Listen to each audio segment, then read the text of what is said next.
Chapter 41. The Presentation. When Albert found himself alone with Monte Cristo, "My dear Count," said he, "allow me to commence my services as cicerone by showing you a specimen of a bachelor's apartment. You, who are accustomed to the palaces of Italy, can amuse yourself by calculating in how many square feet a young man who is not the worst lodged in Paris can live. As we pass from one room to another, I will open the windows to let you breathe." Monte Cristo had already seen the breakfast room and the salon on the ground floor. Albert led him first to his atelier, which was, as we have said, his favourite apartment. Monte Cristo quickly appreciated all that Albert had collected here: old cabinets, Japanese porcelain, Oriental stuffs, Venetian glass, arms from all parts of the world. Everything was familiar to him, and at first glance he recognized their date, their country, and their origin. Morcerf had expected he should be the guide. On the contrary, it was he who, under the Count's guidance, followed a course of archaeology, mineralogy, and natural history. They descended to the first floor. Albert led his guest into the salon. The salon was filled with the works of modern artists. There were landscapes by Dupré, with their long reeds and tall trees, their lowing oxen and marvellous skies; Delacroix's Arabian cavaliers with their long white burnouses, their shining belts, their damasked arms, their horses, who tore each other with their teeth while their riders contended fiercely with their maces; aquarelles of Boulanger representing Notre-Dame de Paris with that vigour that makes the artist the rival of the poet. There were paintings by Diaz, who makes his flowers more beautiful than flowers, his suns more brilliant than the sun; designs by Decamps, as vividly coloured as those of Salvator Rosa, but more poetic; pastels by Giraud and Müller, representing children like angels and women with the features of a virgin; sketches torn from the album of Dosat's Travels in the East, that had been made in a few seconds on the saddle of a camel or beneath the dome of a mosque. In a word, all that modern art can give in exchange and as recompense for the art lost and gone with ages long since past.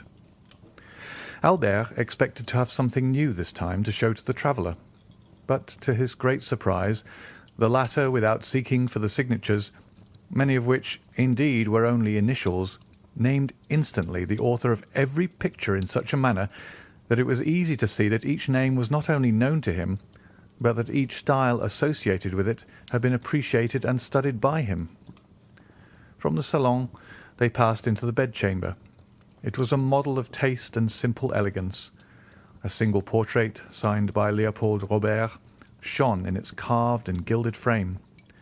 This portrait attracted the Count of Monte Cristo's attention, for he made 3 rapid steps in the chamber and stopped suddenly before it.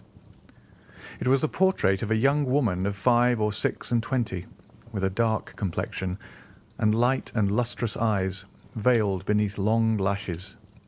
She wore the picturesque costume of the Catalan fisherwoman, a red and black bodice, and golden pins in her hair. She was looking at the sea, and her form was outlined on the blue ocean and sky. The light was so faint in the room that Albert did not perceive the pallor that spread itself over the Count's visage, or the nervous heaving of his chest and shoulders. Silence prevailed for an instant, during which Monte Cristo gazed intently on the picture. "You have there a most charming mistress, Viscount," said the Count in a perfectly calm tone. "And this costume, a ball costume, doubtless becomes her admirably."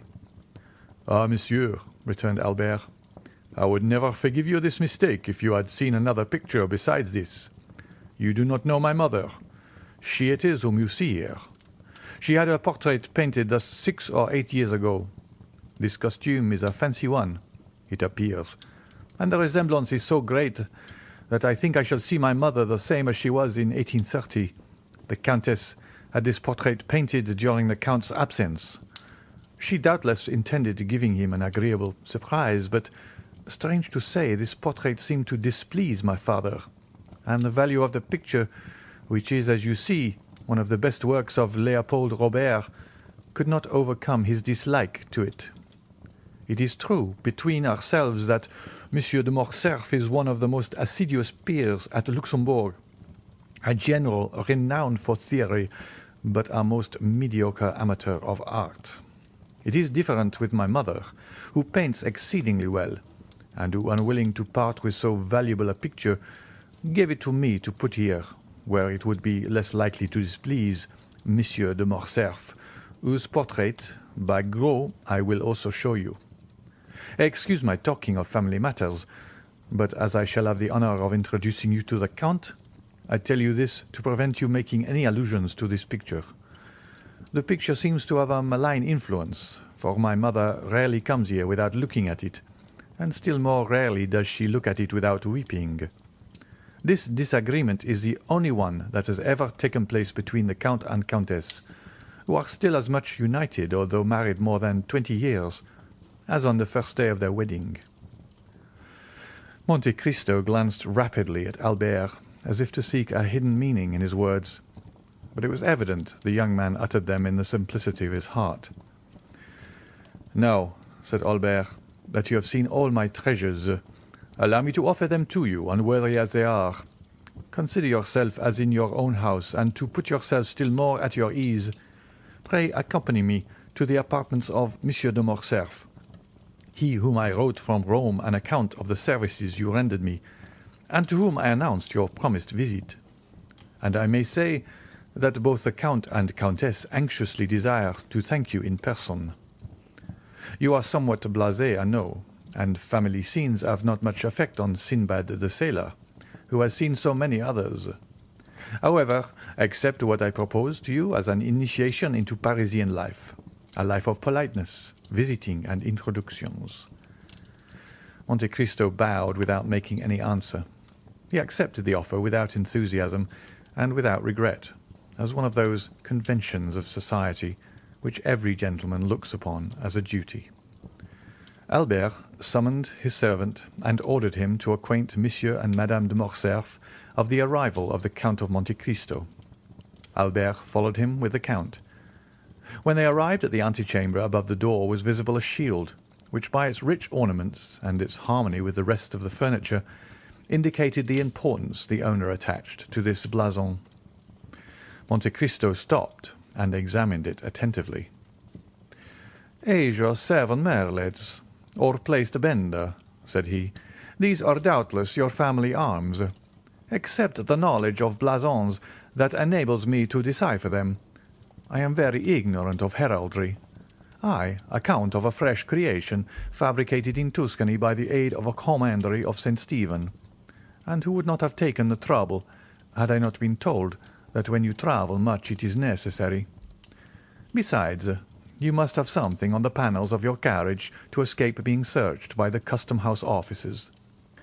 Excuse my putting such a question to you."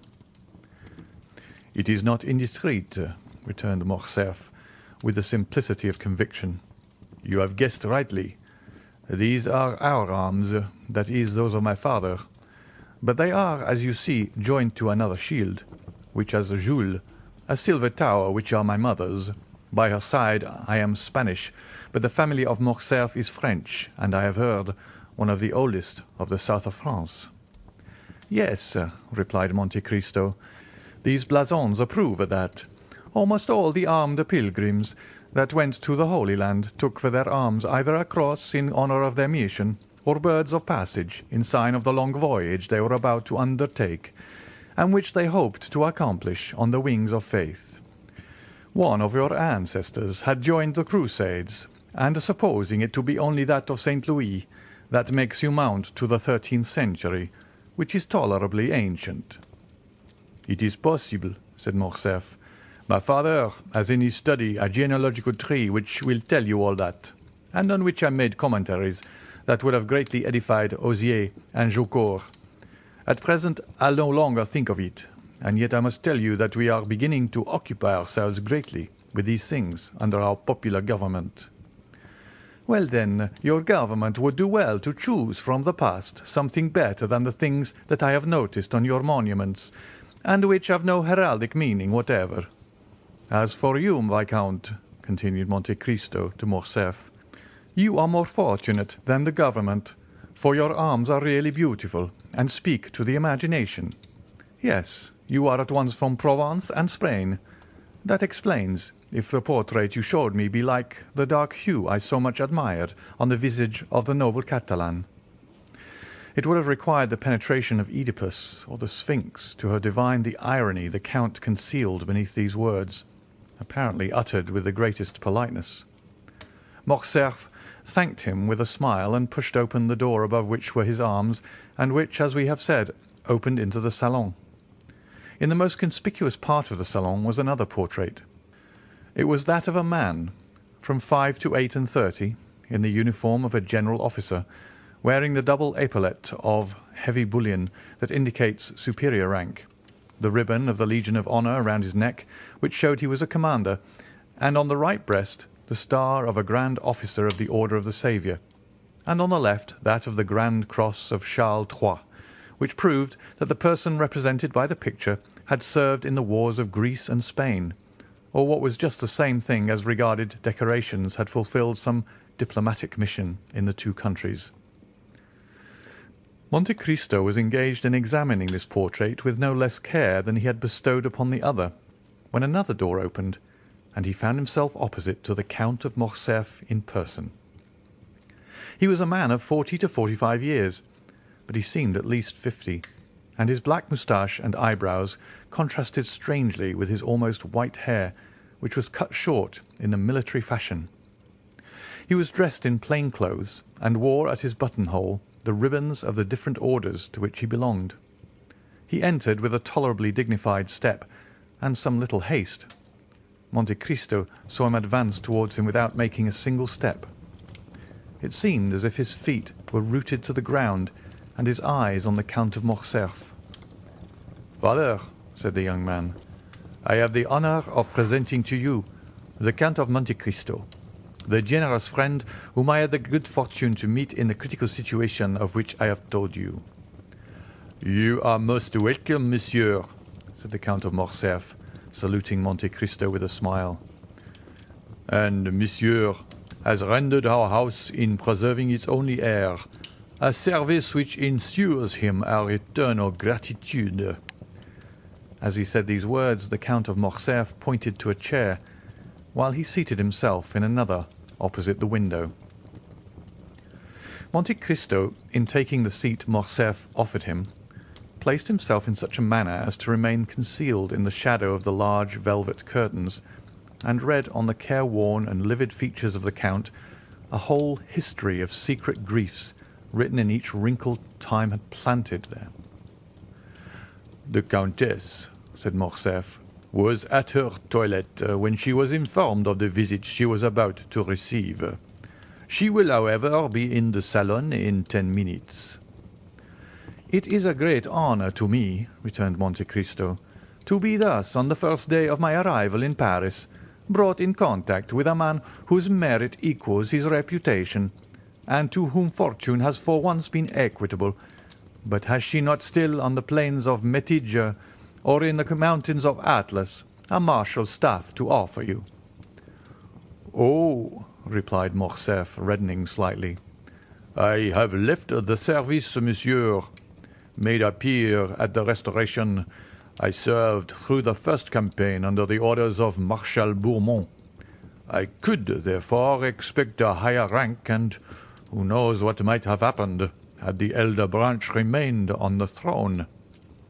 But the Revolution of July was, it seems, sufficiently glorious to allow itself to be ungrateful, and it was so for all services that did not date from the imperial period. I tendered my resignation, for when you have gained your epaulettes on the battlefield, you do not know how to maneuver on the slippery grounds of the salon. I have hung up my sword and cast myself into politics. I have devoted myself to industry. I studied the useful arts. During the 20 years I served, I often wished to do so, but I had not the time." "These are the ideas that render your nation superior to any other," returned Monte Cristo. "A gentleman of high birth, possessor of an ample fortune. You have consented to gain your promotion as an obscure soldier, step by step. This is uncommon. Then become general, peer of France, commander of the Legion of Honor.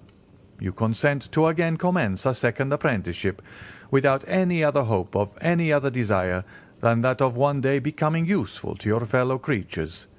This indeed is praiseworthy. Nay, more, it is sublime." Albert looked on and listened with astonishment. He was not used to see Monte Cristo give vent to such bursts of enthusiasm. "Alas," continued the stranger, doubtless to dispel the slight cloud that covered Morcerf's brow, "we do not act thus in Italy. We grow according to our race and our species, and we pursue the same lines and often the same uselessness all our lives." "But, monsieur," said the Count of Morcerf, "for a man of your merit, Italy is not a country, and France opens her arms to receive you. Respond to her call. France will not, perhaps, be always ungrateful. She treats her children ill, but she always welcomes strangers." "Ah, father," said Albert with a smile, "it is evident you do not know the Count of Monte Cristo. He despises all honours and contents himself with those written on his passport." "That is the most just remark," replied the stranger, "I have ever heard made concerning myself." "You have been free to choose your career," observed the Count of Morcerf with a sigh, "and you have chosen the path strewed with flowers." "Precisely, monsieur," replied Monte Cristo with one of those smiles that a painter could never represent or a physiologist analyze. "If I did not fear to fatigue you," said the general, evidently charmed with the Count's manners, "I would have taken you to the chamber. There is a debate very curious to those who are strangers to our modern senators." "I shall be most grateful, monsieur, if you will at some future time renew your offer. But I have been flattered with the hope of being introduced to the Countess, and I will therefore wait." "Ah, here is my mother," cried the Viscount. Monte Cristo turned round hastily and saw Madame de Morcerf at the entrance of the salon, at the door opposite to that by which her husband had entered, pale and motionless. When Monte Cristo turned around, she let fall her arm, which for some unknown reason had been resting on the gilded doorpost. She had been there some moments, and had heard the last words of the visitor. The latter rose and bowed to the Countess, who inclined herself without speaking. "Ah, good heavens, madame," said the Count. "Are you ill, or is it the heat of the room that affects you?" "Are you ill, mother?" cried the Viscount, springing towards her. She thanked them both with a smile. "No," returned she, "but I feel some emotion on seeing for the first time the man without whose intervention we should have been in tears and desolation, monsieur," continued the Countess, advancing with the majesty of a queen. "I owe to you the life of my son, and for this I bless you. Now I thank you for the pleasure you give me in thus affording me the opportunity of thanking you, as I have blessed you, from the bottom of my heart." The Count bowed again, but lower than before. He was even paler than Mercédès.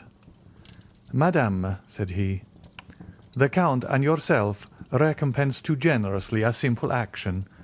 To save a man, to spare a father's feelings or a mother's sensibility, is not to do a good action, but a simple deed of humanity." At these words, uttered with the most exquisite sweetness and politeness, Madame de Morcerf replied, "It is very fortunate for my son, monsieur, that he found such a friend, and I thank God that things are thus." And Mercédès raised her fine eyes to heaven with so fervent an expression of gratitude that the Count fancied he saw tears in them. Monsieur de Morcerf approached her. "Madame," said he, "I have already made my excuses to the Count for quitting him, and I pray you to do so also. The sitting commences at 2. It is now 3, and I am to speak."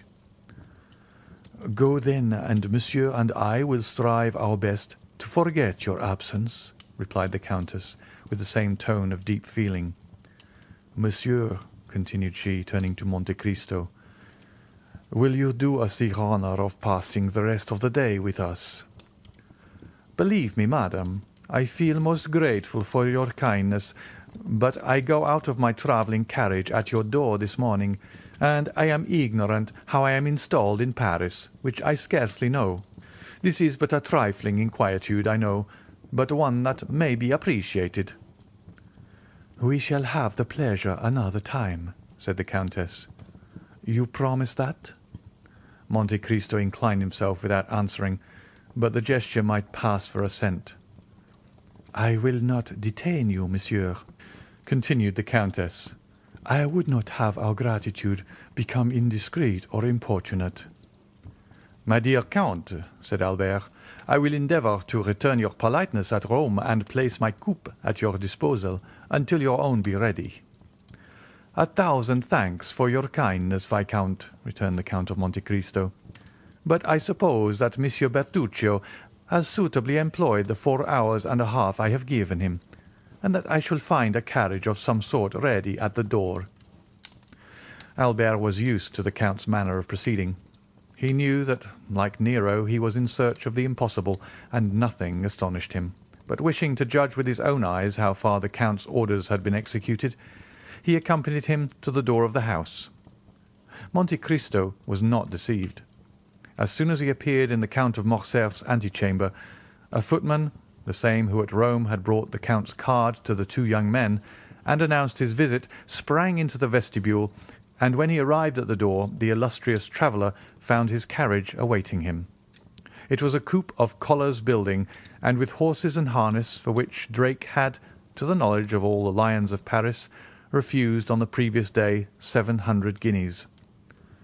"Monsieur," said the Count to Albert, "I do not ask you to accompany me to my house, as I can only show you a habitation fitted up in a hurry, and I have, as you know, a reputation to keep as regards not being taken by surprise. Give me, therefore, 1 more day before I invite you. I shall then be certain not to fall in my hospitality." "If you ask me for a day, Count, I know what to anticipate. It will not be a house I shall see, but a palace. You have decidedly some genius at your control." "Ma foi, spread that idea," replied the Count of Monte Cristo, putting his foot on the velvet-lined steps of his splendid carriage, "and that will be worth something to me among the ladies." As he spoke he sprang into the vehicle. The door was closed, but not so rapidly that Monte Cristo failed to perceive the almost imperceptible movement which stirred the curtains of the apartment in which he had left Madame de Morcerf.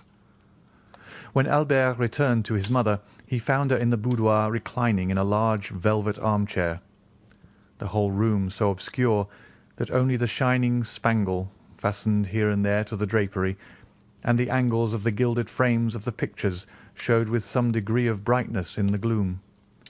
Albert could not see the face of the Countess, as it was covered with a thin veil she had put on her head, and which fell over her features in misty folds.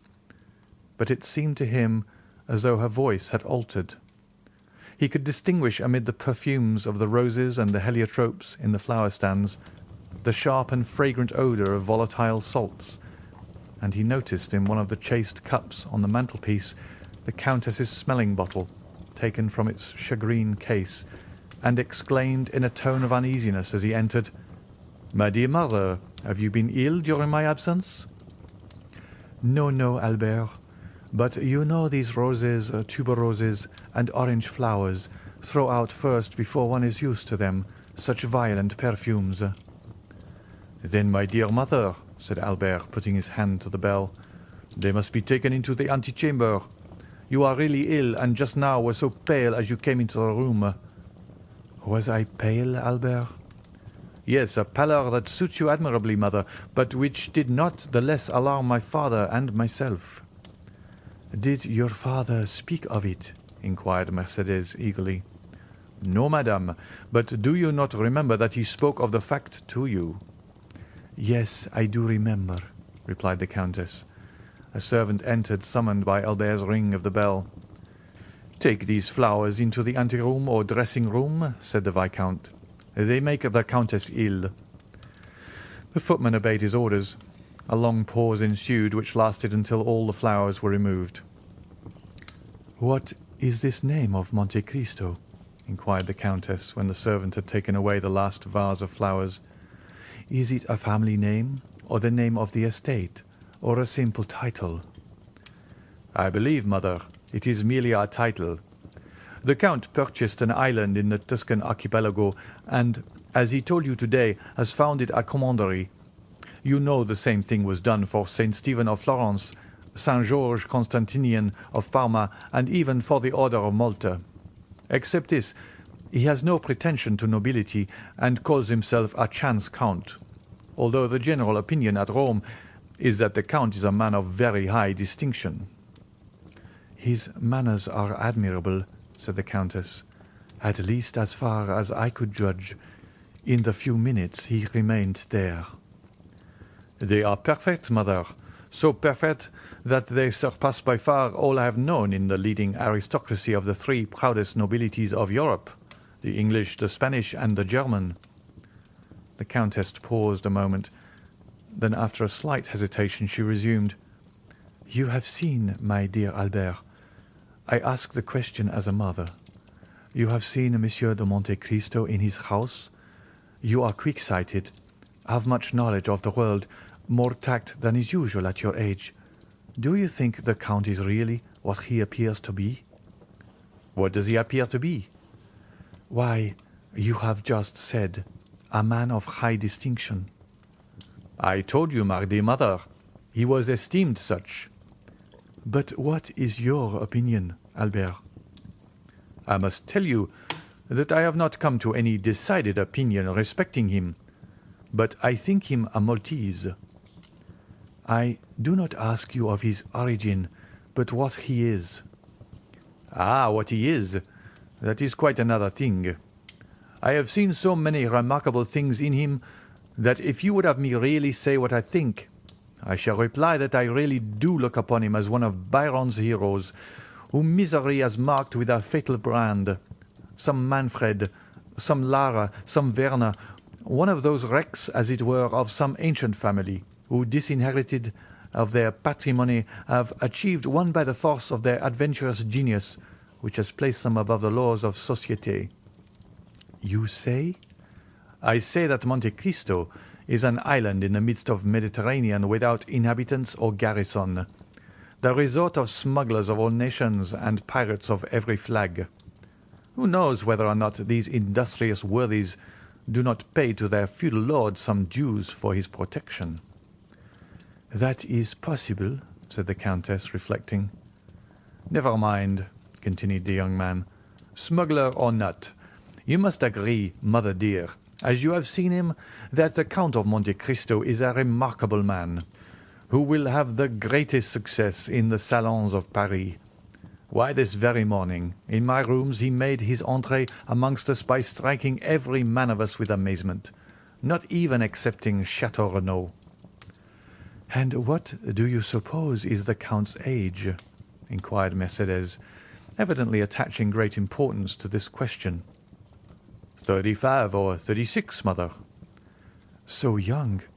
It is impossible," said Mercédès, replying at the same time to what Albert said, as well as to her own private reflection. "It is the truth, however. 3 or 4 times he has said to me, and certainly without the slightest premeditation, 'At such a period I was 5 years old, at another 10 years old, at another 12, and I, induced by curiosity which kept me alive to these details, have compared the dates and never found him inaccurate. The age of this singular man, who is of no age, is then, I am certain, 35. Besides, mother, remark how vivid his eye, how raven black his hair, and his brow, though so pale, is free from wrinkles.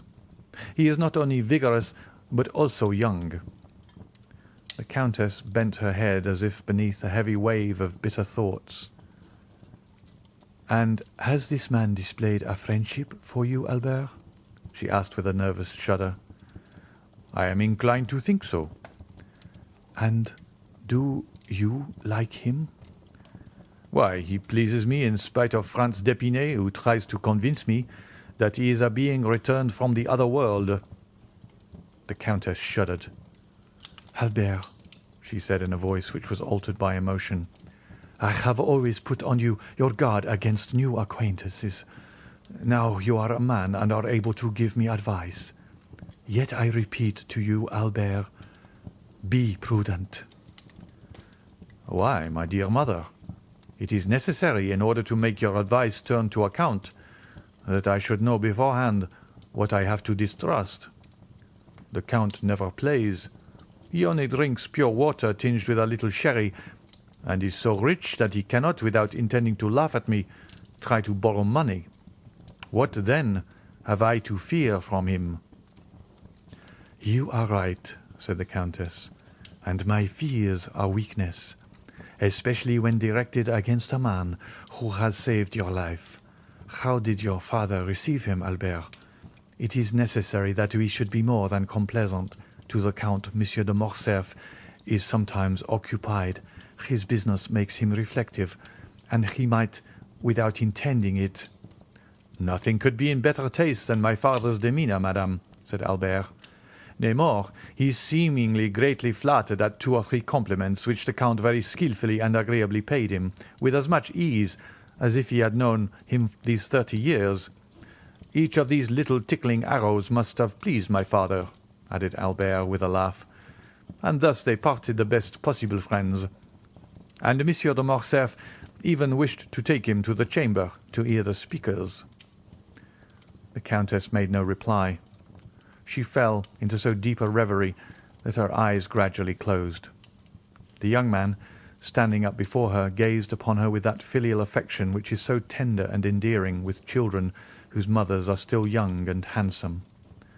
Then, after seeing her eyes closed and hearing her breathe gently, he believed she had dropped asleep, and left the apartment on tiptoe, closing the door after him with the utmost precaution. "This devil of a fellow," he uttered, shaking his head. "I said at the time he would create a sensation here, and I measure his effect by an infallible thermometer. My mother has noticed him, and he must therefore perforce be remarkable." He went down to the stables, not without some slight annoyance, when he remembered that the Count of Monte Cristo had laid his hands on a turnout, which sent his bays down to second place in the opinion of connoisseurs. "Most decidedly," said he, "men are not equal, and I must beg my father to develop this theorem in the Chamber of Peers." End of chapter 41.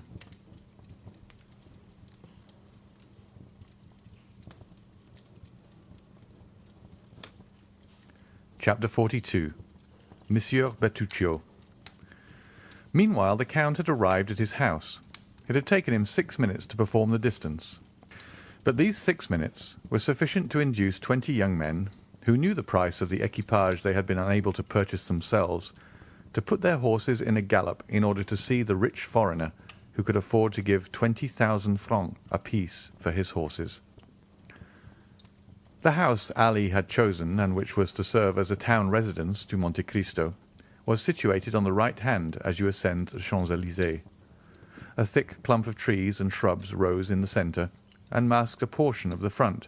Around this shrubbery 2 alleys, like 2 arms, extended right and left, and formed a carriage drive from the iron gates to a double portico, on every step of which stood a porcelain vase filled with flowers. This house, isolated from the rest, had besides the main entrance another in the Rue Fonthieu. Even before the coachman had hailed the concierge, the massy gates rolled on their hinges.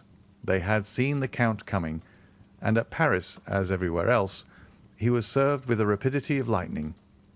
The coachman entered and traversed the half-circle without slackening his speed, and the gates were closed ere the wheels had ceased to sound on the gravel. The carriage stopped at the left side of the portico. 2 men presented themselves at the carriage window.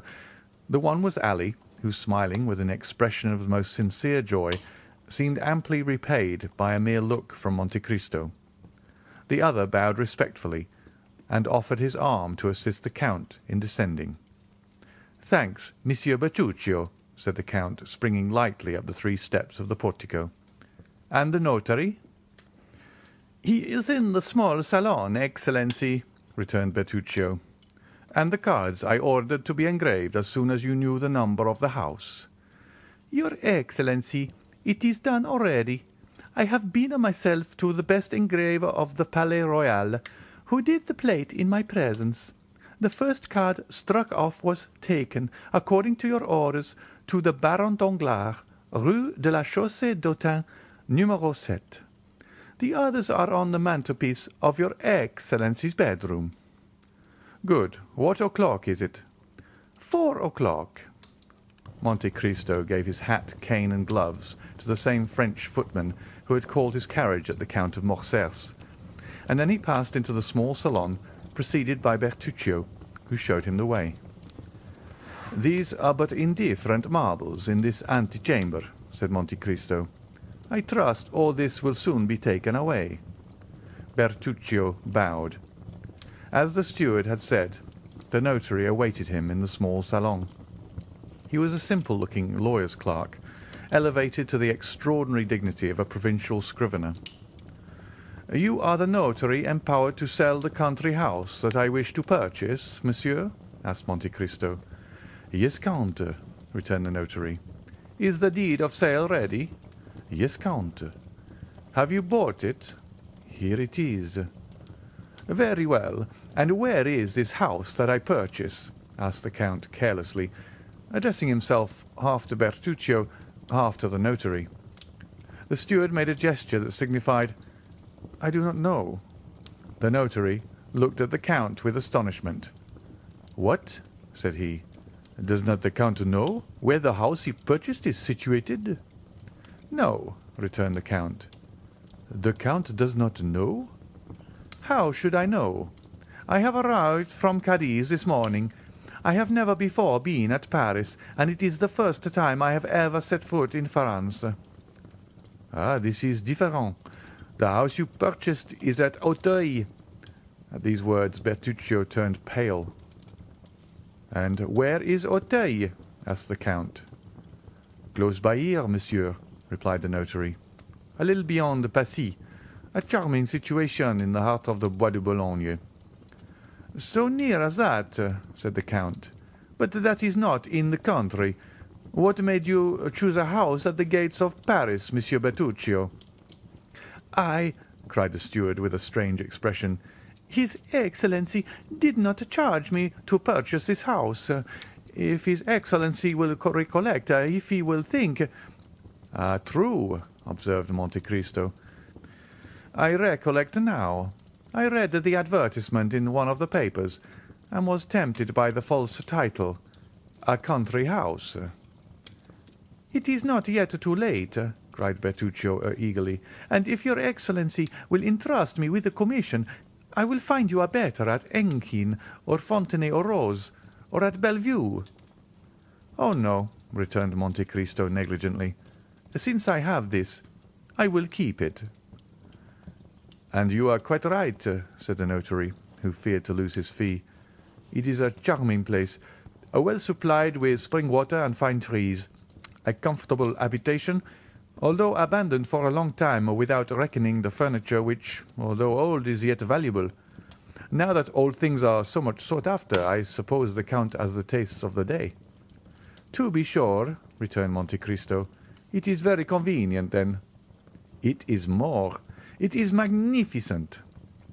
"Peste! Let us not lose such an opportunity," returned Monte Cristo. "The deed, if you please, Mr. Notary." And he signed it rapidly, after having first run his eye over that part of the deed in which were specified the situation of the house and the names of the proprietors. "Bertuccio," said he, "give 55,000 francs to monsieur." The steward left the room with a faltering step, and returned with a bundle of banknotes, which the notary counted like a man who never gives a receipt for money until after he is sure it is all there. "And now," demanded the Count, "are all the forms complied with?" "All, sir." Have you the keys?" "They are in the hands of the concierge, who takes care of the house, but here is the order I have given him to install the Count in his new possession." "Very well," said Monte Cristo, making a sign with his hand to the notary, which said, "I have no further need of you. You may go." "But," observed the honest notary, "the Count is, I think, mistaken. It is only 50,000 francs, everything included."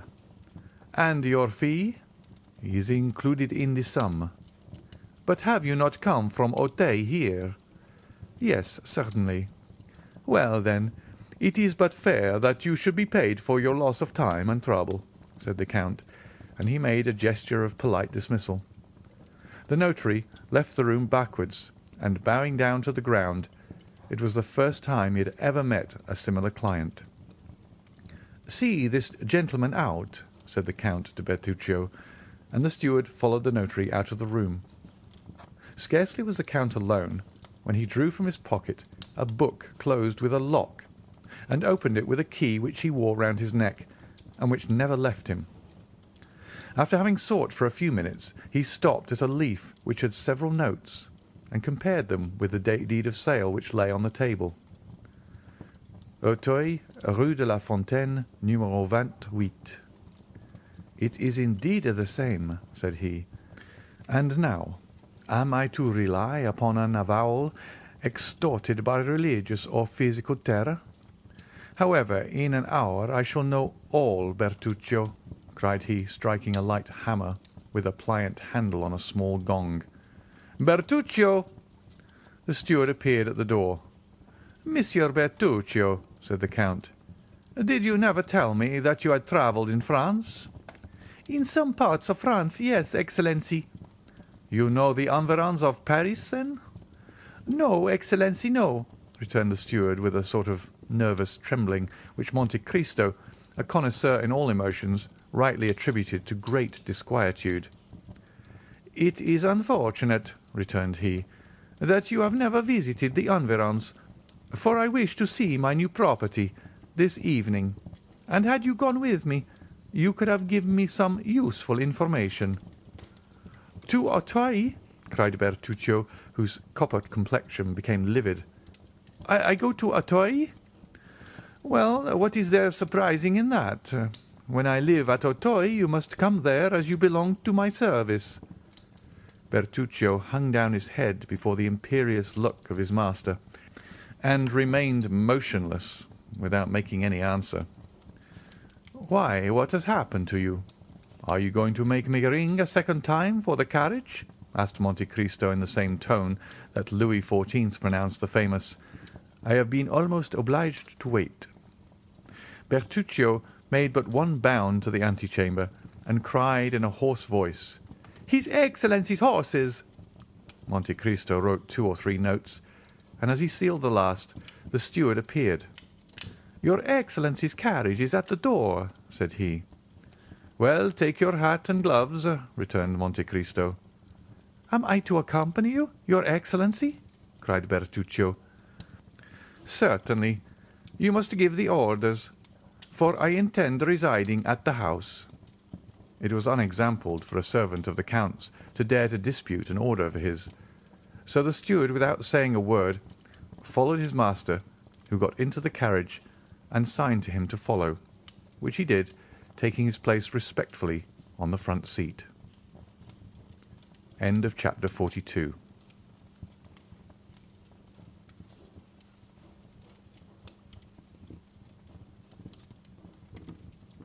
Chapter 43.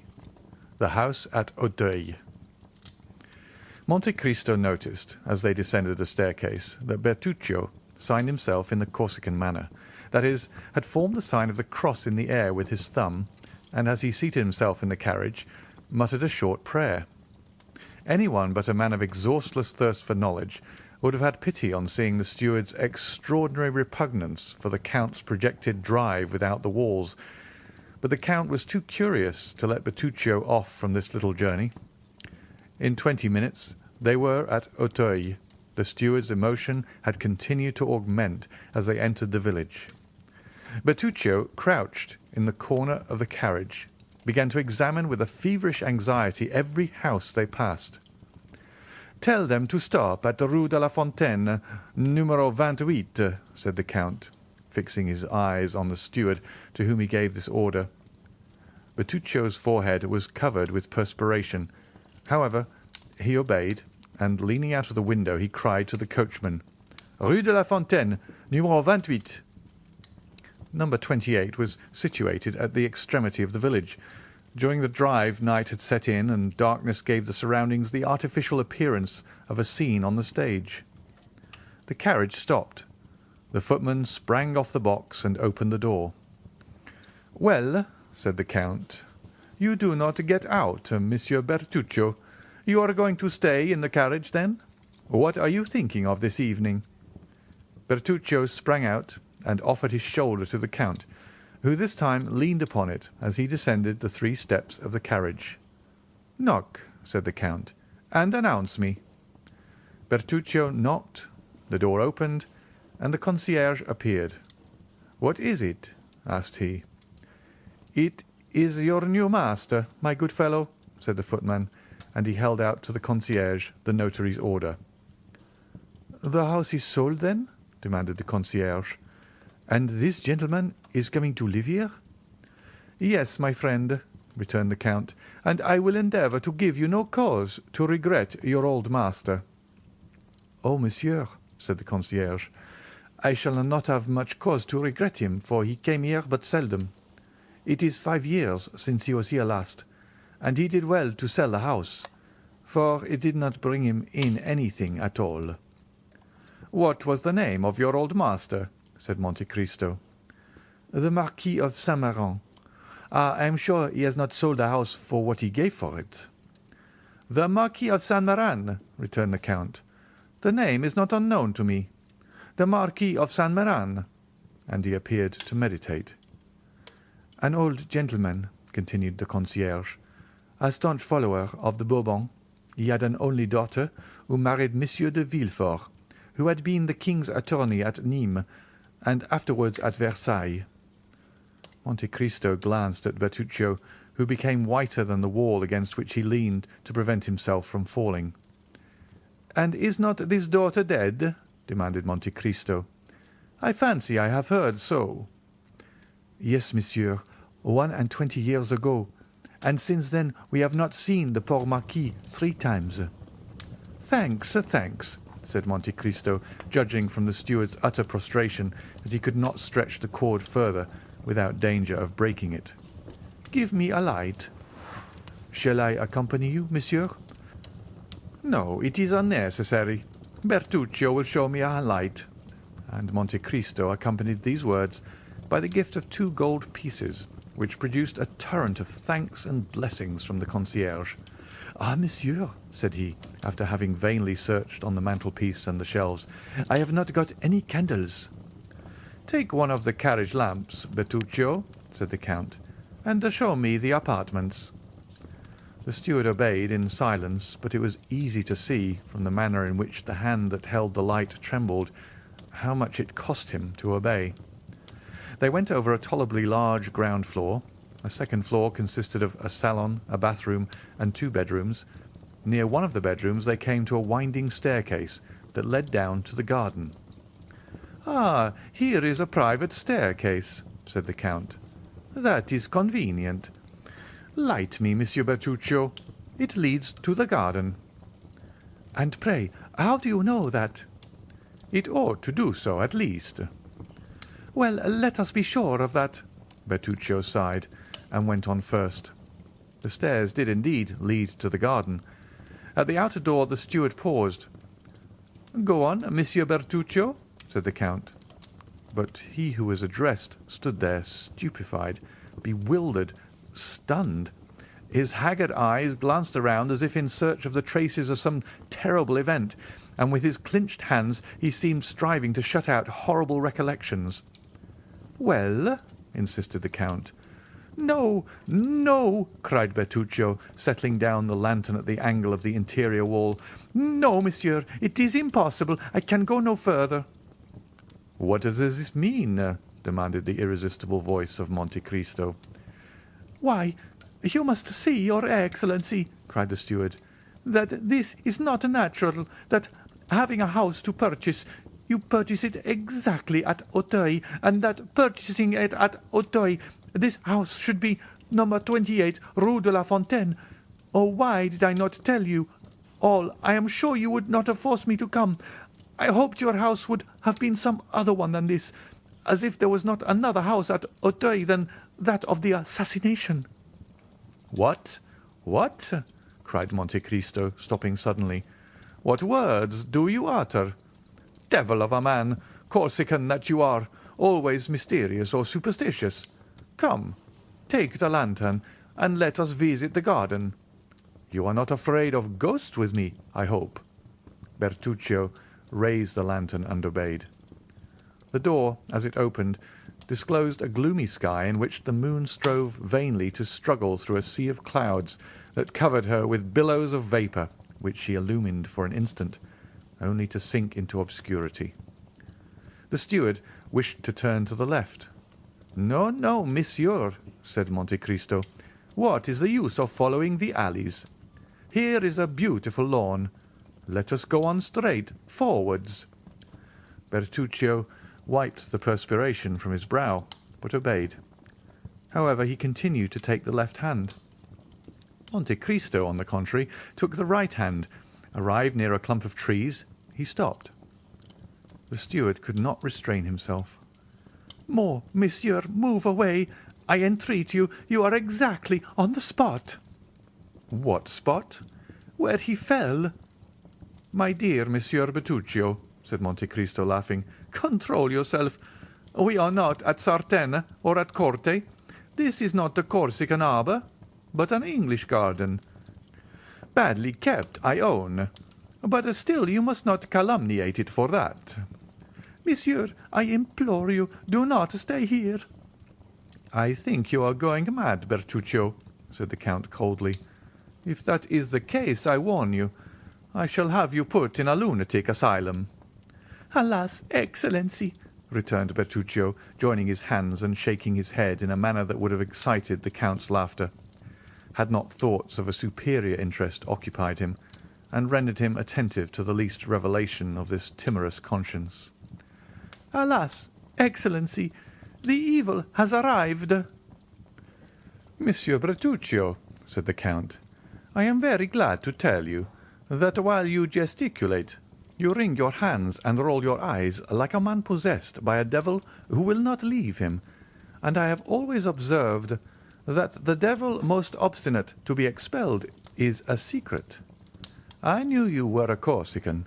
I knew you were gloomy and always brooding over some old history of the vendetta, and I overlooked that in Italy, because in Italy those things are thought nothing of. But in France they are considered in very bad taste. There are gendarmes who occupy themselves with such affairs, judges who condemn, and scaffolds which avenge." Bertuccio clasped his hands, and as in all these evolutions he did not let fall the lantern, the light showed his pale and altered countenance. Monte Cristo examined him with the same look that at Rome he had bent upon the execution of Andrea, and then in a tone that made a shudder pass through the veins of the poor steward. "The Abbé Busoni then told me an untruth," said he, "when after his journey in France in 1829 he sent you to me with a letter of recommendation, in which he enumerated all your valuable qualities. Well, I shall write to the Abbé. I shall hold him responsible for his protégé's misconduct, and I shall soon know all about this assassination. Only I warn you that when I reside in a country, I conform to all its code, and I have no wish to put myself within the compass of the French laws for your sake." "Oh, do not do that, Excellency. I have always served you faithfully," cried Bertuccio in despair. "I have always been an honest man, and as far as lay in my power, I have done good." "I do not deny it," returned the Count. "But why are you thus agitated? It is a bad sign. A quiet conscience does not occasion such paleness in the cheeks, and such fever in the hands of a man." "But, your Excellency—" replied Bertuccio hesitatingly. "Did not the Abbé Busoni, who heard my confession in the prison at Nîmes, tell you that I had a heavy burden upon my conscience?" "Yes, but as he said, you would make an excellent steward. I concluded you had stolen, that was all." "Oh, your Excellency," returned Bertuccio in deep contempt. "Or, as you are a Corsican, that you had been unable to resist the desire of making a stiff, as you call it."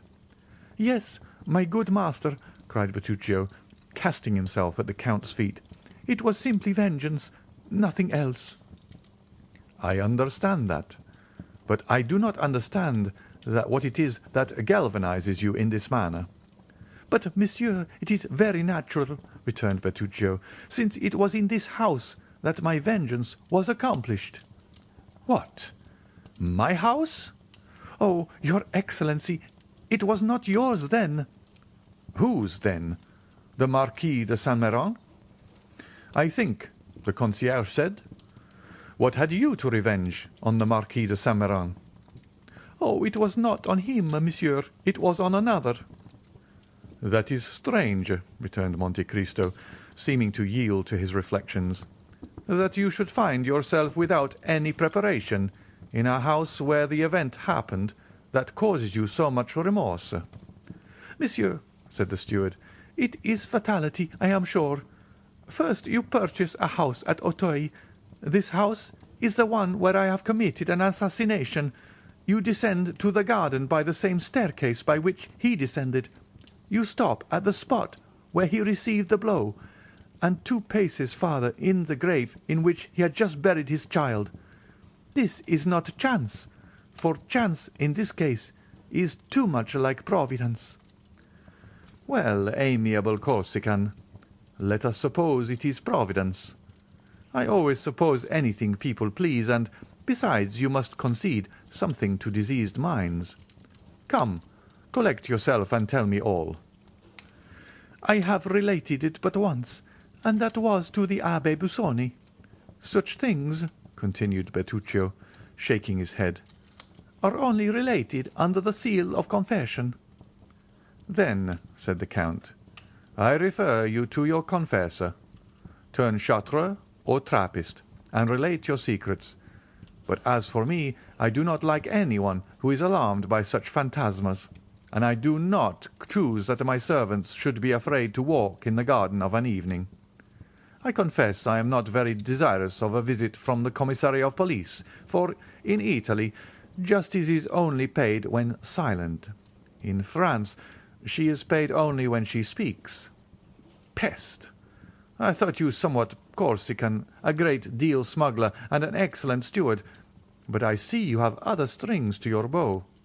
You are no longer in my service, Monsieur Bertuccio." "Oh, your Excellency, your Excellency!" cried the steward, struck with terror at this threat.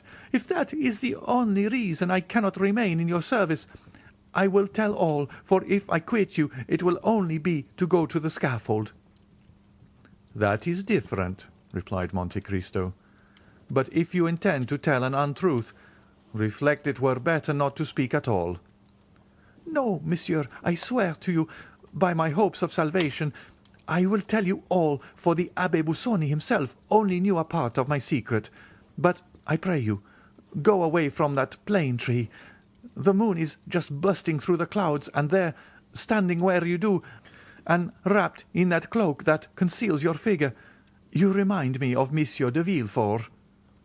"What?" cried Monte Cristo. "It was Monsieur de Villefort?" "Your Excellency knows him?" "The former royal attorney at Nîmes?" "Yes." "Who married the Marquis of Saint-Méran's daughter?" "Yes." "Who enjoyed the reputation of being the most severe, the most upright, the most rigid magistrate on the bench?" "Well, monsieur," said Bertuccio, "this man, with this spotless reputation—" "Well?" "Was a villain." "Bah!" replied Monte Cristo.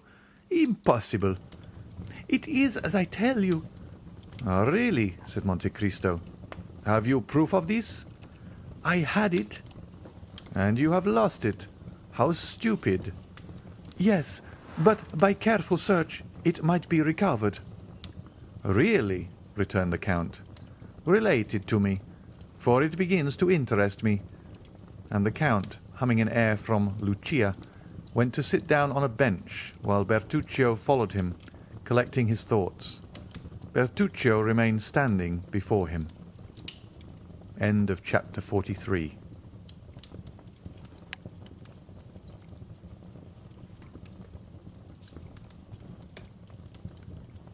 Chapter 44. The Vendetta.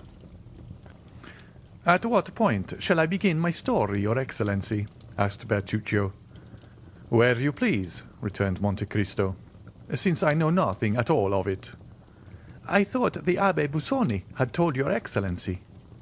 "Some particulars, doubtless, but that is 7 or 8 years ago, and I have forgotten them." "Then I can speak without fear of tiring Your Excellency." "Go on, Monsieur Bertuccio. You will supply the want of the evening papers."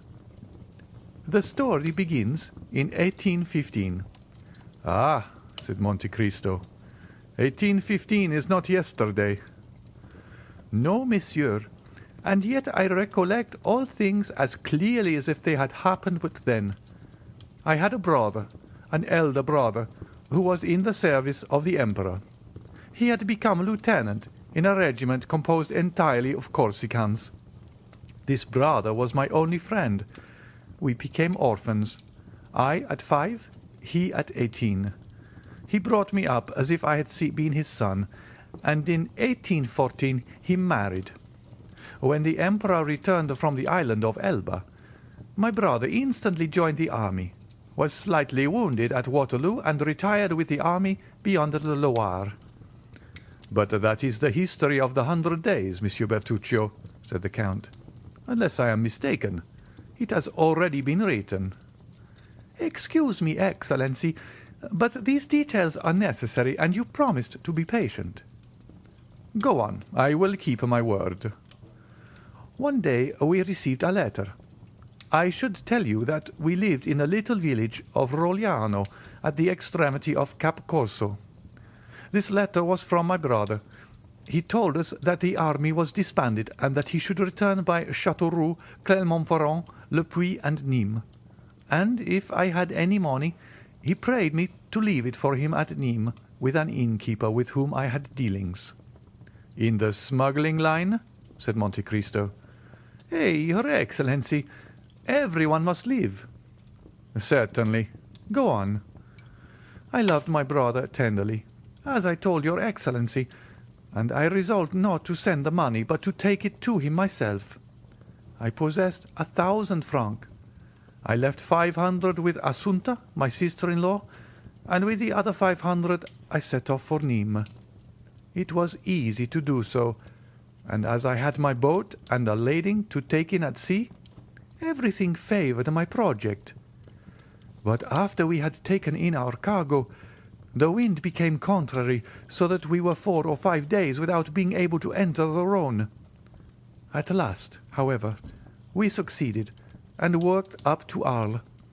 I left the boat between Bellegarde and Beaucaire, and took the road to Nîmes." "We are getting to the story now." "Yes, Your Excellency, excuse me, but as you will see, I only tell you what is absolutely necessary. Just at this time the famous massacres took place in the south of France. 3 brigands called Trestaillon, Truphemy, and Graffan publicly assassinated everybody whom they suspected of Bonapartism. You have doubtless heard of these massacres, Your Excellency." "Vaguely. I was far from France at that period. Go on." "As I entered Nîmes, I literally waded in blood. At every step you encountered dead bodies and bands of murderers who killed, plundered, and burned. At the sight of the slaughter and devastation, I became terrified, not for myself, for I, a simple Corsican fisherman, had nothing to fear. On the contrary, that time was most favourable for us smugglers. But for my brother, a soldier of the Empire, returning from the army of the Loire, with his uniform and his epaulettes, there was everything to apprehend. I hastened to the innkeeper. My misgivings had been but too true. My brother had arrived the previous evening at Nîmes, and at the very door of the house where he was about to demand hospitality, he had been assassinated. I did all in my power to discover the murderers, but no one does tell me the names, so much were they dreaded. I even thought of that French justice of which I had heard so much and which feared nothing, and I went to the king's attorney." "And this king's attorney was named Villefort?" asked Monte Cristo carelessly. "Yes, your Excellency. He came from Marseille, where he had been deputy procureur. His zeal had procured him advancement, and he was said to be one of the first who had informed the government of the departure from the island of Elba." "Then," said Monte Cristo, "you went to him." "Monsieur," I said, "my brother was assassinated yesterday in the streets of Nîmes. I know not by whom, but it is your duty to find out. You are the representative of justice here, and it is for justice to avenge those she has been unable to protect." "Who was your brother?" he asked. "A lieutenant in the Corsican battalion." "A soldier of the usurper, then?" "A soldier of the French army." "Well," replied he has smitten with the sword, and he has perished by the sword." "You are mistaken, monsieur," I replied. "He has perished by the poniard." "What do you want me to do?" asked the magistrate. "I have already told you. Avenge him." "On whom?" "On his murderers." "How should I know who they are?"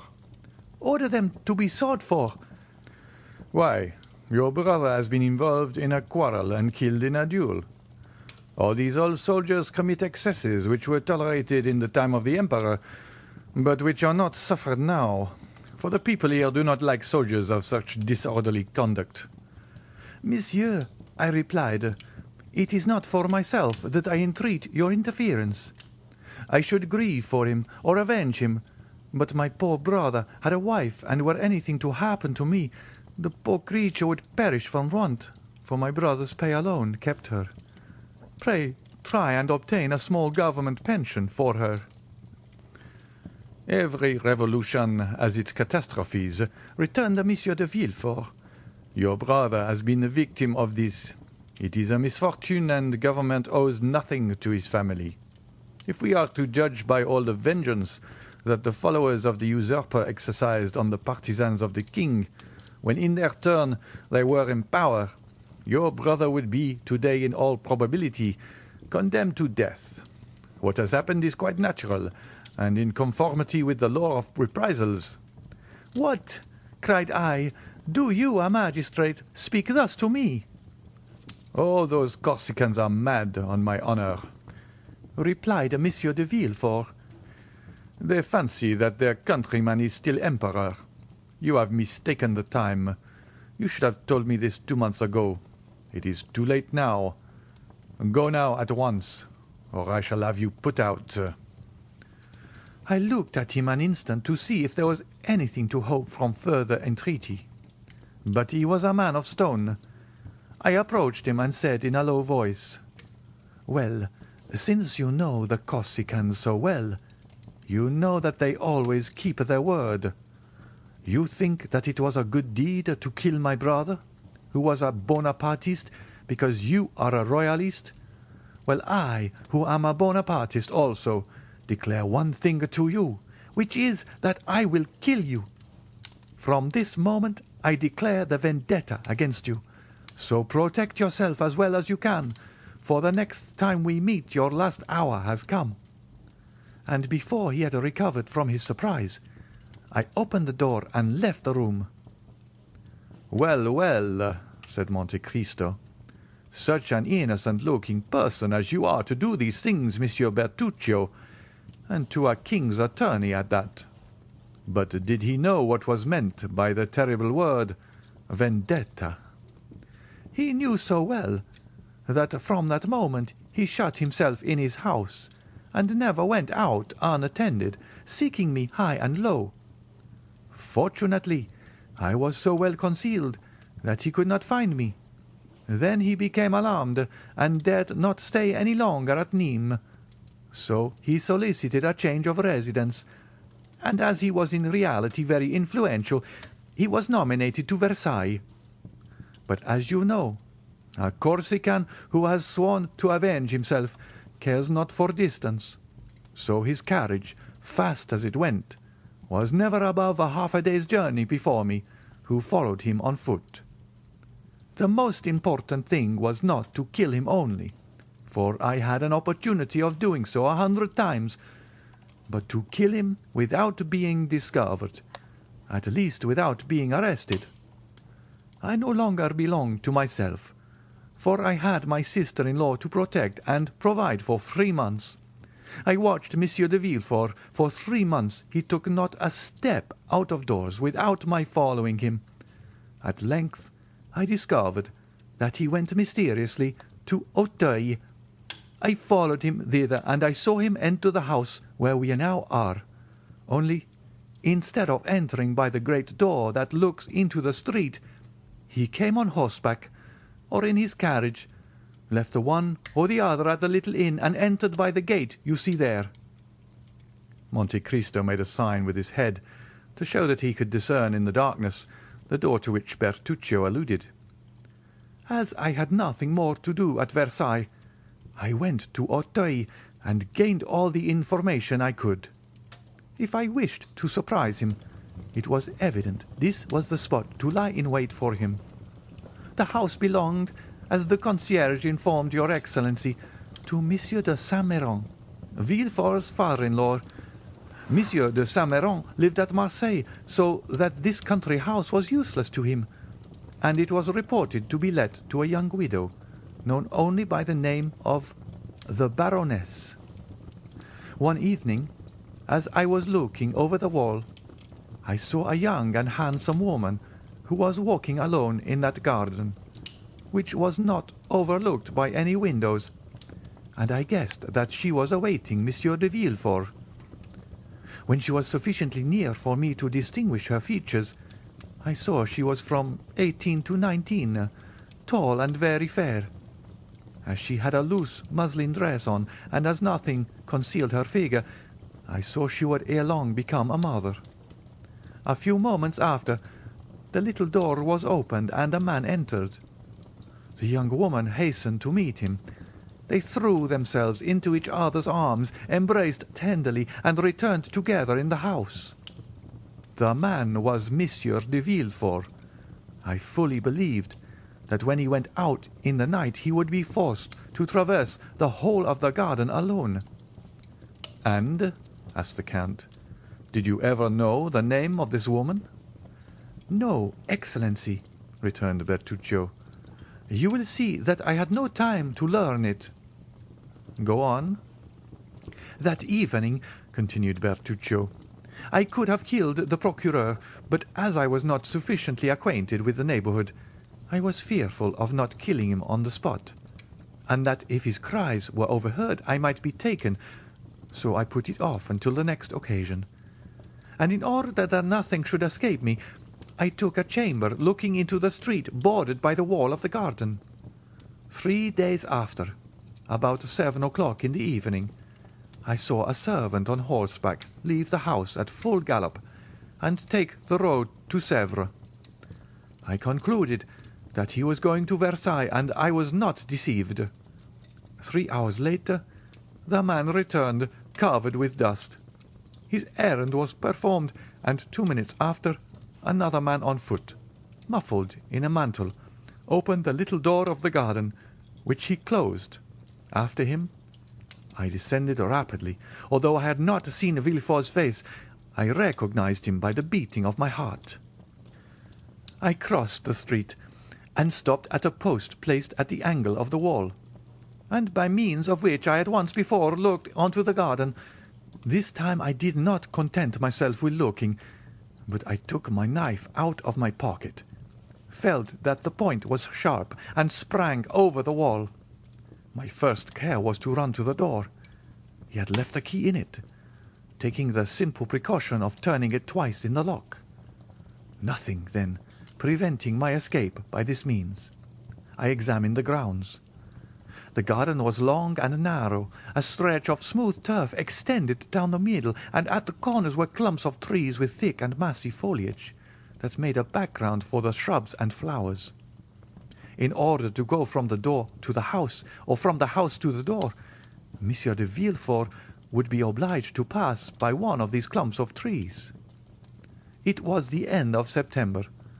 The wind blew violently.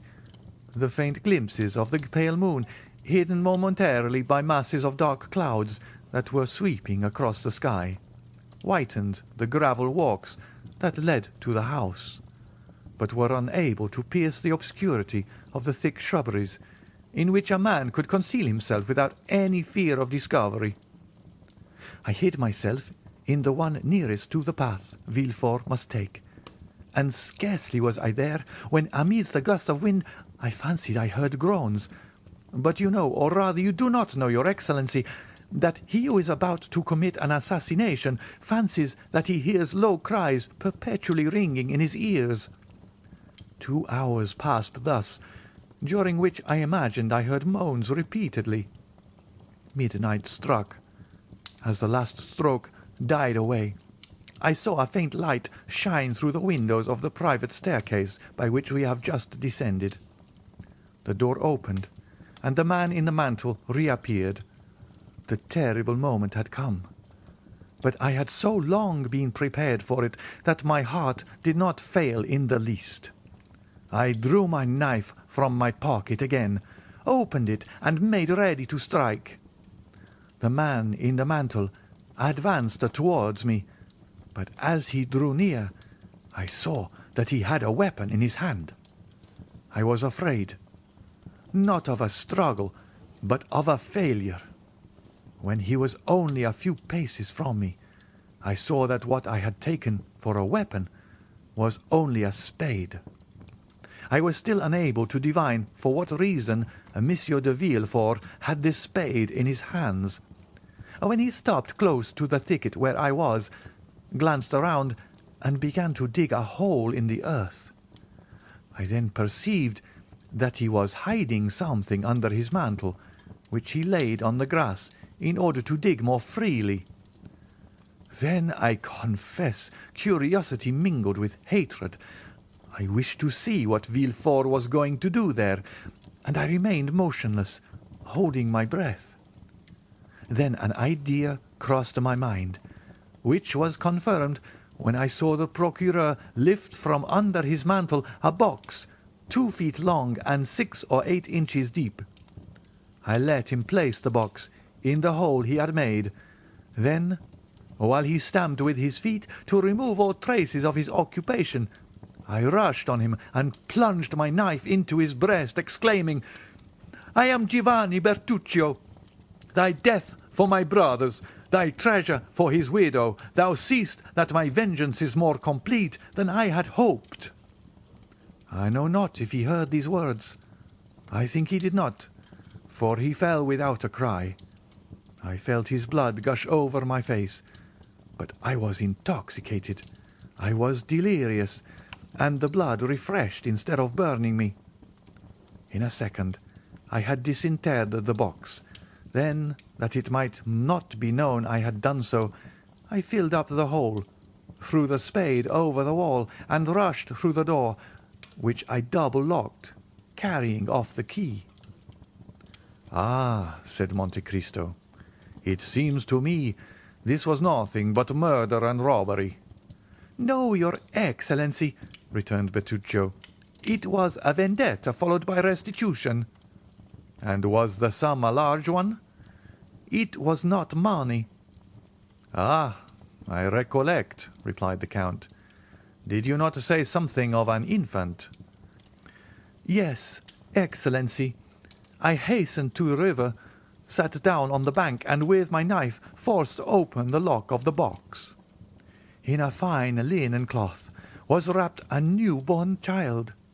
Its purple visage and its violet-coloured hands showed that it had perished from suffocation, but as it was not yet cold, I hesitated to throw it into the water that ran at my feet. After a moment, I fancied that I felt a slight pulsation of the heart, and as I had been assistant at the hospital at Bastille, I did what a doctor would have done. I inflated the lungs by blowing air into them, and at the expiration of a quarter of an hour it began to breathe and cried feebly. In my turn I uttered a cry, but a cry of joy. "God has not cursed me, then," I cried, "since he permits me to save the life of a human creature in exchange for the life I have taken away." "And what did you do with the child?" asked Monte Cristo. "It was an embarrassing load for a man seeking to escape." I had not for a moment the idea of keeping it, but I knew that at Paris there was an asylum where they received such creatures. As I passed the city gates, I declared that I had found the child on the road, and I inquired where the asylum was. The box confirmed my statement. The linen proved that the infant belonged to wealthy parents. The blood with which I was covered might have proceeded from the child as well as from anyone else.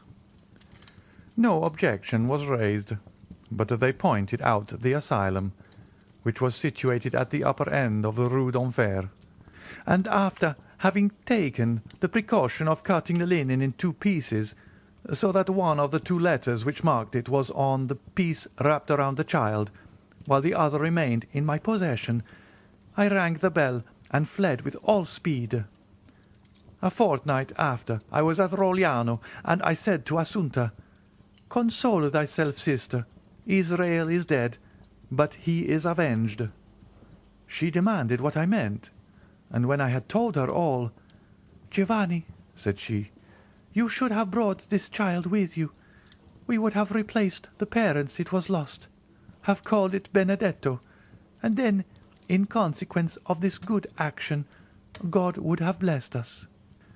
In reply, I gave her the half of the linen I had kept, in order to reclaim him if we became rich. "What letters were marked on the linen?" said Monte Cristo. "An H and an N, surmounted by a baron's coronet." "By heaven, Monsieur Bertuccio, you make use of heraldic terms. Where did you study heraldry?" "In your service, Excellency, where everything is learned." "Go on. I am curious to know two things." "What are they, your Excellency?" "What became of this little boy? For I think you told me it was a boy, Monsieur Bertuccio." "No, Excellency, I do not recollect telling you that." "I thought you did. I must have been mistaken." "No, you were not, for it was in reality a little boy. But your Excellency wished to know two things. What was the second?" "The second was the crime of which you are accused, when you asked for a confessor, and the Abbé Busoni came to visit you at your request in the prison at Nîmes." "The story will be very long, Excellency." "What matter? You know I take but little sleep, and I do not suppose you are very much inclined for it either." Bertuccio bowed and resumed his story. "Partly to drown the recollections of the past that haunted me, partly to supply the wants of the poor widow, I eagerly returned to my trade of smuggler, which had become more easy since that relaxation of the laws which always follows a revolution. The southern districts were ill watched in particular, in consequence of the disturbances that were perpetually breaking out in Avignon, Nîmes, or Uzes. We profited by this respite on the part of the government to make friends everywhere. Since my brother's assassination in the streets of Nîmes, I had never entered the town.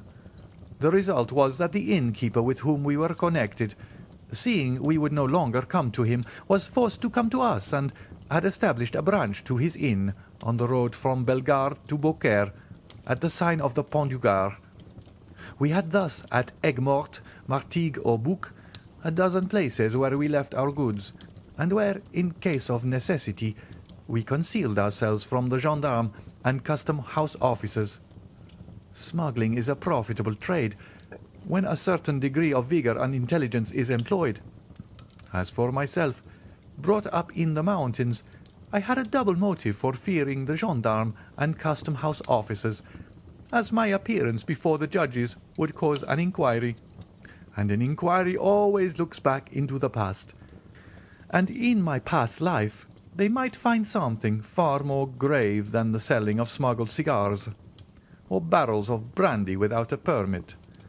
So, preferring death to capture, I accomplished the most astonishing deeds, and which more than once showed me that the too great care we took of our bodies is the only obstacle to the success of those projects which require rapid decision and vigorous and determined execution. In reality, when you have once devoted your life to your enterprises, you are no longer the equal of other men, or rather, other men are no longer your equals, and whosoever has taken this resolution feels his strength and resources doubled. "Philosophy, Monsieur Bertuccio," interrupted the Count. "You have done a little of everything in your life." "Oh, Excellency!" No, but a philosophy at 10:30 at night is somewhat late.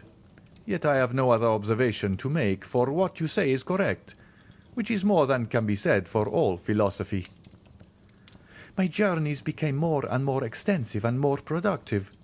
Assunta took care of all, and our little fortune increased. One day, as I was setting off on an expedition, "Go," said she. "At your return I will give you a surprise." I questioned her, but in vain. She would tell me nothing, and I departed. Our expedition lasted nearly 6 weeks. We had been to Lucca to take in oil, to Leghorn for English cottons, and we ran out cargo without opposition and returned home full of joy. When I entered the house, the first thing I beheld in the middle of Assunta's chamber was a cradle that might be called sumptuous compared with the rest of the furniture, and in it a baby 7 or 8 months old. I uttered a cry of joy. The only moments of sadness I had known since the assassination of the procureur were caused by the recollection that I had abandoned this child. For the assassination itself I had never felt any remorse. Poor Assunta had guessed all. She had profited by my absence, and furnished with the half of the linen, and having written down the day and hour at which I had deposited the child at the asylum, had set off for Paris, and had reclaimed it. No objection was raised, and the infant was given up to her. Ah, I confess, Your Excellency, when I saw this poor creature sleeping peacefully in its cradle, I felt my eyes filled with tears. "Ah, Santa," cried I, "you are an excellent woman, and heaven will bless you." "This," said Monte Cristo, "is less correct than your philosophy. It is only faith." "Alas, Your Excellency is right," replied Bertuccio, "and God made this infant the instrument of our punishment. Never did a perverse nature declare itself more prematurely, and yet it was not owing to any fault in his bringing up. He was a most lovely child, with large blue eyes, of that deep colour that harmonizes so well with the blonde complexion. Only his hair, which was too light, gave his face a most singular expression, and added to the vivacity of his look and the malice of his smile. Unfortunately, there is a proverb which says that red is either altogether good or altogether bad. The proverb was but too correct as regarded Benedetto, and even in his infancy he manifested the worst disposition. It is true that the indulgence of his foster mother encouraged him. This child, for whom my poor sister would go to the town 5 or 6 leagues off, to purchase the earliest fruits and the most tempting sweetmeats, preferred to Parma grapes or Genoese preserves, the chestnuts stolen from a neighbour's orchard, or the dried apples in his loft, when he could eat as well as the nuts and apples that grew in the garden. One day, when Benedetto was about 5 or 6, our neighbour Vassilo, who, according to the custom of the country, never locked up his purse or his valuables, for, as Your Excellency knows, there are no thieves in Corsica, complained that he had lost a louis out of his purse. We thought he must have made a mistake in counting his money, but he persisted in the accuracy of his statement. One day, Benedetto, who had been gone from the house since morning to our great anxiety, did not return until late in the evening, dragging a monkey after him, which he said he had found chained to the foot of a tree. For more than a month, the mischievous child, who knew not what to wish for, had taken it into his head to have a monkey. A boatman who had passed by Rogliano, and who had several of these animals whose tricks had greatly diverted him, had doubtless suggested this idea to him. "Monkeys are not found in our woods chained to trees," said I. "Confess how you obtained the animal." Benedetto maintained the truth of what he had said, and accompanied it with details that did more honour to his imagination than to his veracity. I became angry. He began to laugh.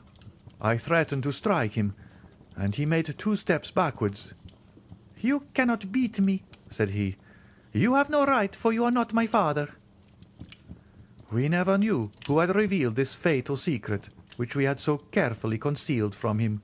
However, it was this answer, in which the child's whole character revealed itself, that almost terrified me, and my arm fell without touching him.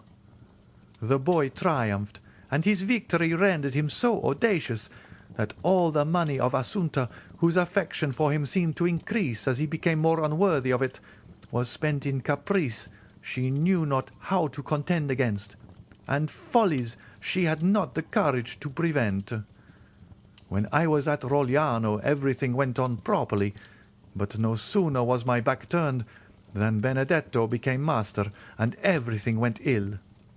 When he was only 11, he chose his companions from among the young men of 18 or 20, the worst characters in Bastia, or indeed in Corsica, and they had already for some mischievous pranks been several times threatened with a prosecution. I became alarmed, as any prosecution might be attended with serious consequences. I was compelled at this period to leave Corsica on an important expedition. I reflected for a long time, and with the hope of averting some impending misfortune, I resolved that Benedetto should accompany me. I hoped that the active and laborious life of a smuggler, with the severe discipline on board, would have a salutary effect on his character, which was now well nigh, if not quite, corrupt. I spoke to Benedetto alone, and proposed to him to accompany me, endeavouring to tempt him by all the promises most likely to dazzle the imagination of a child of 12. He heard me patiently, and when he had finished, burst out laughing. "Are you mad, uncle?" He called me this name when he was in good humour. "Do you think I am going to change the life I lead for your mode of existence, my agreeable indolence for the hard and precarious toil you impose on yourself, exposed to the bitter frost at night, and the scorching heat by day, compelled to conceal yourself, and when you are perceived, receive a volley of bullets, all to earn a paltry sum? Why, I have as much money as I want. Mother Assunta always furnishes me when I ask for it. You see that I should be a fool to accept your offer." The arguments and his audacity perfectly stupefied me. Benedetto rejoined his associates, and I saw him from a distance point me out to them as a fool. "Sweet child," murmured Monte Cristo. "Oh, had he been my own son," replied Bertuccio, "or even my nephew, I would have brought him back to the right road, for the knowledge that you are doing your duty gives you strength. But the idea that I was striking a child whose father I had killed made it impossible for me to punish him. I gave my sister, who constantly defended the unfortunate boy, good advice, and as she confessed that she had several times missed money to a considerable amount, I showed her a safe place in which to conceal our little treasure for the future. My mind was already made up. Benedetto could read, write, and cipher perfectly, for when the fit seized him, he learned more in a day than others in a week. My intention was to enter him as a clerk in some ship, and without letting him know anything of my plan, to convey him some morning on board, By this means his future treatment would depend upon his own conduct. I set off for France, after having fixed upon the plan. Our cargo was to be landed in the Gulf of Lyons, and this was a difficult thing to do, because it was then the year 1829. The most perfect tranquillity was restored, and the vigilance of the custom-house officers was redoubled, and their strictness was increased at this time, in consequence of the fair at Beaucaire. Our expedition made a favourable beginning. We anchored our vessel, which had a double hold, where our goods were concealed amidst a number of other vessels that bordered the banks of the Rhone from Beaucaire to Arles. On our arrival, we began to discharge our cargo in the night, and to convey it into the town, by the help of the innkeeper with whom we were connected. Whether success rendered us imprudent, or whether we were betrayed, I know not, but one evening about 5 o'clock, our little cabin boy came breathlessly to inform us that he had seen a detachment of custom-house officers advancing in our direction. It was not their proximity that alarmed us, for detachments were constantly patrolling along the banks of the Rhone, but the care, according to the boy's account, that they took to avoid being seen. In an instant we were on the alert, but it was too late. Our vessel was surrounded, and amongst the custom-house officers I observed several gendarmes, and as terrified at the sight of their uniforms as I was brave at the sight of many other, I sprang into the hold, opened a port, and dropped into the river, dived, and only rose at intervals to breathe, until I reached a ditch that had recently been made from the Rhone to the canal that runs from Beaucaire to Aigues-Mortes.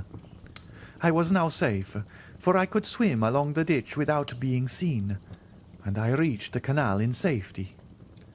I had designedly taken this direction.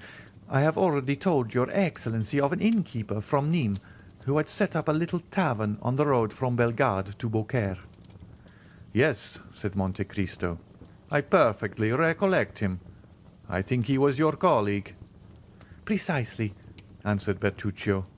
But he had 7 or 8 years before this period sold his establishment to a tailor at Marseille, who, having almost ruined himself in his old trade, wished to make his fortune in another. Of course, we made the same arrangements with the new landlord that we had with the old, and it was of this man that I intended to ask shelter. What was his name? Inquired the Count, who seemed to become somewhat interested in Bertuccio's story. Gaspard Caderousse. He had married a woman from the village of Carconte, and whom we did not know by any other name than that of her village. She was suffering from malarial fever, and seemed dying by inches. As for her husband, he was a strapping fellow of 40 or 45, who had more than once, in time of danger, given ample proof of his presence of mind and courage. And you say, interrupted Monte Cristo, that this took place towards the year 1829, Your Excellency. In what month? June. The beginning or the end? The evening of the 3rd. Ah, said Monte Cristo, the evening of the 3rd of June, 1829. Go on. It was from Caderousse that I intended demanding shelter, and as we never entered by the door that opened onto the road, I resolved not to break through the rule, so climbing over the garden hedge, I crept amongst the olive and wild fig trees, and fearing that Caderousse might have some guest, I entered a kind of shed, in which I had often passed the night, and which was only separated from the inn by a partition in which holes had been made, in order to enable us to watch an opportunity of announcing our presence. My intention was, if Caderousse was alone, to acquaint him with my presence, finish the meal the custom-house officers had interrupted, and profit by the threatened storm to return to the Rhone, and ascertain the state of our vessel and its crew. I stepped into the shed, and it was fortunate I did so, for at that moment Caderousse entered with a stranger. I waited patiently, not to overhear what they said, but because I could do nothing else besides. The same thing had occurred often before. The man who was with Caderousse was evidently a stranger to the south of France. He was one of those merchants who came to sell jewellery at the Beaucaire fair, and who during the month the fair lasts, and during which there is so great an influx of merchants and customers from all parts of Europe, often have dealings to the amount of 100,000 to 150,000 francs. Caderousse entered hastily. Then, seeing that the room was as usual empty, and only guarded by the dog, he called to his wife. "Hello, Carcante," said he. "The worthy priest has not deceived us. The diamond is real." An exclamation of joy was heard, and the staircase creaked beneath a feeble step. "What do you say?" asked his wife, pale as a death. "I say that the diamond is real, and that this gentleman, one of the first jewellers of Paris, will give us 50,000 francs for it, only in order to satisfy himself that it really belongs to us. He wishes you to relate to him, as I have done already, the miraculous manner in which the diamond came into our possession. In the meantime, please to sit down, monsieur, and I will fetch you some refreshment." The jeweller examined attentively the interior of the inn, and the apparent poverty of the persons who were about to sell him a diamond that seems to have come from the casket of a prince. "Relate your story, madame," said he, wishing, no doubt, to profit by the absence of the husband, so that the latter could not influence the wife's story, to see if the two recitals tallied. "Oh," returned she, "it was a gift from heaven. My husband was a great friend in 1814 or 1815 of a sailor named Edmond Dantès. This poor fellow, whom Caderousse had forgotten, had not forgotten him, and at his death he bequeathed this diamond to him." "But how did you obtain it?" asked the jeweller. "Had he not before he was imprisoned?" "No, monsieur, but it appears that in prison he made the acquaintance of a rich Englishman, and as in prison he fell sick, and Dante took the same care of him as if he had been his brother.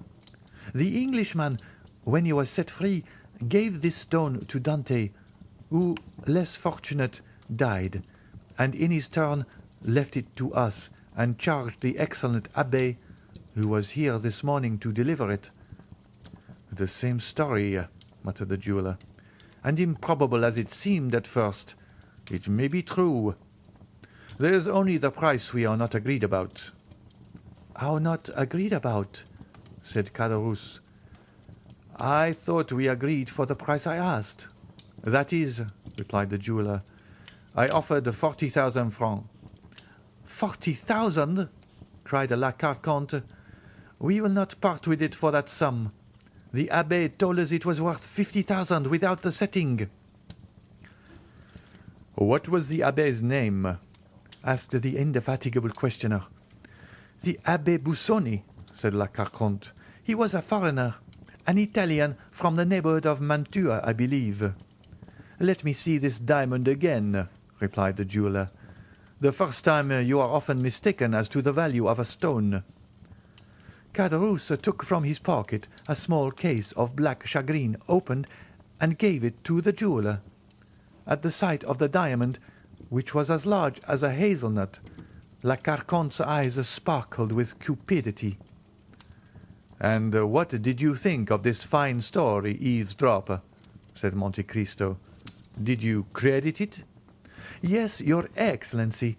I did not look on Caderousse as a bad man, and I thought him incapable of committing a crime, or even a theft." "That did more honour to your heart than to your experience, Monsieur Bertuccio. Had you known this Edmond Dantès of whom they spoke?" "No, your Excellency. I had never heard of him before, and never but once afterwards, and that was from the Abbé Busoni himself, when I saw him in the prison at Nîmes." "Go on." "The jeweller took the ring, and drawing from his pocket a pair of steel pliers and a small set of copper scales, he took the stone out of its setting and weighed it carefully. "I will give you 45,000, said he, "but not a sou more. Besides, as that is the exact value of the stone, I brought just that sum with me." "Oh, that's no matter," replied Caderousse. "I will go back with you to fetch the other 5,000 francs." "No," returned the jeweller, giving back the diamond and the ring to Caderousse. "No, it is worth no more, and I am sorry I offered so much, for the stone has a flaw in it, which I had not seen. However, I will not go back on my word, and I will give 45,000. "At least replace the diamond in the ring," said La Carconte sharply. "Ah, true," replied the jeweller, and he reset the stone. "No matter," observed Caderousse, replacing the box in his pocket. "Some one else will purchase it." "Yes," continued the jeweller, "but some one else will not be so easy as I am, or content himself with the same story. It is not natural that a man like you should possess such a diamond. He will inform against you. You will have to find the Abbé Busoni, and abbés who will give diamonds worth 2,000 louis are rare. The law would seize it and put you in prison. If at the end of 3 or 4 months you are set at liberty, the ring will be lost, or a false stone worth 3 francs will be given to you, instead of a diamond worth 50,000 or perhaps 55,000 francs, from which you must allow that one runs considerable risk in purchasing." Caderousse and his wife looked eagerly at each other. "No," said Caderousse, "we are not rich enough to lose 5,000 francs." "As you please, my dear sir," said the jeweller. "I had, however, as you see, brought you the money in bright coin." And he drew from his pocket a handful of gold and held it sparkling before the dazzled eyes of the innkeeper, and in the other hand he held a packet of banknotes. There was evidently a severe struggle in the mind of Caderousse. It was plain that the small shagreen case, which he turned over and over in his hand, did not seem to him commensurate in value to the enormous sum which fascinated his gaze. He turned towards his wife. "What do you think of this?" he asked in a low voice. "Let him have it, let him have it," she said. "If he returns to Beaucaire without the diamond, he will inform against us, and, as he says, who knows if we shall ever again see the Abbé Busoni? In all probability we shall never see him." "Well, then, so I will," said Caderousse. "So you may have the diamond for 45,000 francs. But my wife wants a gold chain, and I want a pair of silver buckles." The jeweller drew from his pocket a long flat box, which contained several samples of the articles demanded. "Here," he said. "I am very straightforward in my dealings. Take your choice." The woman selected a gold chain worth about 5 louis, and the husband a pair of buckles worth perhaps 15 francs. "I hope you will not complain now," said the jeweller. "The abbé told me it was worth 50,000 francs," muttered Caderousse. "Come, give it to me. What a strange fellow you are," said the jeweller, taking the diamond from his hand. "I give you 45,000 francs. That is 2,500 livres of income, a fortune such as I wish I had myself, and you are not satisfied." "And the 45,000 francs?" inquired Caderousse in a hoarse voice. "Where are they? Come, let us see them." "Here they are," replied the jeweller, and he counted out upon the table 15,000 francs in gold and 30,000 francs in banknotes. "Wait, wait, while I light the lamp," said La Carconte. "It is growing dark, and there may be some mistake." In fact, night had come on during the conversation, and with night the storm which had been threatening for the last half hour. The thunder growled in the distance, but it was apparently not heard by the jeweller, Caderousse, or La Carconte, absorbed as they were all three with the demon of gain. I myself felt a strange kind of fascination at the sight of all this gold and all these banknotes. It seemed to me that I was in a dream, and as it was always happening in a dream, I felt myself riveted to the spot. Caderousse counted and again counted the gold and the notes. then handed them to his wife, who counted and counted them again in her turn. During this time the jeweller made the diamond play and sparkle in the limelight, and the gem threw out jets of light which made him unmindful of those which, precursors of the storm, began to play in at the windows. "Well," inquired the jeweller, "is the cash all right?" "Yes," said Caderousse. "Give me the pocket-book, La Carconte, and find a bag somewhere." La Carconte went to a cupboard, and returned with an old leathern pocket-book and a bag. From the former she took some greasy letters and put in their place the banknotes, and from the bag took 2 or 3 crowns of 6 livres each, which in all probability formed the entire fortune of the miserable couple. "There," said Caderousse, "and now, although you have wronged us of perhaps 10,000 francs, will you have your supper with us? I invite you with good will." "Thank you," replied the jeweller. "It must be getting late, and I must return to Beaucaire. My wife will be getting uneasy." He drew out his watch and exclaimed, "Morbleu! Nearly 9 o'clock. Why, I shall not get back to Beaucaire before midnight. Good night, my friends. If the Abbé Busoni should by any accident return, think of me." "In another week you will have left Beaucaire," remarked Caderousse, "for the fair ends in a few days." "True, but that makes no difference. Write to me at Paris, to Monsieur Join, in the Palais Royal, Arcade Pierre, numéro 45. I will make the journey on purpose to see him, if it is worth while." At this moment there was a tremendous clap of thunder, accompanied by a flash of lightning so vivid that it quite eclipsed the light of the lamp. "See here!" exclaimed Caderousse. "You cannot think of going out in such weather as this." "Oh, I am not afraid of thunder," said the jeweller. "And then there are robbers," said La Carconte. "The road is never very safe during fair time." "Oh, as to the robbers," said Joanne, "here is something for them." And he drew from his pocket a pair of small pistols, loaded to the muzzle. "Here," said he, "are dogs who bark and bite at the same time. They are for the 2 first who shall have a longing for your diamond, friend Caderousse." Caderousse and his wife again interchanged a meaning look. It seemed as though they were both inspired at the same time with some horrible thought. "Well, then, a good journey to you," said Caderousse. "Thanks," replied the jeweller. He then took his cane, which he had placed against an old cupboard, and went out. At the moment when he opened the door, such a gust of wind came in that the lamp was nearly extinguished. "Oh," said he, "this is very nice weather, and 2 leagues to go in such a storm." "Remain," said Caderousse. "You can sleep here. Yes, do stay," added La Carconte in a tremulous voice. "We will take every care of you." "No, I must sleep at Beaucaire. So, once more, good night." Caderousse followed him slowly to the threshold. "I can see neither heaven nor earth," said the jeweller, who was outside the door.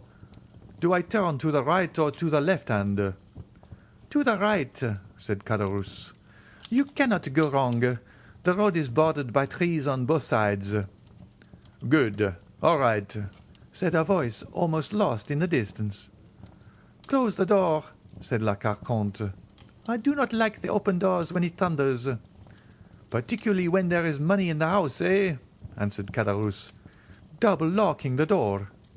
He came into the room, went to the cupboard, took out the bag and pocket-book, and both began for the 3rd time to count their gold and banknotes. I never saw such an expression of cupidity as the flickering lamp revealed in those 2 countenances. The woman, especially, was hideous. Her usual feverish tremulousness was intensified, her countenance had become livid, and her eyes resembled burning coals. "Why," she inquired in a hoarse voice, "did you invite him to sleep here tonight?" "Why?" said Caderousse with a shudder. "Why, that he might not have the trouble of returning to Beaucaire." "Ah," responded the woman with an expression impossible to describe. "I thought it was for something else." "Woman, woman, why do you have such ideas?" cried Caderousse. "Or if you have them, why don't you keep them to yourself?" "Well," said La Carconte, after a moment's pause, "you are not a man." "What do you mean?" added Caderousse. "If you had been a man, you would not have let him go from here." "Woman!" "Or else he should not have reached Beaucaire." "Woman!" "The road takes a turn. He is obliged to follow it, while alongside of the canal there is a shorter road." "Woman! You offend the good God! There, listen!" And at this moment there was a tremendous peal of thunder, while the livid lightning illumined the room, and the thunder, rolling away in the distance, seemed to withdraw unwillingly from the cursed abode. "Merci!" said Caderousse, crossing himself. At the same moment, and in the midst of the terrifying silence which usually follows a clap of thunder, they heard a knocking at the door. Caderousse and his wife started and looked aghast at each other. "Who's there?" cried Caderousse, rising and drawing up in a heap the gold and notes scattered over the table, and which he covered with his two hands. "It is I," shouted a voice. "And who are you?" "Eh, pardieu, Joanne, the jeweller." "Well, and you said I offended the good God," said La Carconte, with a horrid smile. "Why, the good God sends him back again." Caderousse sank pale and breathless into his chair. La Carconte, on the contrary, rose, and going with a firm step toward the door, opened it, saying as she did so, "Come in, dear Monsieur Joanne." "Ma foi," said the jeweller, drenched with rain, "I am not destined to return to Beaucaire tonight. The shortest follies are best, my dear Caderousse. You offered me hospitality, and I accept it, and have returned to sleep beneath your friendly roof." Caderousse stammered out something, while he wiped away the sweat that started to his brow. La Carconte double-locked the door behind the jeweller. End of chapter 44.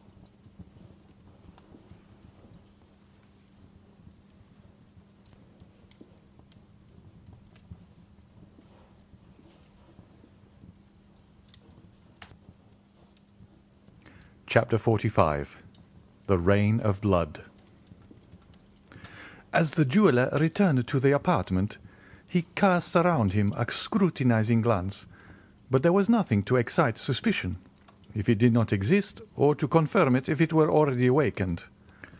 Caderousse's hands still grasped the gold and banknotes, and La Carconte called up her sweetest smiles while welcoming the reappearance of their guest. "Well, well," said the jeweller, "you seem, my good friends, to have had some fears respecting the accuracy of your money, by counting it over so carefully directly I was gone." "Oh, no," answered Caderousse, "that was not my reason, I can assure you, but the circumstance by which we have become possessed of this wealth are so unexpected as to make us scarcely credit our good fortune, and it is only by placing the actual proof of our riches before our eyes that we can persuade ourselves that the whole affair is not a dream." The jeweller smiled. "Have you any other guests in your house?"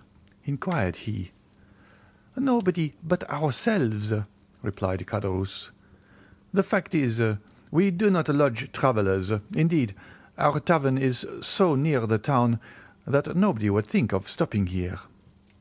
"Then I am afraid I shall very much inconvenience you." "Inconvenience us? Not at all, my dear sir," said La Carconte, in her most gracious manner. "Not at all, I assure you." "But where will you manage to stow me?" "In the chamber overhead." "Surely that is where you yourself sleep." "Never mind about that. We have a second bed in the adjoining room." Caderousse stared at his wife with much astonishment.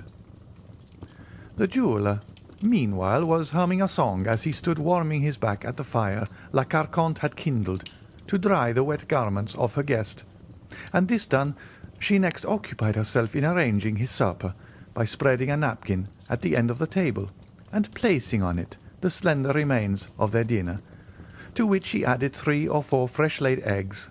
Caderousse had once more parted with his treasure. The banknotes were replaced in the pocket-book, the gold put back into the bag, and the whole carefully locked in the cupboard. He then began pacing the room with a pensive and gloomy air, glancing from time to time at the jeweller, who stood reeking with the stream from his wet clothes, and merely changing his place on the warm hearth to enable the whole of his garments to be dried. "There," said La Carconte, as she placed a bottle of wine on the table. "Supper is ready whenever you are." "And you?" asked Joanne. "I don't want any supper," said Caderousse. "We dine so very late," hastily interposed La Carconte. "Then it seems I am about to eat alone," remarked the jeweller. "Oh, we shall have the pleasure of waiting upon you," answered La Carconte, with an eager attention she was not accustomed to manifest, even to guests who paid for what they took. From time to time Caderousse darted on his wife keen, searching glances, but rapid as the lightning flash. The storm still continued. "There, there," said La Carconte. "Do you hear that? Upon my word, you did well to come back." "Nevertheless," replied the jeweller, "if by the time I have finished my supper the tempest has at all abated, I shall make another start." "It's the Mistral," said Caderousse, "and it will be sure to last till tomorrow morning." He sighed heavily. "Well," said the jeweller, as he placed himself at table, "all I can say is so much the worse for those who are abroad." "Yes," chimed in La Carconte, "they will have a wretched night of it." The jeweller began eating his supper, and the woman, who was ordinarily so querulous and indifferent to all who approached her, was suddenly transformed into the most smiling and attentive hostess. Had the unhappy man, on whom she lavished her assiduities, been previously acquainted with her, so sudden an alteration might well have excited suspicion in his mind, or at least have greatly astonished him. Caderousse, meanwhile, continued to pace the room in gloomy silence, sedulously avoiding the sight of his guest, but as soon as the stranger had completed his repast, the agitated innkeeper went eagerly to the door and opened it. "I believe the storm is over," said he, but as if to contradict his statement, at that instant a violent clap of thunder seemed to shake the house to the very foundation, while a sudden gust of wind, mingled with rain, extinguished the lamp he held in his hand. Trembling and awestruck, Caderousse hastily shut the door and returned to his guest, while La Carconte lighted a candle by the smouldering ashes that glimmered on the hearth. "You must be tired," said she to the jeweller. "I have spread a pair of white sheets on your bed. Go up when you are ready, and sleep well." Joanne stayed for a while to see whether the storm seemed to abate in its fury, but a brief space of time sufficed to assure him that, instead of diminishing, the violence of the rain and thunder momentarily increased. Resigning himself, therefore, to what seemed inevitable, he bade his host good night and mounted the stairs. He passed over my head, and I heard the flooring creak beneath his footsteps. The quick, eager glance of La Carconte followed him as he ascended, while Caderousse, on the contrary, turned his back and seemed most anxiously to avoid even glancing at him. All these circumstances did not strike me as painfully at the time as they have since done. In fact, all that had happened, with the exception of the story of the diamond, which certainly did wear an air of improbability, appeared natural enough and called for neither apprehension nor mistrust. But, worn out as I was with fatigue and fully purposing to proceed onwards, directly the tempest abated, I determined to obtain a few hours' sleep. Overhead I could accurately distinguish every movement of the jeweller, who, after making the best arrangements in his power for passing a comfortable night, threw himself on his bed, and I could hear it creak and groan beneath his weight. Insensibly my eyelids grew heavy, deep sleep stole over me, and having no suspicion of anything wrong, I sought not to shake it off. I looked into the kitchen once more, and saw Caderousse sitting by the side of a long table upon one of the low wooden stools, which in country places are frequently used instead of chairs. His back was turned towards me, so that I could not see the expression of his countenance. Neither should I have been able to do so had he been placed differently, as his head was buried between his two hands. La Carconte continued to gaze on him for some time. Then, shrugging her shoulders, she took her seat immediately opposite to him. At this moment the expiring embers threw up a fresh flame from the kindling of a piece of wood that lay near, and a bright light flashed over the room. La Carconte still kept her eyes fixed on her husband, but as he made no sign of changing his position, she extended her hard, bony hand and touched him on the forehead. Caderousse shuddered. The woman's lips seemed to move, as though she were talking, but because she merely spoke in an undertone, or my senses were dulled by sleep, I did not catch a word she uttered. Confused sights and sounds seemed to float before me, and gradually I fell into a deep, heavy slumber. How long I had been in this unconscious state I know not, when I was suddenly aroused by the report of a pistol, followed by a fearful cry. Weak and tottering footsteps resounded across the chamber above me, and the next instant a dull, heavy weight seemed to fall powerless on the staircase.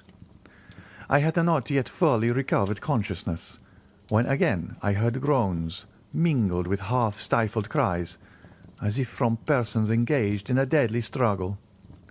A cry more prolonged than the others, and ending in a series of groans, effectually roused me from my drowsy lethargy. Hastily raising myself in one arm, I looked around, but all was dark, and it seemed to me as if the rain must have penetrated through the flooring of the room above, for some kind of moisture appeared to fall, drop by drop, upon my forehead, and when I passed my hand across my brow, I felt that it was wet and clammy. To the fearful noises that had awakened me had succeeded the most perfect silence, unbroken, save by the footsteps of a man walking about in the chamber above. The staircase creaked. He descended into the room below, approached the fire, and lit a candle. The man was Caderousse. He was pale, and his shirt was all bloody. Having obtained the light, he hurried upstairs again, and once more I heard his rapid and uneasy footsteps. A moment later he came down again, holding in his hand the small shagreen case, which he opened to assure himself it contained the diamond, seemed to hesitate as to which pocket he should put it in, then, as if dissatisfied with the security of either pocket, he deposited it in his red handkerchief, which he carefully rolled around his head. After this he took from the cupboard the banknotes and gold he had put there, thrust the one into the pocket of his trousers and the other into that of his waistcoat, hastily tied up a small bundle of linen, and rushing towards the door, disappeared in the darkness of the night. Then all became clear and manifest to me, and I reproached myself with what had happened, as though I myself had done the guilty deed. I fancied that I still heard faint moans, and imagining that the unfortunate jeweller might not be quite dead, I determined to go to his relief by way of atoning in some slight degree, not for the crime I had committed, but for that which I had not endeavoured to prevent. For this purpose I applied all the strength I possessed to force an entrance from the cramped spot in which I lay to the adjoining room. The poorly fastened boards which alone divided me from it yielded to my efforts, and I found myself in the house. Hastily snatching up the lighted candle, I hurried to the staircase. About midway a body was lying quite across the stairs. It was that of La Carconte. The pistol I had heard had doubtless been fired at her. The shot had frightfully lacerated her throat, leaving 2 gaping wounds, from which, as well as the mouth, the blood was pouring in floods. She was stone dead. I strode past her and ascended to the sleeping chamber, which presented an appearance of the wildest disorder. The furniture had been knocked over in the deadly struggle that had taken place there, and the sheets, to which the unfortunate jeweller had doubtless clung, were dragged across the room. The murdered man lay on the floor, his head leaning against the wall, and about him was a pool of blood which poured forth from 3 large wounds in his breast. There was a 4th gash, in which a long table knife was plunged up to the handle. I stumbled over some object. I stooped to examine. It was the 2nd pistol, which had not gone off, probably from the powder being wet.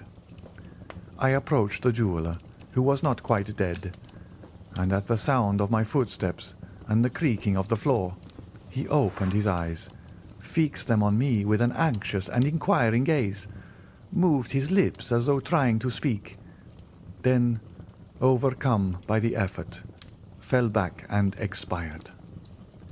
This appalling sight almost bereft me of my senses, and finding that I could no longer be of service to any one in the house, my only desire was to fly. I rushed towards the staircase, clutching my hair and uttering a groan of horror. Upon reaching the room below, I found 5 or 6 custom house officers and 2 or 3 gendarmes, all heavily armed.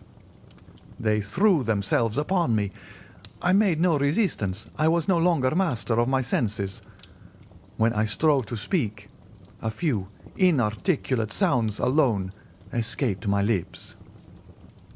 As I noticed the significant manner in which the whole party pointed to my blood-stained garments, I involuntarily surveyed myself, and then I discovered that the thick warm drops that had so bedewed me as I lay beneath the staircase must have been the blood of La Carconte.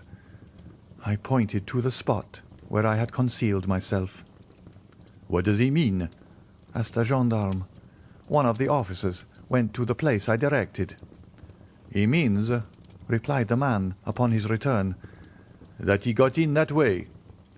And he showed me the hole I had made when I broke through. Then I saw that they took me for the assassin. I recovered force and energy enough to free myself from the hands of those who held me, while I managed to stammer forth, "I did not do it. Indeed, I did not." A couple of gendarmes held the muzzles of their carbines against my breast. "Stir but a step," said they, "and you are a dead man." "Why should you threaten me with death," cried I, "when I have already declared my innocence?" "Tush, tush," cried the men. "Keep your innocent stories to tell the judge at Nîmes. Meanwhile, come along with us, and the best advice we can give you to do is unresistingly." Alas, resistance was far from my thoughts. I was utterly overpowered by surprise and terror, and without a word I suffered myself to be handcuffed and tied to a horse's tail, and thus they took me to Nîmes. I had been tracked by a customs officer, who had lost sight of me near the tavern. Feeling certain that I intended to pass the night there, he had returned to summon his comrades, who just arrived in time to hear the report of the pistol, and to take me in the midst of such circumstantial proofs of my guilt as rendered all hopes of proving my innocence utterly futile. One only chance was left me, that of beseeching the magistrate, before whom I was taken to cause every inquiry to be made for the Abbé Busoni, who had stopped at the inn, of the Pont du Gard on that morning. If Caderousse had invented the story relative to the diamond, and there existed no such persons as the Abbé Busoni, then, indeed, I was lost past redemption, or at least my life hung upon the feeble chance of Caderousse himself being apprehended and confessing the whole truth. 2 months are passed away in hopeless expectation on my part, while I must do the magistrate the justice to say that he used every means to obtain information of the person I declared could exculpate me if he would. Caderousse still evaded all pursuit, and I had resigned myself to what seemed my inevitable fate. My trial was to come on at the approaching assizes, when, on the 8th of September, that is to say, precisely 3 months and 5 days after the events which had perilled my life, the Abbé Busoni, whom I never ventured to believe I should see, presented himself at the prison doors, saying he understood one of the prisoners wished to speak to him. He added that, having learned at Marseilles the particulars of my imprisonment, he hastened to comply with my desire. You may easily imagine with what eagerness I welcomed him, and how minutely I related the whole of what I had seen and heard. I felt some degree of nervousness as I entered upon the history of the diamond, but to my inexpressible astonishment he confirmed it in every particular, and to my equal surprise he seemed to place entire belief in all I said. And then it was that, won by his mild charity, seeing that he was acquainted with all the habits and customs of my own country, and considering also that pardon for the only crime of which I was really guilty might come with a double power from lips so benevolent and kind, I besought him to receive my confession, under the seal of which I recounted the Auteuil affair in all its details, as well as every other transaction of my life. That which I had done by the impulse of my best feelings produced the same effect as though it had been the result of calculation. My voluntary confession of the assassination at Auteuil proved to him that I had not committed that of which I stood accused. When he quitted me, he bade me be of good courage, and to rely upon his doing all in his power to convince my judges of my innocence. I had speedy proofs that the excellent abbé was engaged in my behalf, for the rigours of my imprisonment were alleviated by many trifling though acceptable indulgences, and I was told that my trial was to be postponed to the assizes following those now being held in the interests it pleased Providence to cause the apprehension of Caderousse, who was discovered in some distant country and brought back to France, where he made a full confession, refusing to make the fact of his wife's having suggested and arranged the murder any excuse for his own guilt. The wretched man was sentenced to the galleys for life, and I was immediately set at liberty. "And then it was, I presume," said Monte Cristo, "that you came to me as the bearer of a letter from the Abbé Busoni." "It was, your Excellency. The benevolent abbé took an evident interest in all that concerned me. "Your mode of life as a smuggler," said he to me one day, "will be the ruin of you. If you get out, don't take it up again."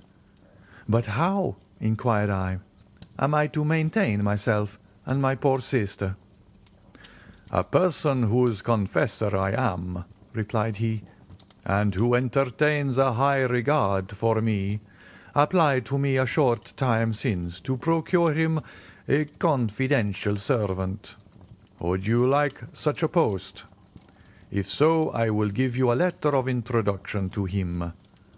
"Oh, father," I exclaimed, "you are very good." "But you must swear solemnly that I shall never have reason to repent of my recommendation." I extended my hand and was about to pledge myself by any promise he would dictate, but he stopped me. "It is unnecessary for you to bind yourself by any vow," said he. "I know and admire the Corsican nature too well to fear you. Here, take this," continued he, after rapidly writing the few lines. "I brought them to your Excellency, and upon receipt of which you deigned to receive me into your service, and proudly I ask whether your Excellency has ever had cause to repent having done so." "No," replied the Count. "I take pleasure in saying that you have served me faithfully, Bertuccio, but you might have shown more confidence in me." "I, your Excellency?" "Yes, you. How comes it that, having both a sister and an adopted son, you have never spoken to me of either?" "Alas, I have still to recount the most distressing period of my life. Anxious, as you may suppose, I was to behold and comfort my dear sister. I lost no time in hastening to Corsica, but when I arrived at Rogliano, I found a house of mourning the consequences of a scene so horrible that the neighbours remember and speak of it to this day.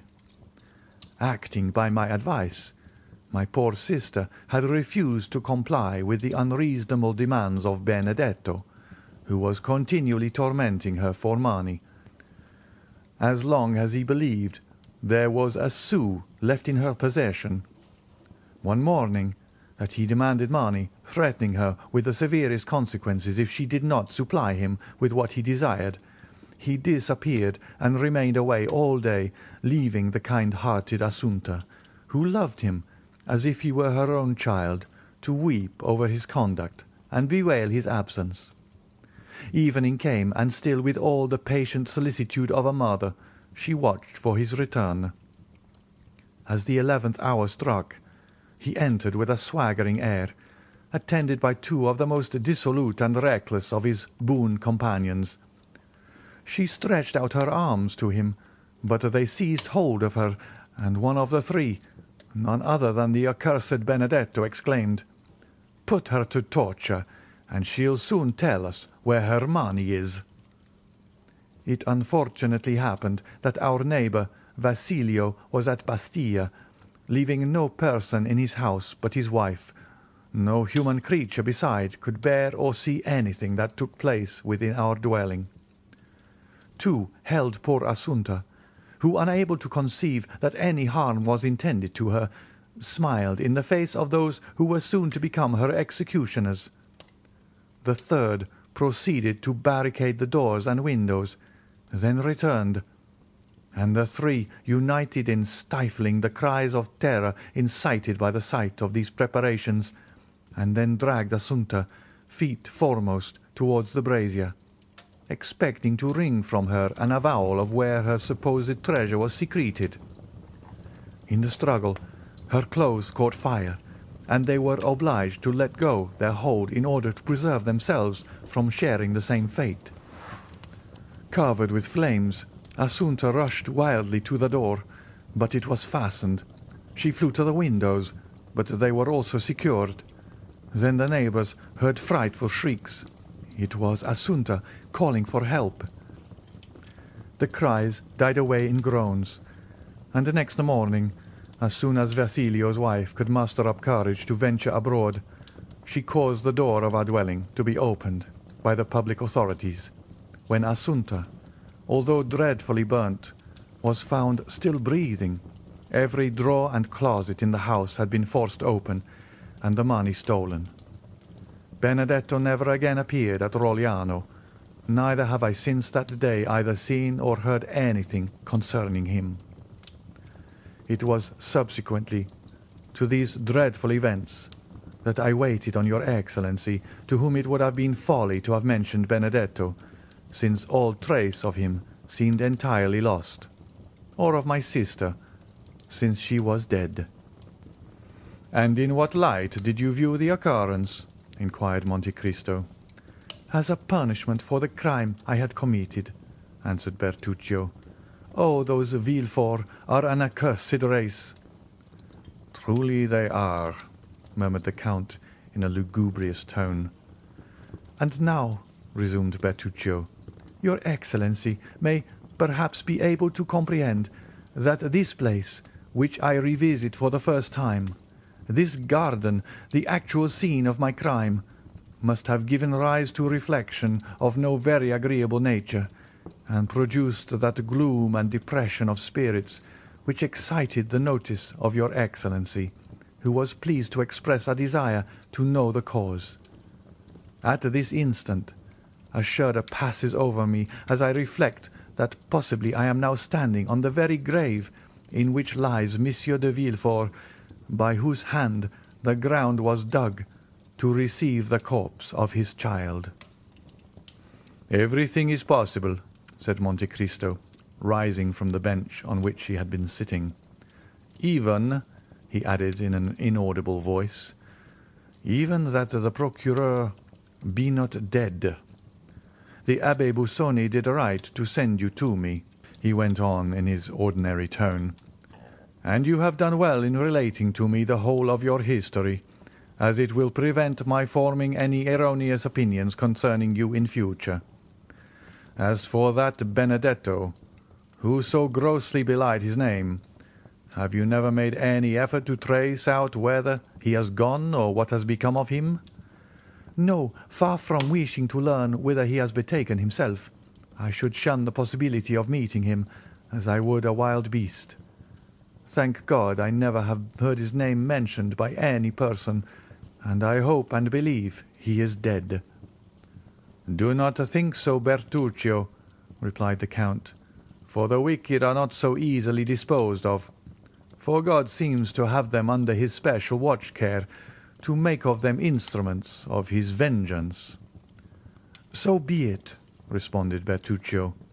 "All I ask of heaven is that I may never see him again. And now, your Excellency," he added, bowing his head, "you know everything. You are my judge on earth as the Almighty is in heaven. Have you for me no words of consolation?" "My good friend, I can only repeat the words addressed to you by the Abbé Busoni. Villefort merited punishment for what he had done to you, and perhaps to others. Benedetto, if still living, will become the instrument of divine retribution in some way or other, and then be duly punished in his turn. As far as yourself are concerned, I see but one point in which you are really guilty. Ask yourself wherefore, after rescuing the infant from its living grave, you did not restore it to its mother. There was the crime, Bertuccio. That was where you became really culpable." "True, Excellency, that was the crime, the real crime, for in that I acted like a coward. My first duty, directly I had succeeded in recalling the babe to life, was to restore it to its mother. But in order to do so I must have made close and careful inquiry, which would in all probability have led to my own apprehension, and I clung to life, partly on my sister's account, and partly for the feeling of pride inborn in our hearts of desiring to come off untouched and victorious in the execution of our vengeance. Perhaps, too, the natural and instinctive love of life made me wish to avoid endangering my own. And then again, I am not as brave and courageous as was my poor brother."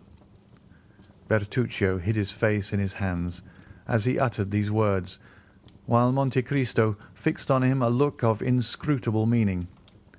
After a brief silence, rendered still more solemn by the time and place, the Count said in a tone of melancholy wholly unlike his usual manner, "In order to bring this conversation to a fitting termination, the last we shall ever hold upon this subject, I will repeat to you some words I have heard from the lips of the Abbé Busoni. For all evils there are two remedies, time and silence. And now leave me, Monsieur Bertuccio, to walk alone here in the garden. The very circumstances which inflict on you as a principal in the tragic scene enacted here Such painful emotions are to me, on the contrary, a source of something like contentment, and serve but to enhance the value of this dwelling in my estimation. The chief beauty of trees consists in the deep shadow of their umbrageous boughs, while fancy pictures a moving multitude of shapes and forms flitting and passing beneath that shade. Here I have a garden laid out in such a way as to afford the fullest scope for the imagination, and furnished with thickly grown trees, beneath whose leafy screen a visionary like myself may conjure up phantoms at will. This to me, who expected but to find a blank enclosure surrounded by a straight wall, is, I assure you, a most agreeable surprise. I have no fear of ghosts, and I have never heard it said that so much harm had been done by the dead during 6,000 years as is wrought by the living in a single day. Retire within, Bertuccio, and tranquillize your mind. Should your confessor be less indulgent to you in your dying moments than you found the Abbé Busoni, send for me, if I am still on earth, and I will soothe your ears with words that will effectually calm and soothe your parting soul, ere it goes forth to traverse the ocean called eternity." Bertuccio bowed respectfully and turned away, sighing heavily. Monte Cristo, left alone, took 3 or 4 steps onwards and murmured, "Here, beneath this plane tree, must have been where the infant's grave was dug. There is a little door opening into the garden. At this corner is the private staircase communicating with the sleeping apartment. There will be no necessity for me to make a note of these particulars, for there, before my eyes, beneath my feet, all around me, I have the plan sketched with all the living reality of truth." After making the tour of the garden a second time, the Count re-entered his carriage, while Bertuccio, who perceived the thoughtful expression of his master's features, took his seat beside the driver without uttering a word. The carriage proceeded rapidly towards Paris.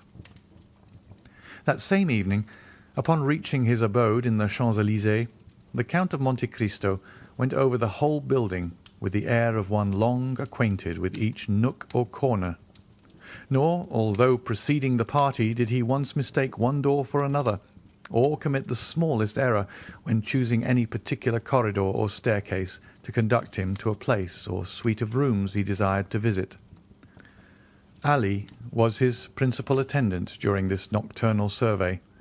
Having given various orders to Bertuccio relative to the improvements and alterations he decided to make in the house, the Count, drawing out his watch, said to the attentive Nubian, "It is 11:30 o'clock. Haydée will soon be here. Have the French attendants been summoned to await her coming?"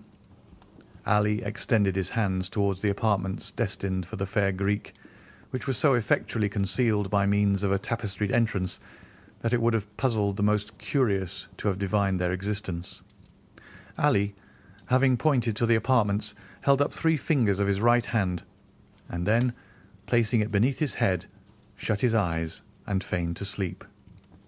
"I understand," said Monte Cristo, well acquainted with Ali's pantomime. "You mean to tell me that 3 female attendants await their new mistress in her sleeping chamber?" Ali, with considerable animation, made a sign in the affirmative. "Madame will be tired to-night," continued Monte Cristo, "and will, no doubt, wish to rest. Desire the French attendants not to weary her with questions, but merely to pay their respectful duty and retire. You will also see that the Greek servants hold no communication with those of this country." He bowed. Just at that moment voices were heard hailing the concierge. The gate opened, a carriage rolled down the avenue and stopped at the steps. The Count hastily descended, presented himself at the already opened carriage door, and held out his hand to a young woman, completely enveloped in a green silk mantle, heavily embroidered with gold. She raised the hand extended toward her to her lips, and kissed it with a mixture of love and respect. Some few words passed between them in that sonorous language in which Homer makes his gods converse. The young woman spoke with an expression of deep tenderness, while the Count replied with an air of gentle gravity. Preceded by Ali, who carried a rose-coloured flambeau in his hand, the newcomer, who was no other than the lovely Greek who had been Monte Cristo's companion in Italy, was conducted to her apartments, while the Count retired to the pavilion reserved for himself. In another hour every light in the house was extinguished, and it might have been thought that all its inmates slept. End of chapter 45.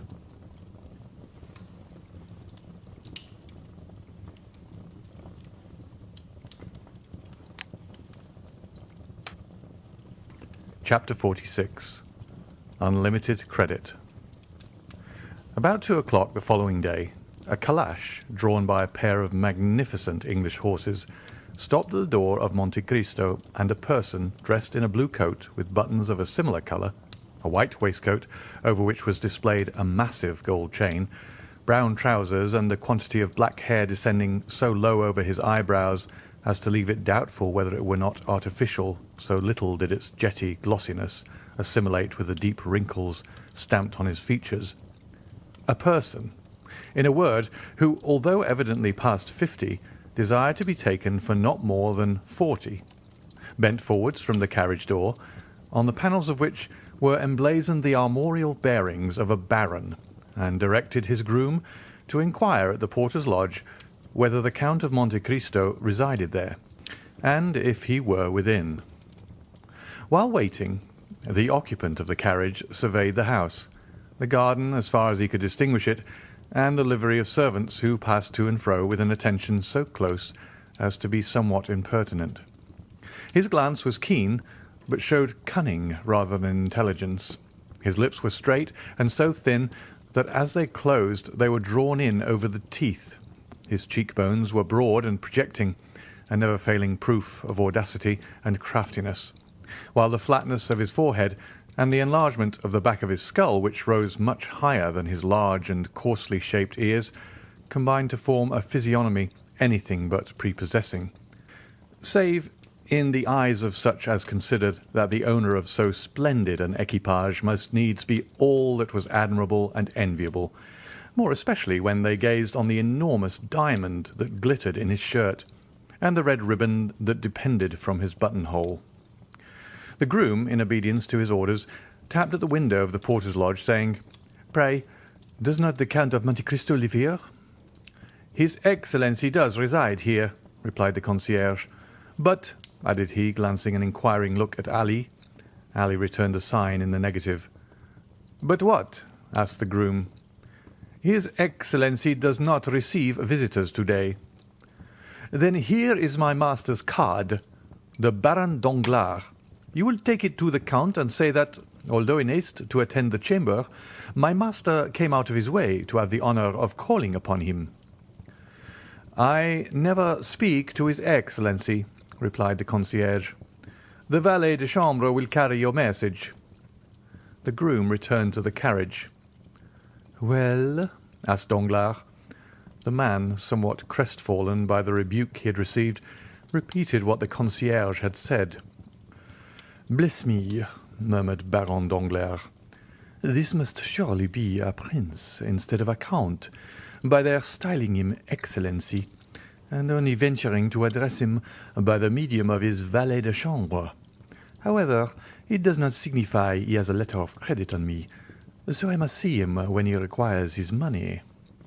Then throwing himself back in his carriage, Danglars called out to his coachman, in a voice that might be heard across the road, "To the Chamber of Deputies." Apprised in time of the visit paid him, Monte Cristo had, from behind the blinds of his pavilion, as minutely observed the Baron by means of an excellent lorgnette, as Danglars himself had scrutinized the house, garden, and servants. "That fellow has a decidedly bad countenance," said the Count in a tone of disgust, as he shut up his glass into its ivory case. How comes it that all do not retreat in aversion at sight of that flat, receding, serpent-like forehead, round, vulture-shaped head, and sharp-hooked nose like the beak of a buzzard, Ali?" cried he, striking at the same time on the brazen gong. Ali appeared. "Summon Bertuccio," said the Count. Almost immediately Bertuccio entered the apartment. "Did your Excellency desire to see me?" inquired he. "I did," replied the Count. "You no doubt observed the horses standing a few minutes since at the door." "Certainly, your Excellency. I noticed them for their remarkable beauty." "Then how comes it," said Monte Cristo with a frown, "that when I desired you to purchase for me the finest pair of horses to be found in Paris, there is another pair fully as fine as mine not in my stables?" At the look of displeasure, added to the angry tone in which the Count spoke, Ali turned pale and held down his head.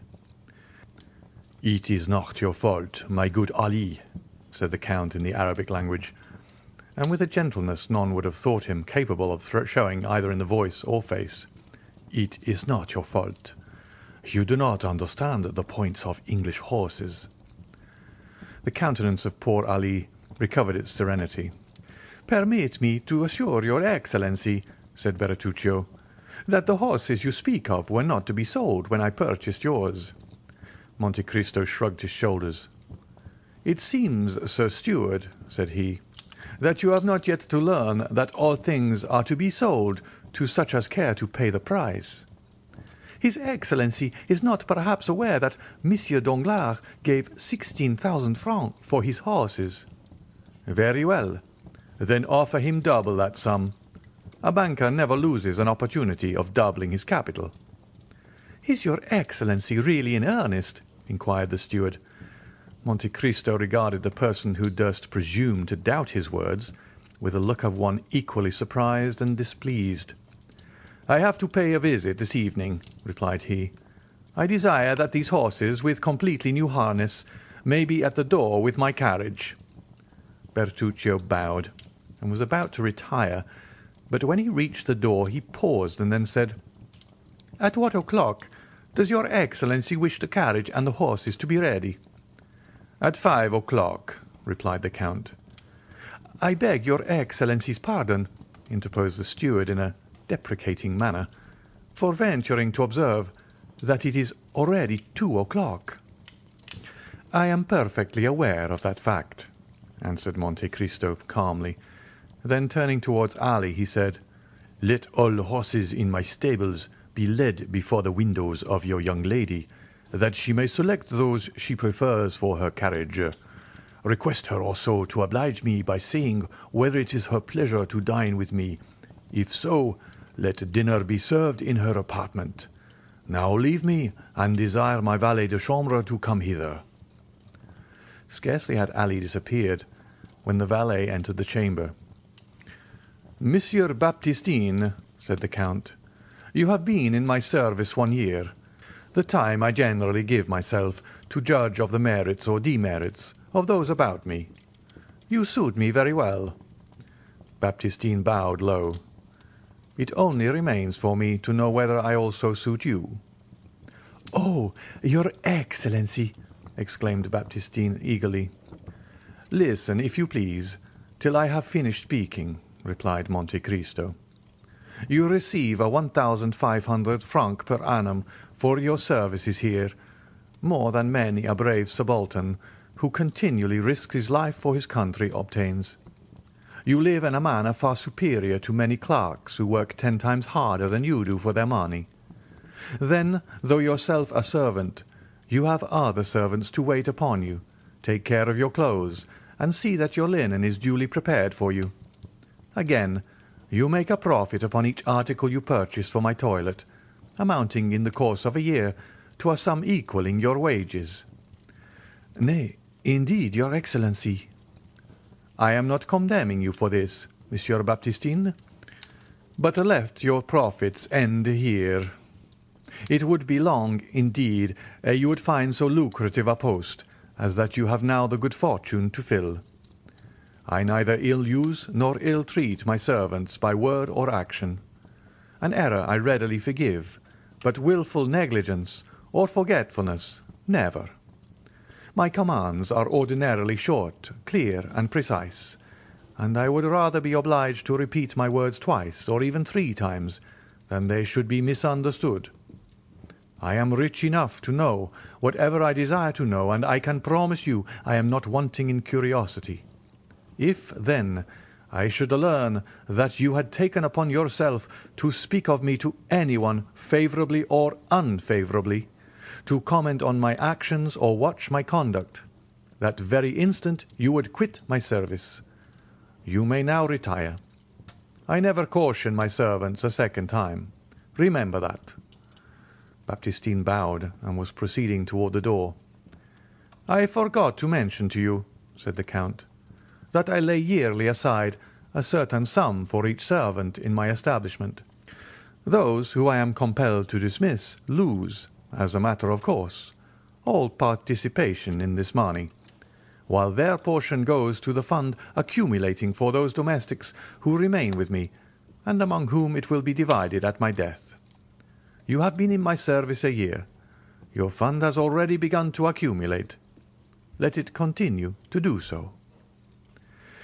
This address, delivered in the presence of Ali, who, not understanding one word of the language in which it was spoken, stood wholly unmoved, produced an effect on Monsieur Baptistine only to be conceived by such as have occasion to study the character and disposition of French domestics.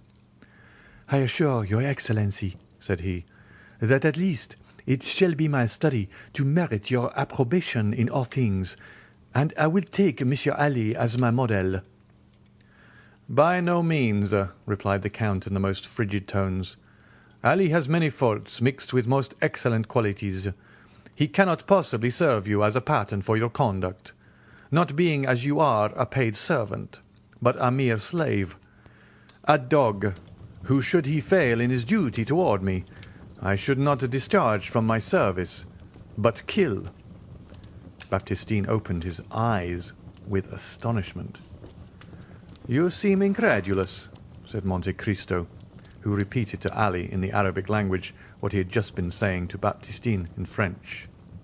The Nubian smiled assentingly to his master's words, then kneeling on one knee, respectfully kissed the hand of the Count. This corroboration of the lesson he had just received put the finishing stroke to the wonder and stupefaction of Monsieur Baptistine. The Count then motioned the valet de chambre to retire, and to Ali to follow to his study, where they conversed long and earnestly together. As the hand of the clock pointed to 5, the Count struck thrice upon his gong. When Ali was wanted, 1 stroke was given, 2 summoned Baptistine, and 3 Bertuccio. The steward entered. "My horses?" said Monte Cristo. "They are at the door, harnessed to the carriage, as your Excellency desired.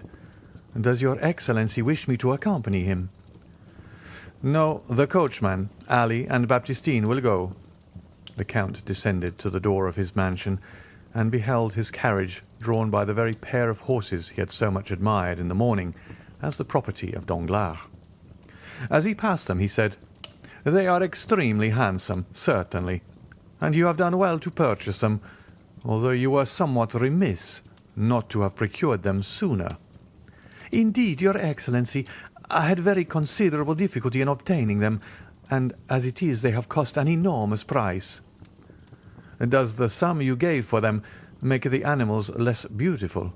inquired the Count, shrugging his shoulders. "Nay, if your Excellency is satisfied, it is all that I would wish. Whither does your Excellency desire to be driven?" "To the residence of Baron Danglars, Rue de la Chaussée-d'Antin." This conversation had passed as they stood upon the terrace from which a flight of stone steps led to the carriage drive. As Bertuccio, with a respectful bow, was moving away, the Count called him back. "I have another commission for you, Monsieur Bertuccio," said he. "I am desirous of having an estate by the seaside in Normandy, for instance between Havre and Boulogne. You see, I gave you a wide range. It will be absolutely necessary that the place you may select have a small harbour, creek, or bay, into which my corvette can enter and remain at anchor She draws only 15 feet. She must be kept in constant readiness to sail immediately I think proper to give the signal. Make the requisite inquiries for a place of this description, and when you have met with an eligible spot, visit it, and if it possess the advantage desired, purchase it at once in your own name. The corvette must now, I think, be on her way to Fécamp, must she not?" "Certainly, Your Excellency. I saw her put to sea the same evening we quitted Marseille." "And the yacht?" "Was ordered to remain at Martigues." "'Tis well. I wish you to write from time to time to the captains in charge of the two vessels, so as to keep them on the alert." "And the steamboat?" "She is at Chalons?" "Yes." "The same orders for her as for the two sailing vessels." "Very good." "When you have purchased the estate I desire, I want constant relays of horses at 10 leagues apart along this northern and southern road." "Your Excellency may depend upon me." The Count made a gesture of satisfaction, descended the terrace steps, and sprang into his carriage, which was whirled along swiftly to the banker's house. Danglars was engaged at that moment presiding over a railroad committee, but the meeting was nearly concluded when the name of his visitor was announced. As the Count's title sounded on his ear, he rose, and addressing his colleagues, who were members of one or other of the chamber, he said, "Gentlemen, pardon me for leaving you so abruptly, but a most ridiculous circumstance has occurred, which is this. Thomson and French, the Roman bankers, have sent to me a certain person calling himself the Count of Monte Cristo, and have given him an unlimited credit with me. I confess this is the drollest thing I have ever met with in course of my extensive foreign transactions, and you may readily suppose it has greatly roused my curiosity. I took the trouble this morning to call on the pretended count. If he were a real count, he wouldn't be so rich. But would you believe it? He was not receiving. So the master of Monte Cristo gives himself airs befitting a great millionaire or a capricious beauty. I made inquiries, and found that the house in the Champs-Élysées is his own property, and certainly it was very decently kept up, but," pursued Danglars with one of his sinister smiles, "an order for unlimited credit calls for something like caution on the part of the banker to whom that order is given. I am very anxious to see this man. I suspect a hoax is intended, but the instigators of it little knew whom they had to deal with. They laugh best who laugh last." Having delivered himself of this pompous address, uttered with a degree of energy that left the Baron almost out of breath, he bowed to the assembled party and withdrew to his drawing-room, whose sumptuous furnishings of white and gold had caused a great sensation in the Chaussée d'Antin. It was to this apartment he had desired his guest to be shown, with the purpose of overwhelming him at the sight of so much luxury. He found the Count standing before some copies of Albano and Fattore that had been passed off to the banker as originals, but which, mere copies as they were, seemed to feel their degradation in being brought into juxtaposition with the gaudy colours that covered the ceiling. The Count turned round as he heard the entrance of Danglars into the room. With a slight inclination of the head, Danglars signed to the Count to be seated, pointing significantly to a gilded armchair covered with white satin embroidered with gold. The Count sat down. "I have the honour, I presume, of addressing a Monsieur de Monte Cristo." The Count bowed. "And I of speaking to Baron Danglars, Chevalier of the Legion of Honour and a member of the Chamber of Deputies." Monte Cristo repeated all the titles he had read on the Baron's card. Danglars felt the irony and compressed his lips. "You will, I trust, excuse me, monsieur, for not calling you by your title when I first addressed you," he said. "But you are aware that we are living under a popular form of government, and that I myself a representative of the liberties of the people." "So much so," replied Monte Cristo, "that while you call yourself Baron, you are not willing to call anybody else Count." "Upon my word, monsieur," said Danglars with affected carelessness, "I attach no sort of value to such empty distinctions, but the fact is, I was made baron and also chevalier of the Legion of Honor in return for services rendered, but—" "But you have discarded your titles after the example set you by Messrs. de Montmorency and Lafayette. That was a noble example to follow, monsieur." "Why," replied Danglars, "not entirely so. With the servants, you understand." "I see. To your domestics you are 'my lord.' The journalists style you 'monsieur,' while your constituents call you 'citizen.' These are distinctions very suitable under a constitutional government. I understand perfectly." Again Danglars bit his lips. He saw that he was no match for Monte Cristo in an argument of this sort, and he therefore hastened to turn to subjects more congenial. "Permit me to inform you, Count," said he, bowing, "that I have received a letter of advice from Thomson & French of Rome." "I am glad to hear it, Baron, for I must claim the privilege of addressing you after the manner of your servants.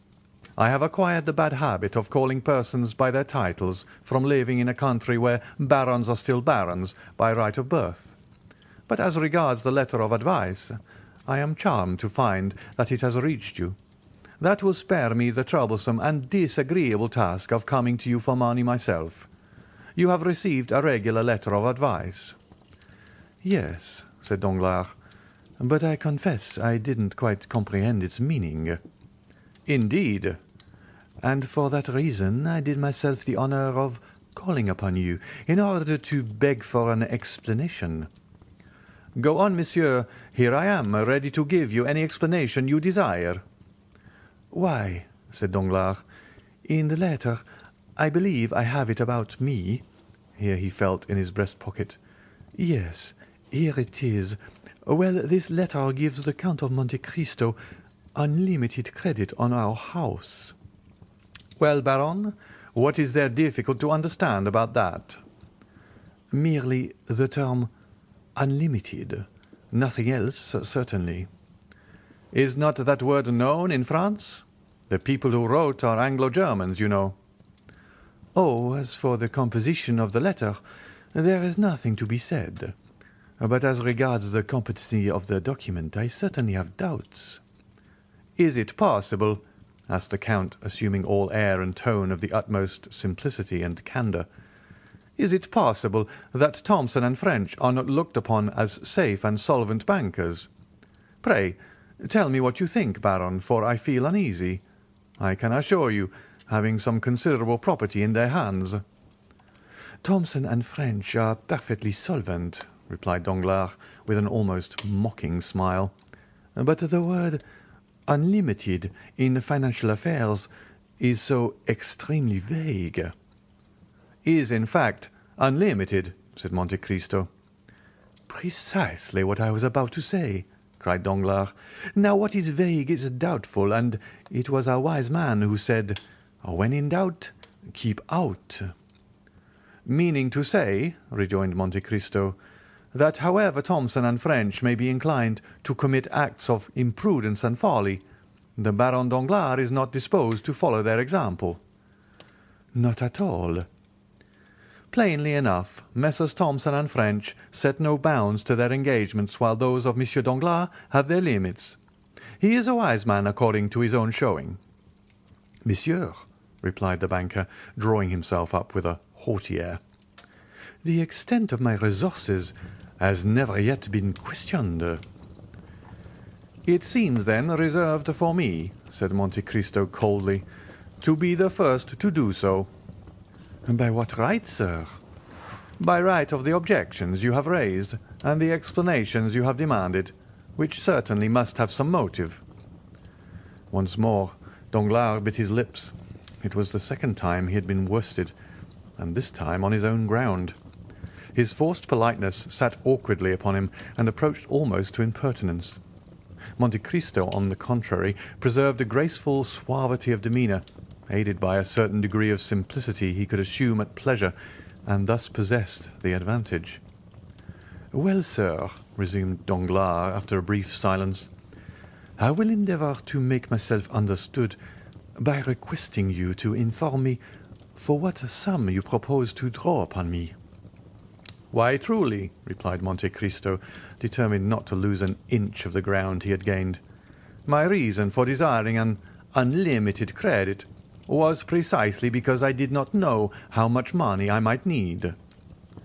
The banker thought the time had come for him to take the upper hand, so throwing himself back in his armchair, he said with an arrogant and purse-proud air, "Let me beg of you not to hesitate in naming your wishes. You will then be convinced that the resources of the house of Danglars, however limited, are still equal to meeting the largest demands, and were you even to require 1,000,000— "I beg your pardon," interposed Monte Cristo. "I said 1,000,000," replied Danglars, with the confidence of ignorance. "But could I do with 1,000,000?" retorted the Count. "My dear sir, if a trifle like that would suffice me, I should never have given myself the trouble of opening an account. 1,000,000? Excuse my smiling when you speak of a sum I am in the habit of carrying in my pocket-book or dressing-case." And with these words Monte Cristo took from his pocket a small case containing his visiting cards, and drew forth 2 orders on the Treasury for 500,000 francs each, payable at sight to the bearer. A man like Danglars was wholly inaccessible to any gentler method of correction. The effect of the present revelation was stunning. He trembled and was on the verge of apoplexy. The pupils of his eyes, as he gazed at Monte Cristo, dilated horribly. "Come, come," said Monte Cristo, "confess honestly that you have not perfect confidence in Thomson and French. I understand, and foreseeing that such might be the case, I took, in spite of my ignorance of affairs, certain precautions. See, here are 2 similar letters to that you have yourself received, one from the house of Astaing and Esquel of Vienna, and Baron Rothschild, the other drawn by bearing of London upon Monsieur Lafitte. Now, sir, you have but to say the word, and I will spare you all uneasiness by presenting my letter of credit to one or other of these 2 firms." The blow had struck home, and Danglars was entirely vanquished. With a trembling hand he took the 2 letters from the Count, who held them carelessly between finger and thumb, and proceeded to scrutinize the signatures with a minuteness that the Count might have regarded as insulting, had it not suited his present purpose to mislead the banker. "Oh, sir," said Danglars, after he had convinced himself of the authenticity of the documents he held, and rising as if to salute the power of gold personified in the man before him, "3 letters of unlimited credit. I can be no longer mistrustful, but you must pardon me, my dear Count, for confessing to some degree of astonishment." "Nay," answered Monte Cristo with the most gentlemanly air, "'tis not for such trifling sums as these that your banking house is to be accommoded. Then you can let me have some money, can you not?" "Whatever you say, my dear Count, I am at your orders." "Why," replied Monte Cristo, "since we mutually understand each other, for such I presume is the case." Danglars bowed assentingly. "You are quite sure that not a lurking doubt or suspicion lingers in your mind?" "Oh, my dear Count," exclaimed Danglars, "I never for an instant entertained such a feeling toward you." "No, you merely wished to be convinced, nothing more. But now that we have come to so clear an understanding, and that all distrust and suspicion are laid at rest, we may as well fix a sum as the probable expenditure of the first year. Suppose we say 6,000,000 to—" "6,000,000?" gasped Danglars. "So be it." "Then if I should require more," continued Monte Cristo in a careless manner, "why, of course, I should draw upon you, but my present intention is not to remain in France more than a year, and during that period I scarcely think I shall exceed the sum I mentioned. However, we shall see. Be kind enough, then, to send me 500,000 francs tomorrow. I shall be at home till midday, or if not I will leave a receipt with my steward." "The money you desire "Shall be at your house by 10 o'clock tomorrow morning, my dear Count," replied Danglars. "How would you like to have it? In gold, silver, or note?" "Half in gold and the other half in banknotes, if you please," said the Count, rising from his seat. "I must confess to you, Count," said Danglars, "that I have hitherto imagined myself acquainted with the degree of all the great fortunes of Europe, and still wealth such as yours has been wholly unknown to me. May I presume to ask whether you have long possessed it?" "It has been in the family a very long while," returned Monte Cristo. "A sort of treasure expressly forbidden to be touched for a certain period of years, during which the accumulated interest has doubled the capital. The period appointed by the testator for the disposal of these riches occurred only a short time ago, and they have only been employed by me within the last few years. Your ignorance on the subject, therefore, is easily accounted for. However, you will be better informed as to me and my possessions ere long." And the Count, while pronouncing these latter words, accompanied them with one of those ghastly smiles that used to strike terror into poor Franz d'Épinay. "With your taste and means of gratifying them," continued Danglars, "you will exhibit a splendour that must effectually put us poor miserable millionaire quite in the shade. If I mistake you not an admirer of paintings, at least I judged you so from the attention you appeared to be bestowing on mine when I entered the room. If you will permit me, I shall be happy to show you my picture gallery, composed entirely of works by the ancient masters, warranted as such. Not a modern picture among them. I cannot endure the modern school of painting." "You are perfectly right in objecting to them, for this one great fault, that they have not yet had time to become old." "Or will you allow me to show you several fine statues by Thorwaldsen, Bortoloni, and Canova, all foreign artists, for, as you may perceive, I think but very indifferently of our French sculptors." "You have a right to be unjust to them, monsieur. They are your compatriots." "But all this may come later, when we shall be better known to each other. For the present I will confine myself, if perfectly agreeable to you, to introducing you to the Baroness Danglars. Excuse my impatience, my dear Count, but a client like you is almost like a member of the family." Monte Cristo bowed in sign that he accepted the proffered honour. Danglars rang, and was answered by a servant in a showy livery. "Is the Baroness at home?" inquired Danglars. "Yes, my lord," answered the man. "And alone?" "No, my lord. Madame has visitors." "Have you any objection to meet any persons who may be with Madame, or do you desire to preserve a strict incognito?" "No, indeed," replied Monte Cristo with a smile. "I do not arrogate to myself the right of so doing." "And who is with Madame, Monsieur d'Aubray?" inquired Danglars, with an air of indulgence and good nature that made Monte Cristo smile, acquainted as he was with the secrets of the banker's domestic life. "Yes, my lord," replied the servant. "Monsieur d'Aubray is with Madame." Danglars nodded his head, then turning to Monte Cristo said, "Monsieur Lucien d'Aubray is an old friend of mine, and private secretary to the Minister of the Interior. As for my wife, I must tell you, she lowered herself by marrying me, for she belongs to one of the most ancient families in France. Her maiden name was de Servières, and her first husband was Colonel the Marquis of Nargonne." "I have not the honour of knowing Madame Danglars, but I have already met Monsieur Lucien d'Aubray." "Ah, indeed," said Danglars. "And where was that?" "At the house of Monsieur de Morcerf." "Aha! You are acquainted with the young viscount, are you?"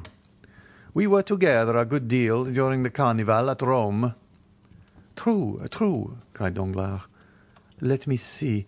Have I not heard talk of some strange adventure with bandits or thieves hid in ruins, and of his having had a miraculous escape? I forget how, but I know he used to amuse my wife and daughter by telling them about it after his return from Italy.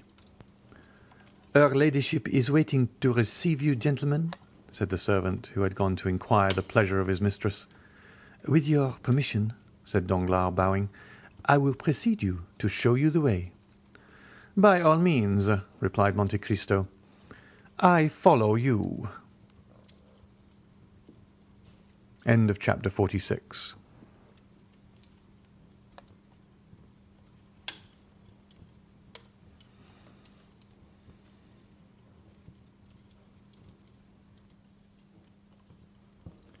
Chapter 47. The Dappled Greys. The Baron, followed by the Count, traversed a long series of apartments in which the prevailing characteristics were heavy magnificence and the gaudiness of ostentatious wealth, until he reached the boudoir of Madame Danglars, a small octagonal-shaped room hung with pink satin covered with white Indian muslin. The chairs were of ancient workmanship and materials. Over the doors were painted sketches of shepherds and shepherdesses, after the style and manner of Boucher, and at each side pretty medallions in crayons, harmonizing well with the furnishings of this charming apartment, the only one throughout the great mansion in which any distinctive taste prevailed. The truth was, it had been entirely overlooked in the plan arranged and followed out by Monsieur Danglars and his architect, who had been selected to aid the Baron in the great work of improvement solely because he was the most fashionable and celebrated decorator of the day. The decorations of the boudoir had been left entirely to Madame Danglars and Lucien Debray. Monsieur Danglars, however, while possessing a great admiration for the antique, as it was understood during the time of the Directory, entertained the most sovereign contempt for the simple elegance of his wife's favourite sitting-room, where, by the way, he was never permitted to intrude, unless, indeed, he excused his own appearance by ushering in some more agreeable visitor than himself. And even then, he had rather the air and manner of a person who was himself introduced than that of being the presenter of another, his reception being cordial or frigid in proportion as the person who accompanied him chanced to please or displease the Baroness. Madame Danglars, who, although past the first bloom of youth, was still strikingly handsome, was now seated at the piano, a most elaborate piece of cabinet and inlaid work, which Lucien Debray, standing before a small work-table, was turning over the pages of an album. Lucien had found time preparatory to the Count's arrival to relate many particulars respecting him to Madame Danglars.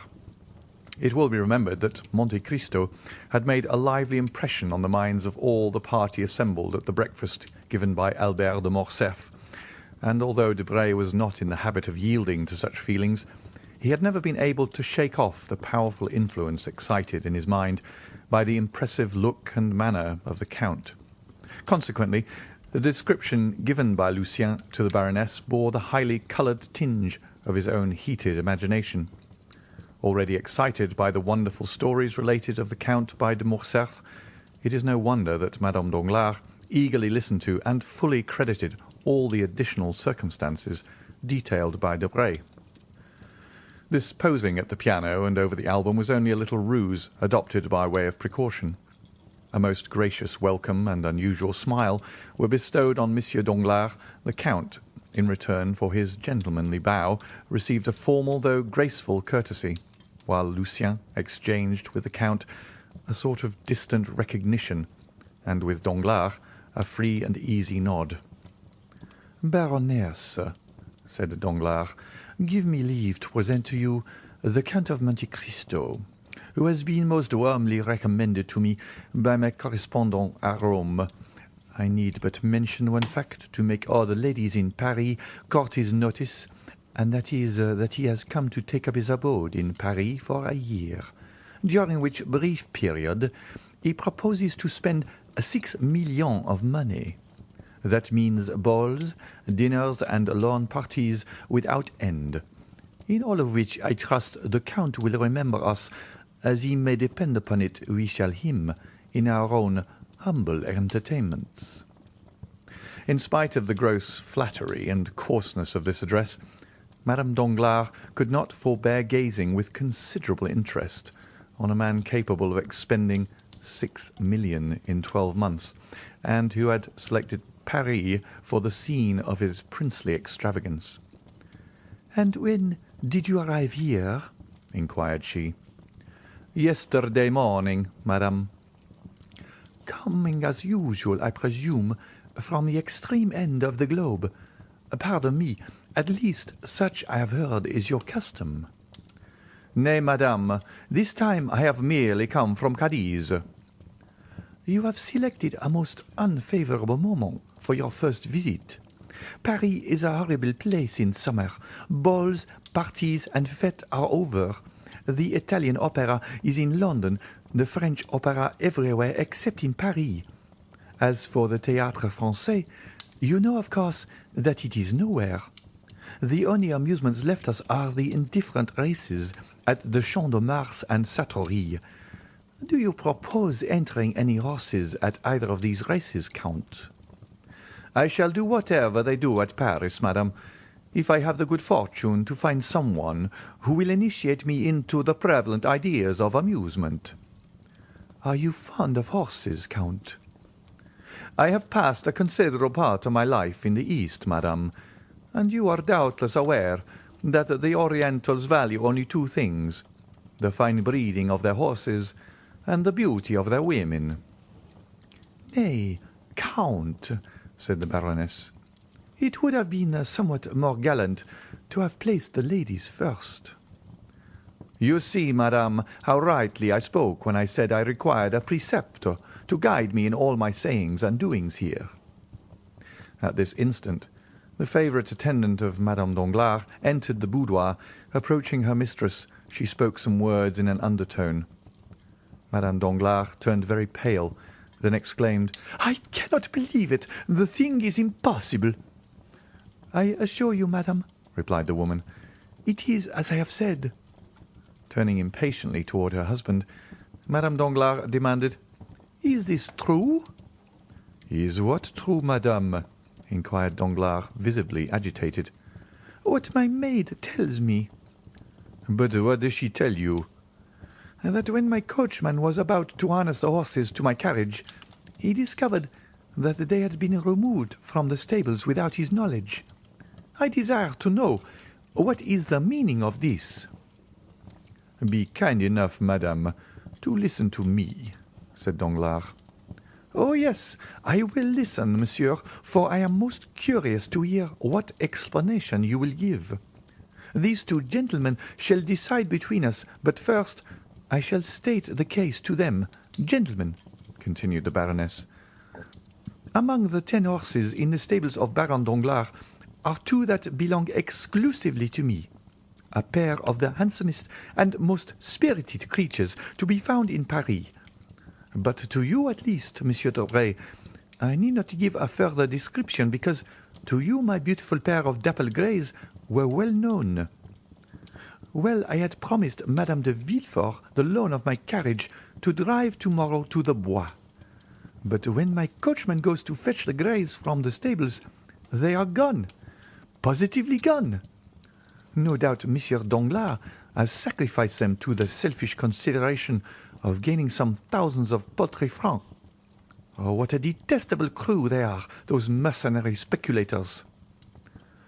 "Madame," replied Danglars, "the horses were not sufficiently quiet for you.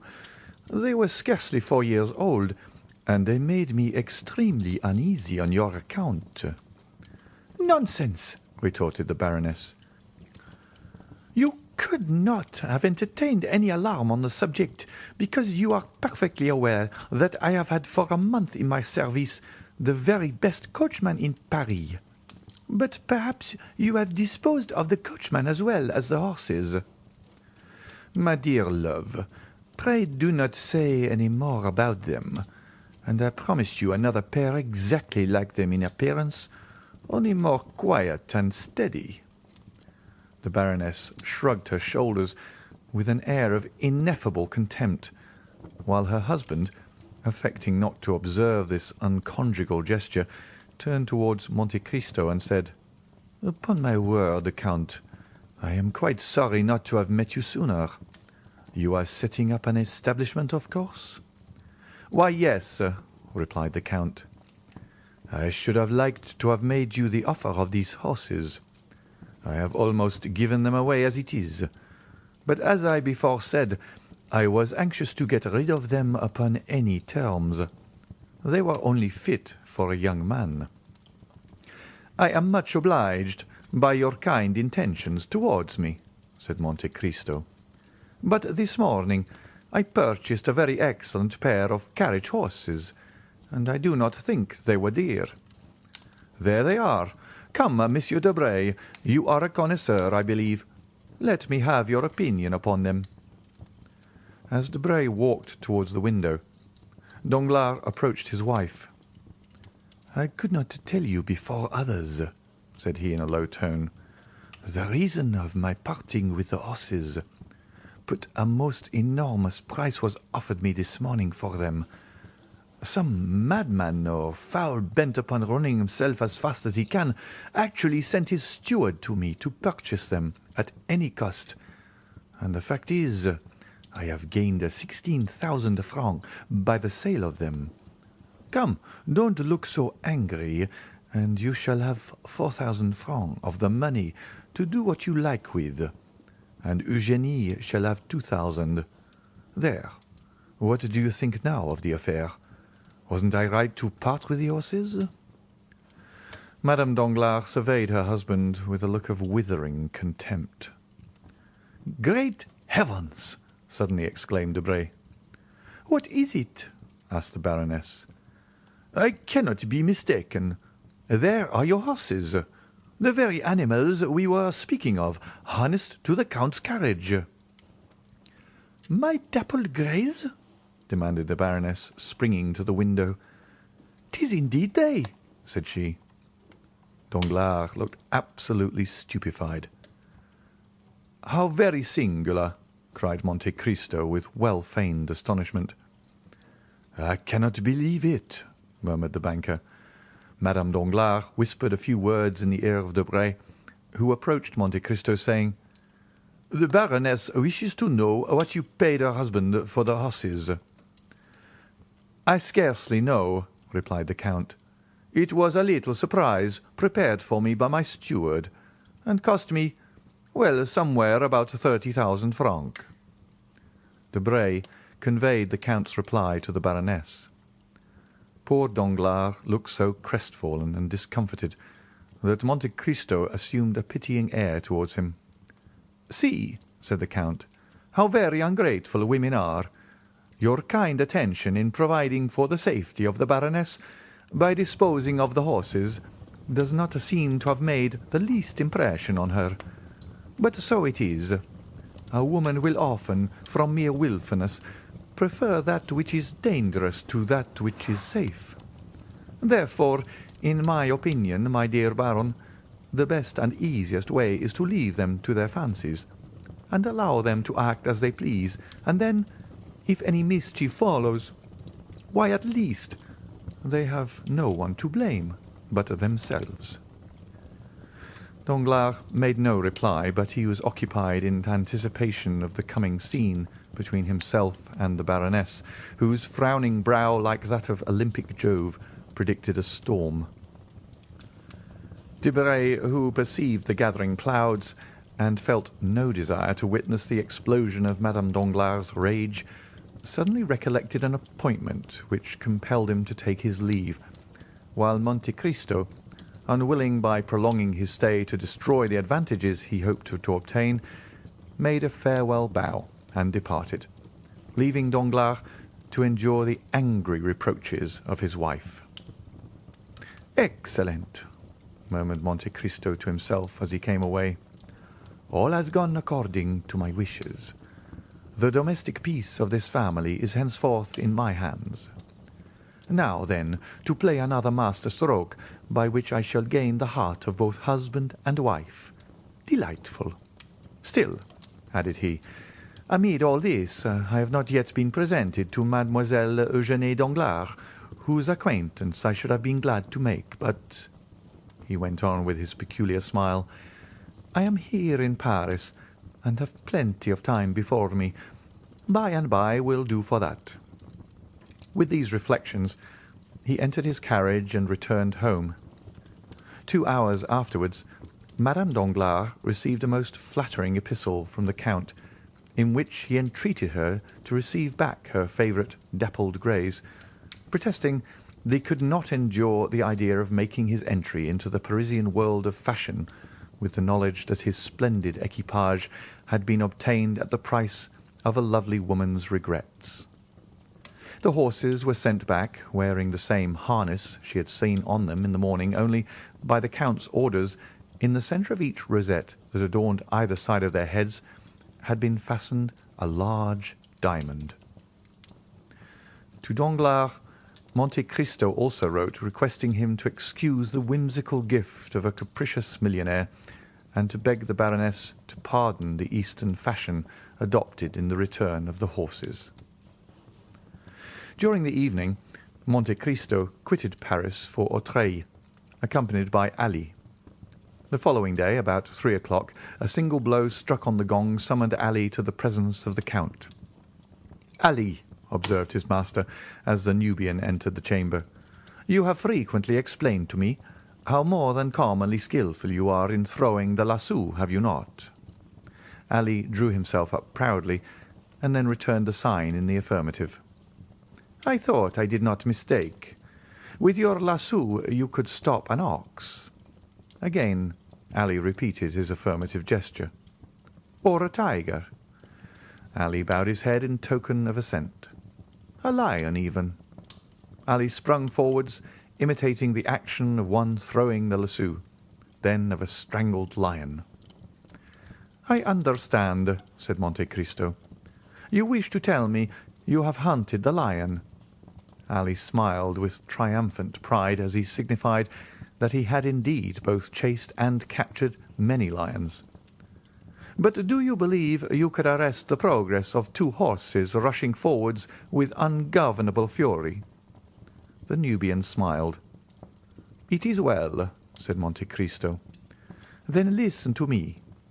Ere long a carriage will dash past here, drawn by the pair of dappled grey horses you saw me with yesterday. Now, at the risk of your own life, you must manage to stop these horses before my door." Ali descended to the street, and marked a straight line on the pavement immediately at the entrance of the house, and then pointed out the line he had traced to the Count, who was watching him. The Count patted him gently on the shoulder, his usual mode of praising Ali, who, pleased and gratified with the commission assigned him, walked calmly towards a projecting stone forming the angle of the street and house, and, seating himself thereon, began to smoke his chibouk, while Monte Cristo re-entered his dwelling, perfectly assured of the success of his plan. Still, as 5 o'clock approached, and the carriage was momentarily expected by the Count, the indication of more than common impatience and uneasiness might be observed in his manner.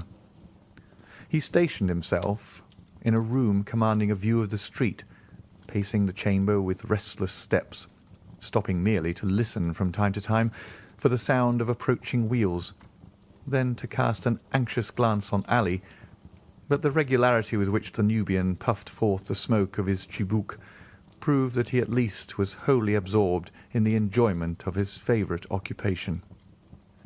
Suddenly, a distant sound of rapidly advancing wheels was heard, and almost immediately a carriage appeared, drawn by a pair of wild, ungovernable horses, while the terrified coachman strove in vain to restrain their furious speed. In the vehicle was a young woman and a child of about 7 or 8, clasped in each other's arms. Terror seemed to have deprived them even of the power of uttering a cry. The carriage creaked and rattled as it flew over the rough stones, and the slightest obstacle under the wheels would have caused disaster. But it kept on in the middle of the road, and those who saw it passed uttered cries of terror. Ali suddenly cast aside his chibouk, drew the lasso from his pocket, threw it so skilfully as to catch the forelegs of the near horse in its triple fold, and suffered himself to be dragged on for a few steps by the violence of the shock. Then the animal fell over on the pole, which snapped and therefore prevented the other horse from pursuing its way. Gladly availing himself of this opportunity, the coachman leapt from his box, but Ali had promptly seized the nostrils of the second horse and held them in his iron grasp, till the beast, snorting with pain, sunk beside his companion. All this was achieved in much less time than is occupied in the recital. The brief space had, however, been sufficient for a man followed by a number of servants to rush from the house before which the accident had occurred, and, as the coachman opened the door of the carriage, to take from it a lady who was convulsively grasping the cushions with one hand, while the other she pressed to her bosom the young boy who had lost consciousness. Monte Cristo carried them both to the salon and deposited them on a sofa.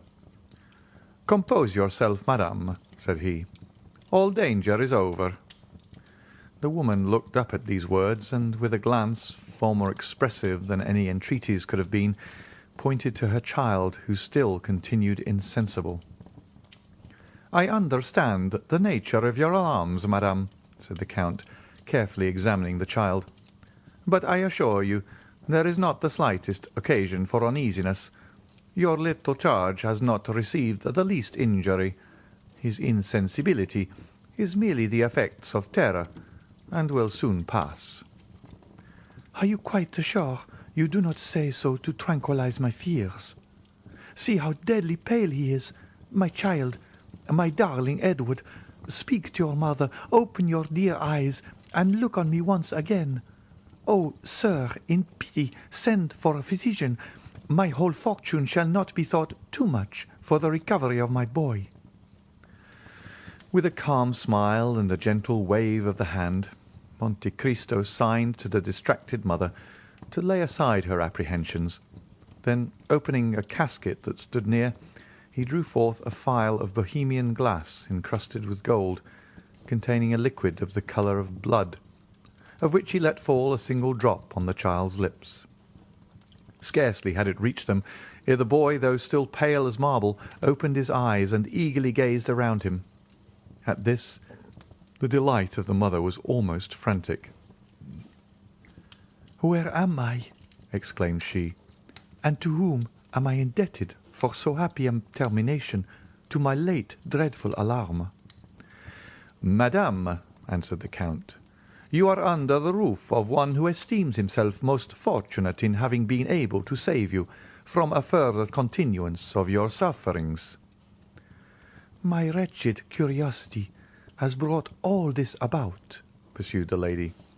"All Paris rang with the praises of Madame Danglars' beautiful horses, and I had the folly to desire to know whether they really merited the high praise given to them." "Is it possible," exclaimed the Count with well-feigned astonishment, "that these horses belong to the Baroness?" "They do, indeed. May I inquire if you are acquainted with Madame Danglars?"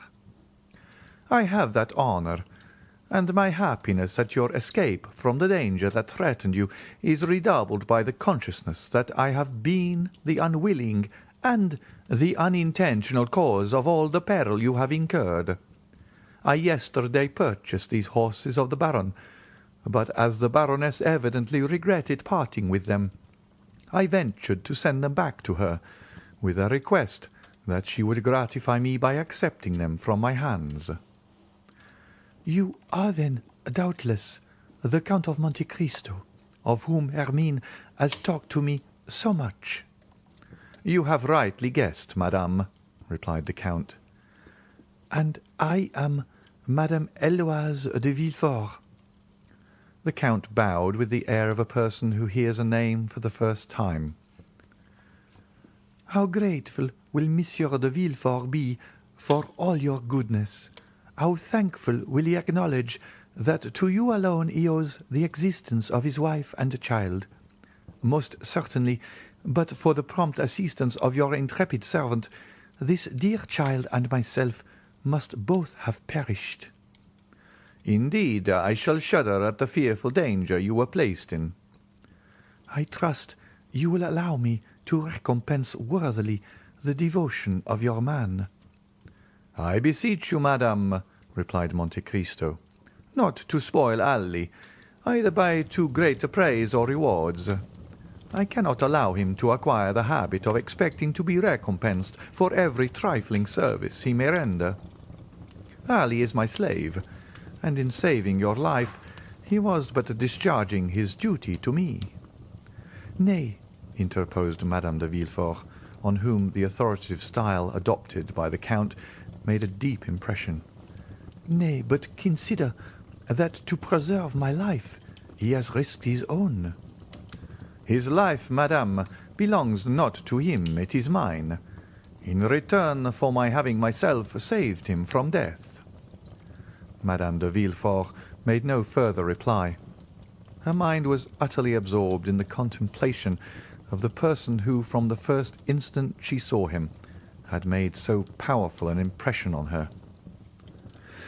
During the evident preoccupation of Madame de Villefort, Monte Cristo scrutinized the features and appearance of the boy she kept folded in her arms, lavishing on him the most tender endearments. The child was small for his age and unnaturally pale. A mass of straight black hair, defying all attempts to train or curl it, fell over his projecting forehead and hung down to his shoulders, giving increased vivacity to eyes already sparkling with the youthful love of mischief and fondness for every forbidden enjoyment. His mouth was large, and the lips, which had not yet regained their colour, were particularly thin. In fact, the deep and crafty look, giving a predominant expression to the child's face, belonged rather to a boy of 12 or 14 than to one so young. His first movement was to free himself by a violent push from the encircling arms of his mother, and to rush forward to the casket from whence the Count had taken the phial of elixir. Then, without asking permission of anyone, he proceeded in all the wilfulness of a spoiled child unaccustomed to restrain either whims or caprices, to pull the corks out of all the bottles. "Touch nothing, my little friend," cried the Count eagerly. "Some of those liquids are not only dangerous to taste, but even to inhale." Madame de Villefort became very pale, and, seizing her son's arm, drew him anxiously toward her. But, once satisfied of his safety, she also cast a brief but expressive glance on the casket, which was not lost upon the Count. At this moment Ali entered. At sight of him, Madame de Villefort uttered an expression of pleasure, and, holding the child still closer toward her, she said, "Edward, dearest, do you see that good man?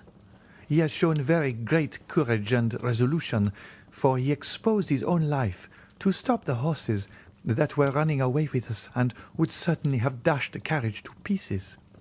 Thank him, then, my child, in your very best manner, for had he not come to our aid, neither you nor I would have been alive to speak our thanks." The child stuck out his lips and turned away his head in a disdainful manner, saying, "He's too ugly." The Count smiled as if the child bade fair to realize his hopes, while Madame de Villefort reprimanded her son with a gentleness and moderation very far from conveying the least idea of a fault having been committed. "This lady," said the Count, speaking to Ali in the Arabic language, "is desirous that her son should thank you for saving both their lives. But the boy refuses, saying you are too ugly." Ali turned his intelligent countenance towards the boy, on whom he gazed without any apparent emotion, but the spasmodic working of the nostrils showed to the practised eye of Monte Cristo that the Arab had been wounded to the heart. "Will you permit me to inquire," said Madame de Villefort, as she arose to take her leave, "whether you usually reside here?" "No, I do not," replied Monte Cristo. "It is a small place I have purchased quite lately. My place of abode is number 30 Avenue des Champs-Élysées, but I see you have quite recovered from your fright, and are no doubt desirous of returning home. Anticipating your wishes, I have desired the same horses you came with to be put to one of my carriages, and Ali, he whom you think so very ugly," continued he, addressing the boy with a smiling air, "will have the honour of driving you home, while your coachman remains here to attend to the necessary repairs of your calash. As soon as that important business is concluded, I will have a pair of my own horses harnessed to convey it direct to Madame Danglars." "I dare not return with those dreadful horses," said Madame de Villefort. "You will see," replied Monte Cristo, "that they will be as different as possible in the hands of Ali. With him they will be gentle and docile as lambs." Ali had indeed given proof of this, for approaching the animals, who had been got upon their legs with considerable difficulty, he rubbed their foreheads and nostrils with a sponge soaked in aromatic vinegar, and wiped off the sweat and foam that covered their mouths. Then, commencing a loud whistling noise, he rubbed them well all over their bodies for several minutes, then, undisturbed by the noisy crowd collected round the broken carriage, Ali quietly harnessed the pacified animals to the Count's chariot, took the reins in his hands, and mounted the box, when, to the utter astonishment of those who had witnessed the ungovernable spirit and maddened speed of the same horses, he was actually compelled to apply his whip in no very gentle manner before he could induce them to start. And even then, all that could be obtained from the celebrated dappled greys, now changed into a couple of dull, sluggish, stupid brutes, was a slow, pottering pace, kept up with so much difficulty that Madame de Villefort was more than 2 hours returning to her residence in the Faubourg Saint-Honoré. Scarcely had the first congratulations upon her marvellous escape been gone through, when she wrote the following letter to Madame Danglars. "Dear Hermine, I have just had a wonderful escape from the most imminent danger, and I owe my safety to the very Count of Monte Cristo we were talking about yesterday, but whom I little expected to see today. I remember how unmercifully I laughed at what I consider your eulogistic and exaggerated praises of him, but I have now ample cause to admit that your enthusiastic description of this wonderful man fell far short of his merits. Your horses got as far as Ranelagh, when they darted forward like mad things, and galloped away at such a fearful rate that there seemed no other prospect for myself and my poor Edward but that of being dashed to pieces against the first object that impeded their progress, when a strange-looking man, an Arab, a Negro, or a Nubian, at least a black of some nation or other, at a signal from the Count, whose domestic he is, suddenly seized and stopped the infuriated animals, even at the risk of being trampled to death himself. And certainly he must have had a most wonderful escape. The Count then hastened to us and took us into his house, where he speedily recalled my poor Edward to life. He sent us home in his own carriage.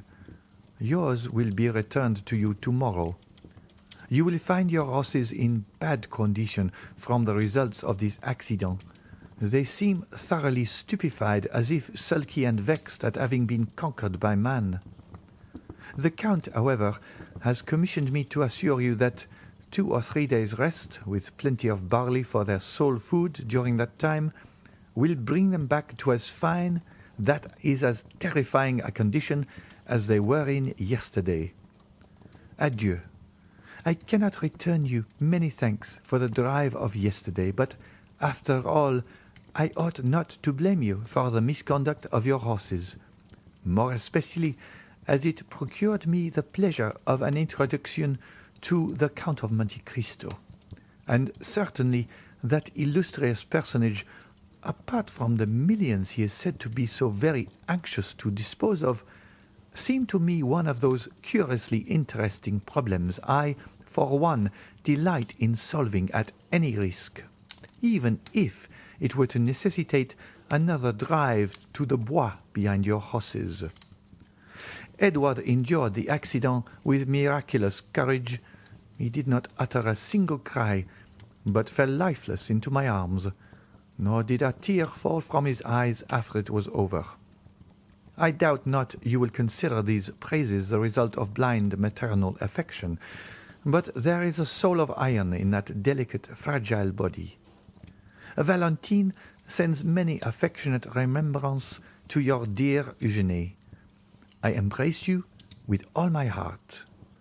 Eloise de Villefort. P.S.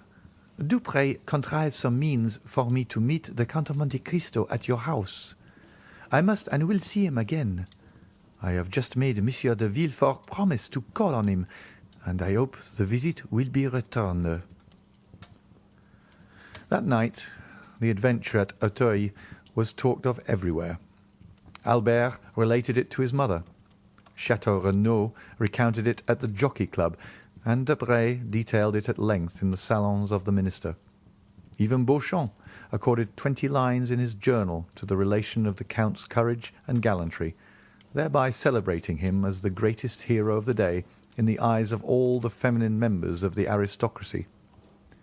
Vast was the crowd of visitors and inquiring friends who left their names at the residence of Madame de Villefort, with the design of renewing their visit at the right moment, of hearing from her lips all the interesting circumstances of the most romantic adventure. As for Monsieur de Villefort, he fulfilled the predictions of Eloise to the letter, donned his dress suit, drew on a pair of white gloves, ordered the servants to attend the carriage dressed in their full livery, and drove that same night to Numéro 30 in the Avenue des Champs-Élysées. End of chapter 47.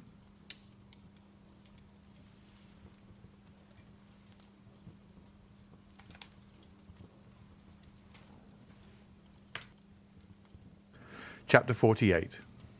Ideology. If the Count of Monte Cristo had been for a long time familiar with the ways of Parisian society, he would have appreciated better the significance of the step which Monsieur de Villefort had taken.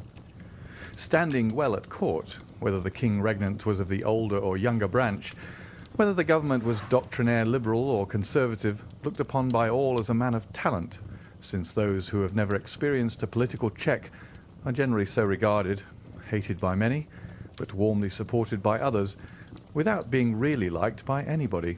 Monsieur de Villefort held a high position in the magistracy, and maintained his eminence like a Harley or a mole.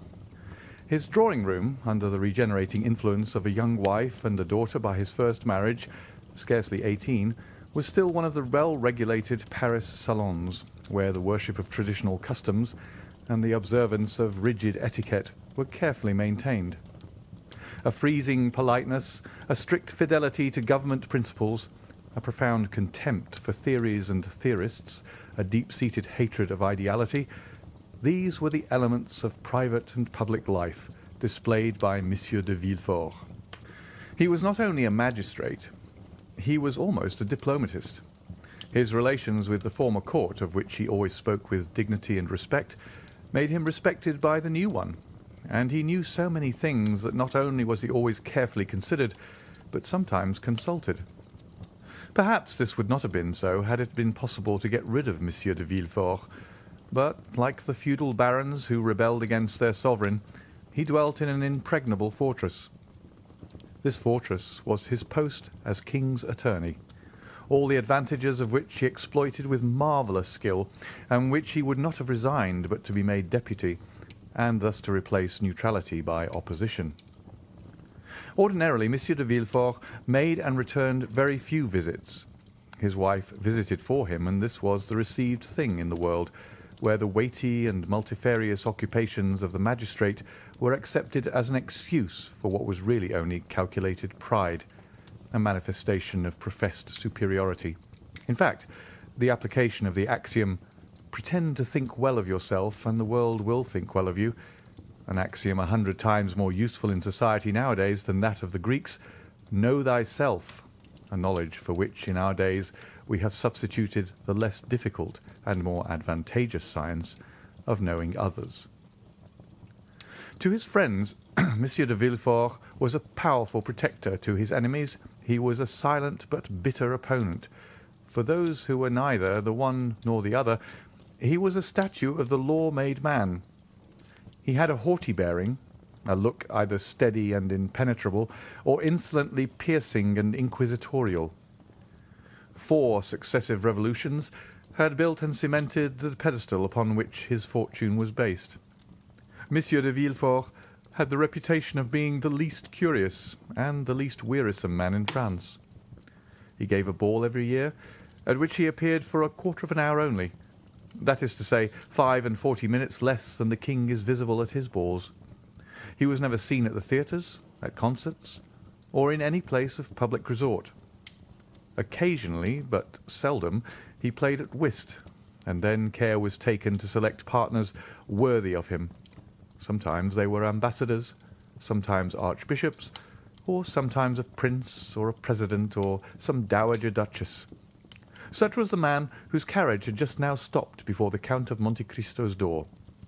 The valet de chambre announced Monsieur de Villefort at the moment when the Count, leaning over a large table, was tracing on a map the route from St. Petersburg to China. The procureur entered with the same grave and measured step he would have employed in entering a court of justice. He was the same man, or rather the development of the same man, whom we have heretofore seen as assistant attorney at Marseilles. Nature, according to her way, had made no deviation in the path he had marked out for himself. From being slender, he had now become meagre. Once pale, he was now yellow. His deep-set eyes were hollow, and the gold spectacles shielding his eyes seemed to be an integral portion of his face. He dressed entirely in black, with the exception of his white tie, and his funeral appearance was only mitigated by the slight line of red ribbon which passed almost imperceptibly through his buttonhole, and appeared like a streak of blood traced with a delicate brush. Although master of himself, Monte Cristo scrutinized with irrepressible curiosity the magistrate whose salute he returned, and who, distrustful by habit, and especially incredulous as to social prodigies, was much more despised to look upon the noble stranger, as Monte Cristo was already called, as an adventurer in search of new fields, or an escaped criminal, rather than as a prince of the Holy See or a sultan of the 1001 Nights. "Sir," said Villefort, in the squeaky tone assumed by magistrates in their oratorical periods, and of which they cannot or will not divest themselves in society. "Sir, the signal service which you yesterday rendered to my wife and son has made it a duty for me to offer you my thanks. I have come, therefore, to discharge this duty and to express to you my overwhelming gratitude." And as he said this, the eye severe of the magistrate had lost nothing of its habitual arrogance. He spoke in a voice of the Procureur General, with the rigid inflexibility of neck and shoulders which caused his flatterers to say, as we have before observed, that he was the living statue of the Lord. "Monsieur," replied the Count with a chilling air, "I am very happy to have been the means of preserving a son to his mother. For they say that the sentiment of maternity is the most holy of all, and the good fortune which occurred to me, monsieur, might have enabled you to dispense with a duty which in its discharge confers an undoubtedly great honour. For I am aware that Monsieur de Villefort is not usually lavish of the favour which he now bestows on me, a favour which, however estimable, is unequal to the satisfaction which I have in my own consciousness." Villefort, astonished at this reply, which he by no means expected, started like a soldier who feels the blow levelled at him over the armour he wears, and a curl of his disdainful lip indicated that from that moment he noted in the tablets of his brain that the Count of Monte Cristo was by no means a highly bred gentleman. He glanced around in order to seize on something on which the conversation might turn, and seemed to fall easily on a topic. He saw the map which Monte Cristo had been examining when he entered, and said, "You seem geographically engaged, sir. It is a rich study for you, who, as I learn, have seen as many lands as are delineated on this map." "Yes, sir," replied the Count. "I have sought to make of the human race, taken in the mass that you practice every day on individuals, a physiological study. I have believed it was much easier to descend from the whole to a part than to ascend from a part to the whole. It is an algebraic axiom which makes us proceed from a known to an unknown quantity, and not from an unknown to a known. But sit down, sir, I beg of you." Monte Cristo pointed to a chair, which the procureur was obliged to take the trouble to move forwards himself, while the Count merely fell back into his own, on which he had been kneeling when Monsieur Villefort entered. Thus the Count was half-way turned towards his visitor, having his back towards the window, his elbow resting on the geographical chart which furnished the theme of conversation for the moment, a conversation which assumed, as in the case of the interviews with Danglars and Morcerf, a turn analogous to the persons if not to the situation. "Ah, you philosophize," replied Villefort, after a moment's silence, during which, like a wrestler who encounters a powerful opponent, he took breath. "Well, sir, really, if, like you, I had nothing else to do, I should seek a more amusing occupation." "Why, in truth, sir," was Monte Cristo's reply, "man is but an ugly caterpillar for him who studies him through a solar microscope. But you said, I think, that I had nothing else to do. Now, really, let me ask, sir, have you? Do you believe you have anything to do? Or to speak in plain terms, do you really think that what you do deserves being called anything?" Villefort's astonishment redoubled at this second thrust so forcibly made by his strange adversary. It was a long time since the magistrate had heard a paradox so strong, or rather, to say the truth more exactly, it was the first time he had ever heard of it. The procureur exerted himself to reply. "Sir," he responded, "you are a stranger, and I believe you say yourself that a portion of your life has been spent in Oriental countries, so you are not aware how human justice, so expeditious in barbarous countries, takes with us a prudent and well-studied course." "Oh, yes, yes, I do, sir. It is the pede claudo of the ancients. I know all of that, for it is with the justice of all countries, especially that I have occupied myself. It is with the criminal procedure of all nations that I have compared natural justice, and I must say, sir, that it is the law of primitive nations, that is, the law of retaliation, that I have most frequently found to be according to the law of God." "If this law were adopted, sir," said the procureur, "it would greatly simplify our legal codes, and in that case the magistrates would not, as you observed, have much to do." "It may perhaps come to this in time," observed Monte Cristo. "You know that human inventions march from the complex to the simple, and simplicity is always perfection." "In the meanwhile," continued the magistrate, "our codes are in full force, with all their contradictory enactments derived from Gallic customs, Roman laws, and Frank usages, the knowledge of all which, you will agree, is not to be acquired without extended labor. It needs tedious study to acquire this knowledge, and, when acquired, a strong power of brain to retain it." "I agree with you entirely, sir. But all that even you know with respect to French code, I know not only in reference to that code, but as regards the codes of all nations. The English, Turkish, Japanese, Hindu laws are as familiar to me as the French laws, and thus I was right when I said to you that relatively, you know that everything is relative, sir, that relatively to what I have done you have very little to do, but that relatively to all I have learned you have yet a great deal to learn." "But with what motive have you learned all this?" inquired Villefort in astonishment. Monte Cristo smiled. "Really, sir," he observed, "I see that in spite of the reputation which you have acquired as a superior man, you look at everything from the material and vulgar view of society, beginning with man and ending with man. That is to say, in the most restricted, most narrow view, which it is possible for human understanding to embrace."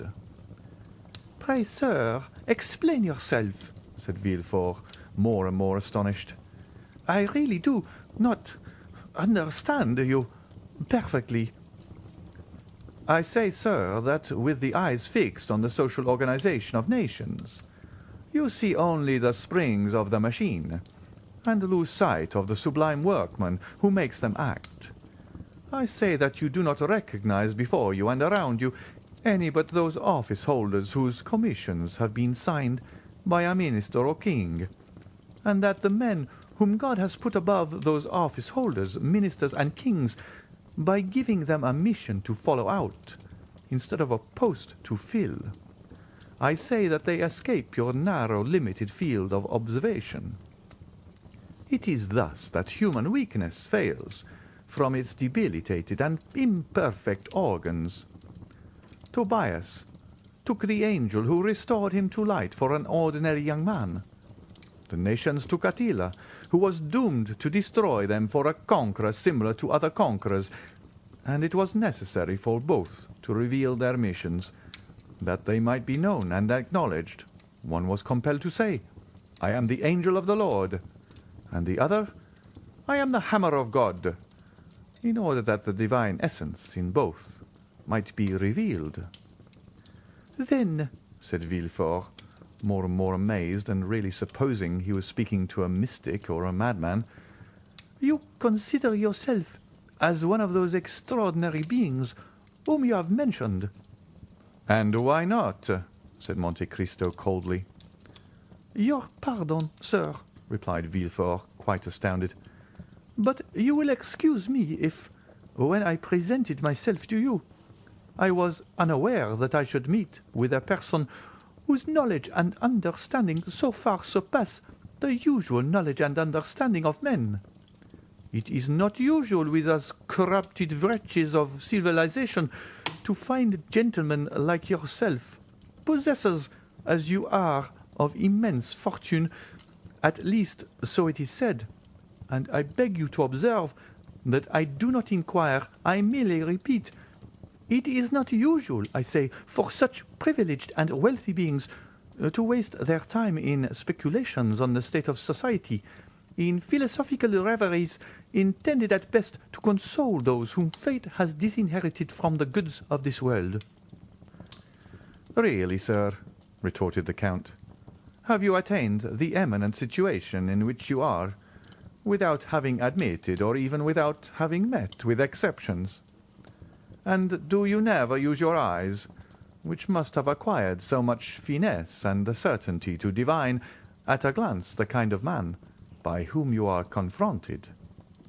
Should not a magistrate be not merely the best administrator of the law, but the most crafty expounder of the chicanery of his profession?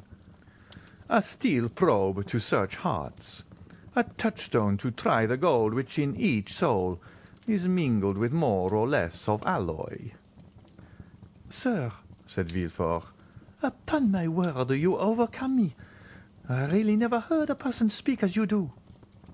"Because you remain eternally encircled in a round of general conditions, and have never dared to raise your wings into those upper spheres which God has peopled with invisible or exceptional beings." "And you allow then, sir, that spheres exist, and that these marked and invisible beings mingle amongst us?" "Why should they not? Can you see the air you breathe, and yet without which you could not for a moment exist?" "Then we do not see those beings to whom you allude?" "Yes, we do. You see them whenever God pleases to allow them to assume a material form. You touch them, come in contact with them, speak to them, and they reply to you." "Ah," said Villefort, smiling, "I confess I should like to be warned when one of these beings is in contact with me." "You have been served as you desire, monsieur, for you were warned just now, and I now again warn you." "Then you yourself are one of these marked beings?" "Yes, monsieur, I believe so, for until now no man has found himself in a position similar to mine. The dominions of kings are limited either by mountains or rivers, or a change of manners, or an alteration of language. My kingdom is bounded only by the world, for I am not an Italian, or a Frenchman, or a Hindu, or an American, or a Spaniard. I am a cosmopolite. No country can say it was my birth. God alone knows what country will see me die. I adopt all customs, speak all languages. You believe me to be a Frenchman, for I speak French with the same facility and purity as yourself. Well, Ali, my Nubian, believes me to be an Arab. Bertuccio, my steward, takes me for a Roman. Haldi, my slave, thinks me a Greek. You may therefore comprehend that being of no country, asking no protection from any government, acknowledging no man as my brother, not one of the scruples that arrest the powerful or the obstacles which paralyze the weak, paralyzes or arrests me. I have only two adversaries. I will not say two conquerors, for with perseverance I subdue even them. They are time and distance. There is a third, and the most terrible. That is my condition as a mortal being. This alone can stop me in my onward career before I have attained the goal at which I aim. For all the rest I have reduced to mathematical terms. What men call the chances of fate, namely ruin, change, circumstances, I have fully anticipated, and if any of these should overtake me, yet it will not overwhelm me. Unless I die, I shall always be what I am, and therefore it is that I utter the things you have never heard, even from the mouths of kings. For kings have need, and other persons have fear of you.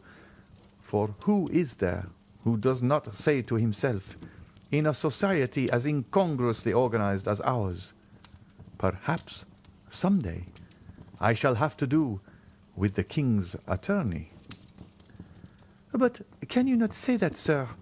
The moment you become an inhabitant of France, you are naturally subjected to the French law. I know it, sir, replied Monte Cristo. But when I visit a country, I begin to study, by all the means which are available, the men from whom I may have anything to hope or to fear, till I know them as well as, perhaps better than they know themselves. It follows from this, that the king's attorney, be he who he may be with whom I should have to deal, would assuredly be more embarrassed than I should. That is to say, replied Villefort with hesitation, that human nature being weak, every man, according to your creed, has committed faults. Faults or crimes, responded Monte Cristo with a negligent air. And that you alone, amongst the men whom you do not recognize as your brothers, for you have said so, observed Villefort in a tone that faltered somewhat, you alone are perfect? No, not perfect, was the Count's reply. Only impenetrable, that's all. But let us leave off this strain, sir, if the tone of it is displeasing to you. I am no more disturbed by your justice than are you by my second sight. No, no, by no means, said Villefort, who was afraid of seeming to abandon his ground. No, by your brilliant and almost sublime conversation. You have elevated me above the ordinary level. We no longer talk, we rise to dissertation. But you know how the theologians in their collegiate chairs and philosophers in their controversies occasionally say cruel truths. Let us suppose for the moment that we are theologizing in a social way or even philosophically, and I will say to you, rude as it may seem, my brother, you sacrifice greatly to pride. You may be above others, but above you there is God. Above us all, sir, was Monte Cristo's response, in a tone with an emphasis so deep that Villefort involuntarily shuddered.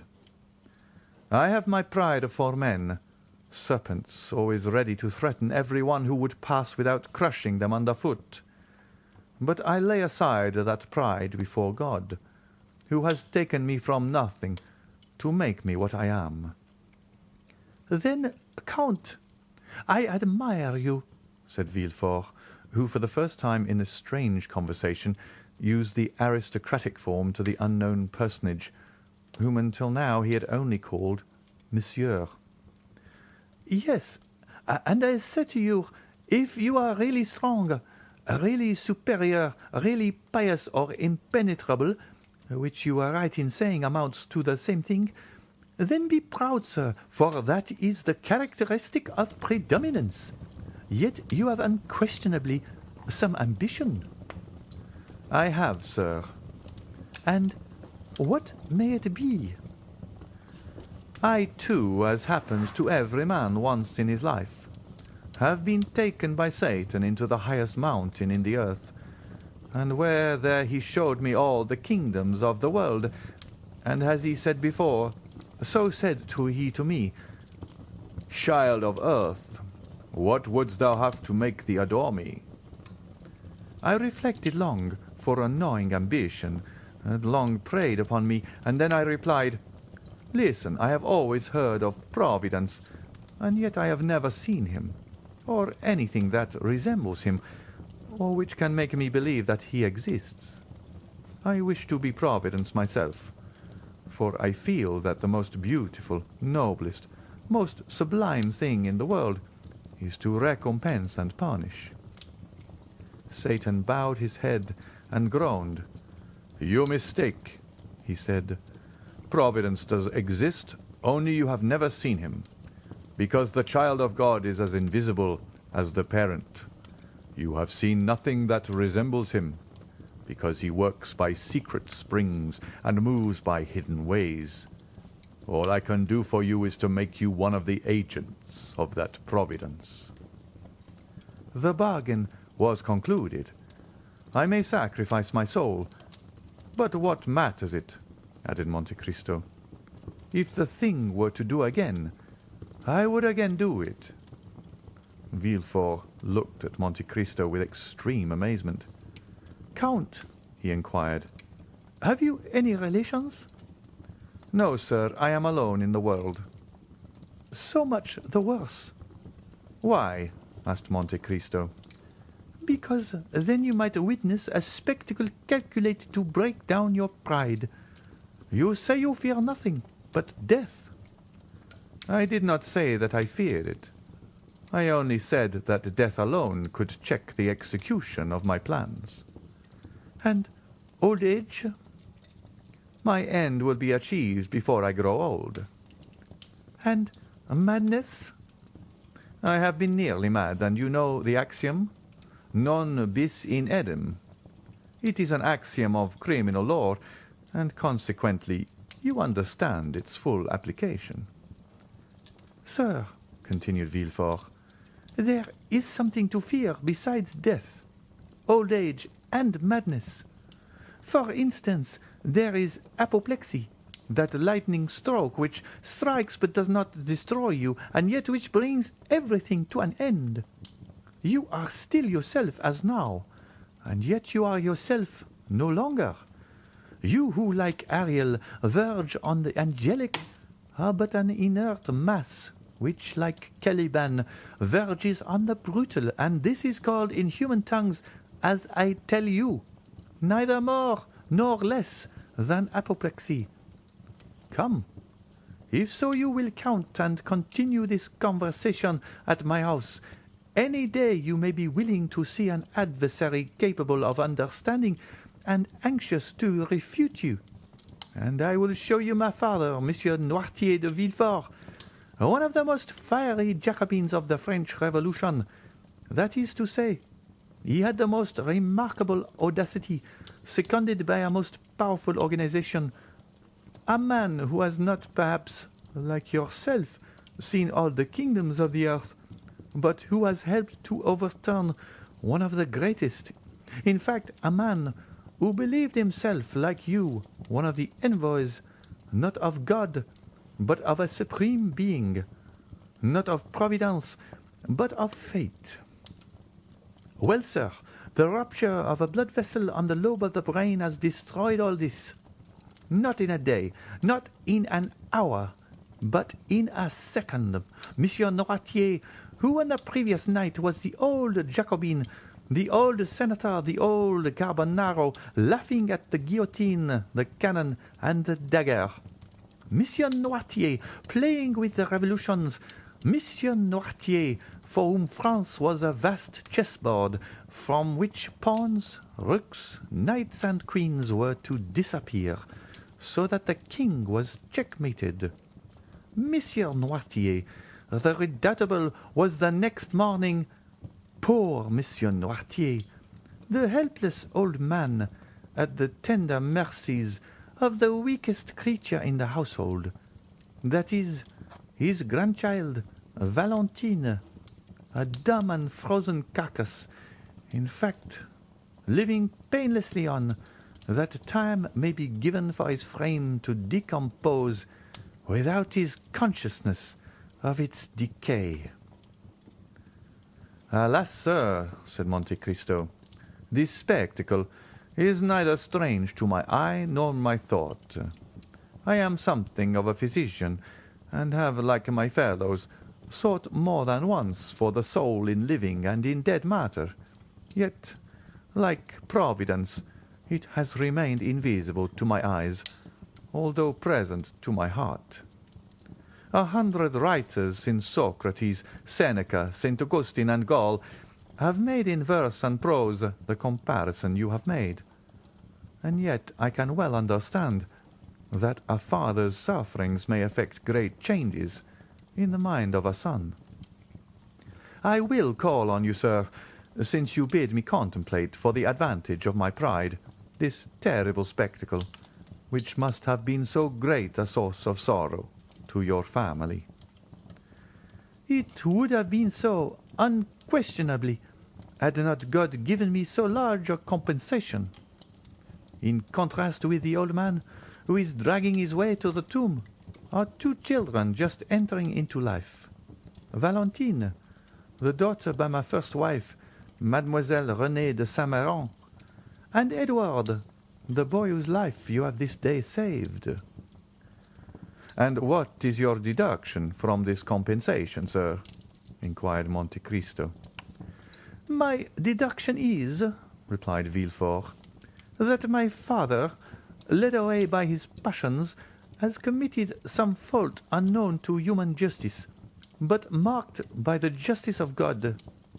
That God, desirous in his mercy to punish but one person, has visited his justice on him alone. Monte Cristo, with a smile on his lips, uttered in the depths of his soul a groan which would have made Villefort fly had he but heard it. Adieu, sir, said the magistrate, who had risen from his seat.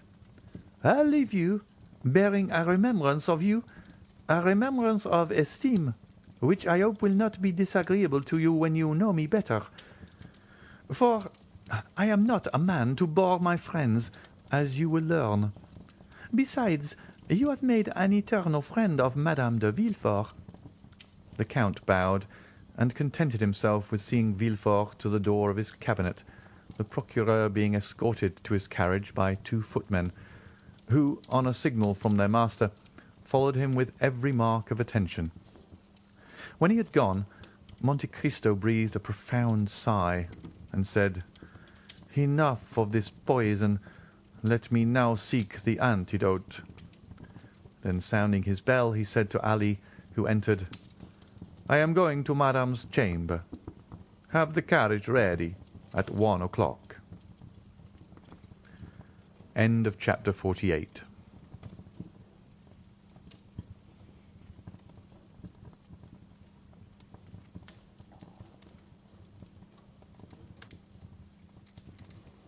Chapter 49. Haydée. It will be recollected that the new, or rather old, acquaintance of the Count of Monte Cristo residing in the Rue Meslay, were no other than Maximilien, Julie, and Emmanuel. The very anticipation of delight to be enjoyed in his forthcoming visits, the bright, pure gleam of heavenly happiness it diffused over the almost deadly warfare in which he had voluntarily engaged, illumined his whole countenance with a look of ineffable joy and calmness, as immediately after Villefort's departure his thoughts flew back to the cheering prospect before him of tasting at least a brief respite from the fierce and stormy passions of his mind. Even Ali, who had hastened to obey the Count's summons, went forth from his master's presence in charmed amazement at the unusual animation and pleasure depicted on features ordinarily so stern and cold, while, as though dreading to put to flight the agreeable ideas hovering over his patron's meditations, whatever they were, the faithful Nubian walked on tiptoe towards the door, holding his breath, lest its faintest sound should dissipate his master's happy reverie. It was noon, and Monte Cristo had set apart 1 hour to be passed in the apartments of Haydée, as though his oppressed spirit could not all at once admit the feeling of pure and unmixed joy, but required a gradual succession of calm and gentle emotions to prepare his mind to receive full and perfect happiness, in the same manner as ordinary natures demand to be inured by degrees to the reception of strong or violent sensations. The young Greek, as we have already said, occupied apartments wholly unconnected with those of the Count. The rooms had been fitted up in strict accordance with Oriental ideas. The floors were covered with the richest carpets Turkey could produce. The walls hung with brocaded silk of the most magnificent designs and texture, while around each chamber luxurious divans were placed, with piles of soft and yielding cushions, that needed only to be arranged at the pleasure or convenience of such as sought repose. Haydée and 3 French maids, and one who was a Greek, the first remained constantly in a small waiting-room, ready to obey the summons of a small golden bell, or to receive the orders of the Romaic slave who knew just enough French to be able to transmit her mistress's wishes to the 3 other waiting women. The latter had received most peremptory instructions from Monte Cristo to treat Haydée with all the deference they would observe to a queen. The young girl herself generally passed her time in the chamber at the farther end of her apartments. This was a sort of boudoir, circular, and lighted only from the roof, which consisted of rose-coloured glass. Haydée was reclining upon soft downy cushions, covered with blue satin spotted with silver. Her head, supported by one of her exquisitely moulded arms, rested on the divan immediately behind her, while the other was employed in adjusting to her lips the coral tube of a rich narghile, through whose flexible pipe she drew the smoke fragrant by its passage through perfumed water. Her attitude, though perfectly natural for an Eastern woman, would, in a European, have been deemed too full of coquettish straining after effect. Her dress, which was that of the women of Epirus, consisted of a pair of white satin trousers, embroidered with pink roses, displaying feet so exquisitely formed and so delicately fair, that they might well have been taken from Parian marble, had not the eye been undeceived by their movements, as they constantly shifted in and out of a pair of little slippers with upturned toes, beautifully ornamented with gold and pearls. She wore a blue and white striped vest, with long open sleeves, trimmed with silver loops and buttons of pearls, and a sort of bodice which, closing only from the centre to the waist, exhibited the whole of the ivory throat and upper part of the bosom. It was fastened with 3 magnificent diamond clasps. The junction of the bodice and drawers was entirely concealed by one of the many-coloured scarfs, whose brilliant hues and rich silken fringe have rendered them so precious in the eyes of Parisian belles.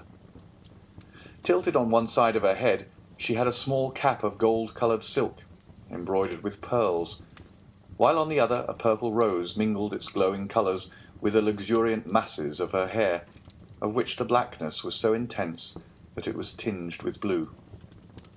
The extreme beauty of the countenance, that shone forth in loveliness, that mocked the vain attempts of dress to augment it, was peculiarly and purely Grecian.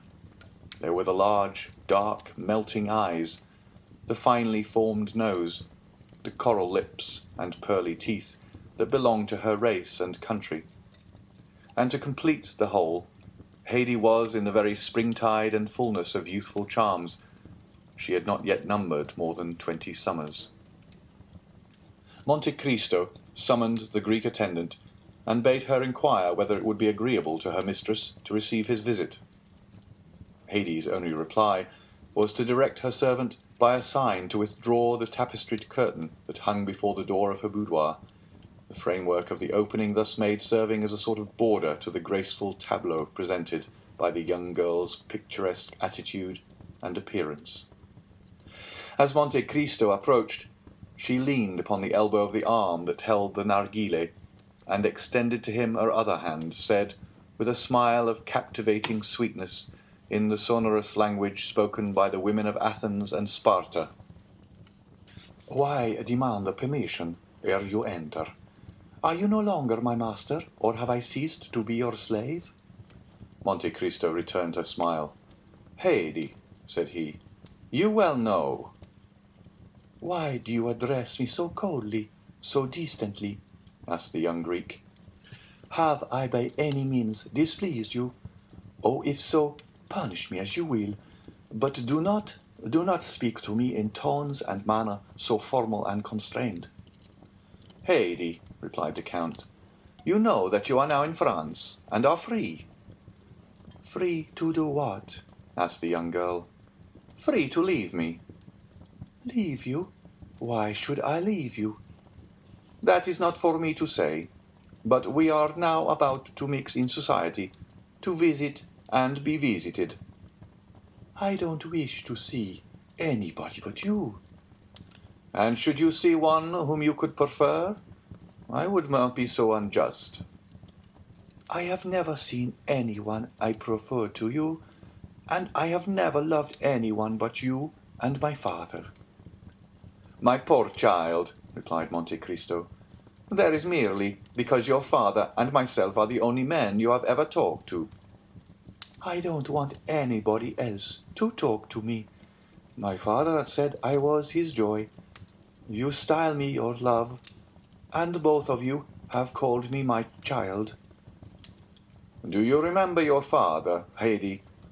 The young Greek smiled. "He is here and here," said she, touching her eyes and her heart. "And where am I?" inquired Monte Cristo laughingly. "You," cried she with tones of thrilling tenderness, "you are everywhere." Monte Cristo took the delicate hand of the young girl in his, and was about to raise it to his lips when the simple child of nature hastily withdrew it and presented her cheek. "You now understand, Haydée," said the Count, "that from this moment you are absolutely free, that here you exercise unlimited away and are at liberty to lay aside or continue the costume of your country as it may suit your inclination. Within this mansion you are absolute mistress of your actions, and may go abroad or remain in your apartments as may seem most agreeable to you. A carriage awaits your orders, and Ali and Myrtho will accompany you wheresoever you desire to go. There is but one favor I could entreat of you." "Speak." "Guard carefully the secret of your birth. Make no allusion to the past, nor upon any occasion be induced to pronounce the names of your illustrious father or ill-fated mother." "I have already told you, my lord, that I shall see no one." "It is possible, Haydée, that so perfect a seclusion, though conformable with the habits and customs of the East, may not be practicable in Paris. Endeavor, then, to accustom yourself to our manner of living in these northern climes, as you did to those of Rome, Florence, Milan, and Madrid. It may be useful to you one of these days, whether you remain here or return to the East." The young girl raised her tearful eyes towards Monte Cristo, as she said with touching earnestness, Whether we return to the east, you mean to say, my lord, do you not? My child, returned Monte Cristo, you know full well that whenever we part, it will be no fault or wish of mine. The tree forsakes not the flower. The flower falls from the tree. My lord, replied Haydée, I never will leave you, for I am sure I could not exist without you. My poor girl, in 10 years I shall be old, and you will be still young. My father had a long white beard, but I loved him. He was 60 years old, but to me he was handsomer than all the fine youths I saw. Then tell me, Haydée, do you believe you shall be able to accustom yourself to our present mode of life? Shall I see you? Every day. Then what do you fear, my lord? You might find it dull. No, my lord. In the morning I shall rejoice in the prospect of your coming, and in the evening dwell with delight on the happiness I have enjoyed in your presence. Then, too, when alone, I can call forth mighty pictures of the past, see vast horizons bounded only by the towering mountains of Pindus and Olympus. Oh, believe me, that when 3 great passions, such as sorrow, love, and gratitude, fill the heart, ennui can find no place. You are a worthy daughter of Epirus, Haydée, and your charming and poetical ideas prove well your descent from that race of goddesses who claim your country as their birthplace. Depend on my care to see that your youth is not blighted or suffered to pass away in ungenial solitude, and of this be well assured, that if you love me as a father, I love you as a child. You are wrong, my lord. The love I have for you is very different from the love I had for my father. My father died, but I did not die.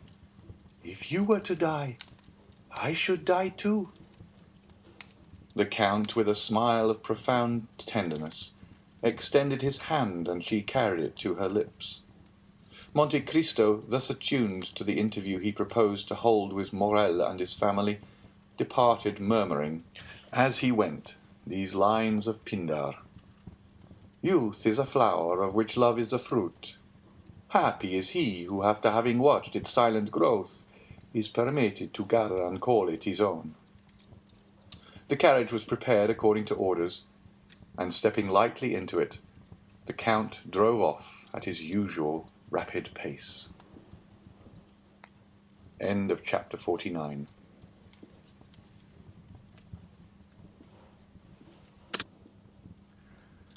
Chapter 50. The Morrel Family. In a very few minutes, the Count reached number 7 in the Rue Meslay. The house was of white stone, and in a small court before it were 2 small beds full of beautiful flowers.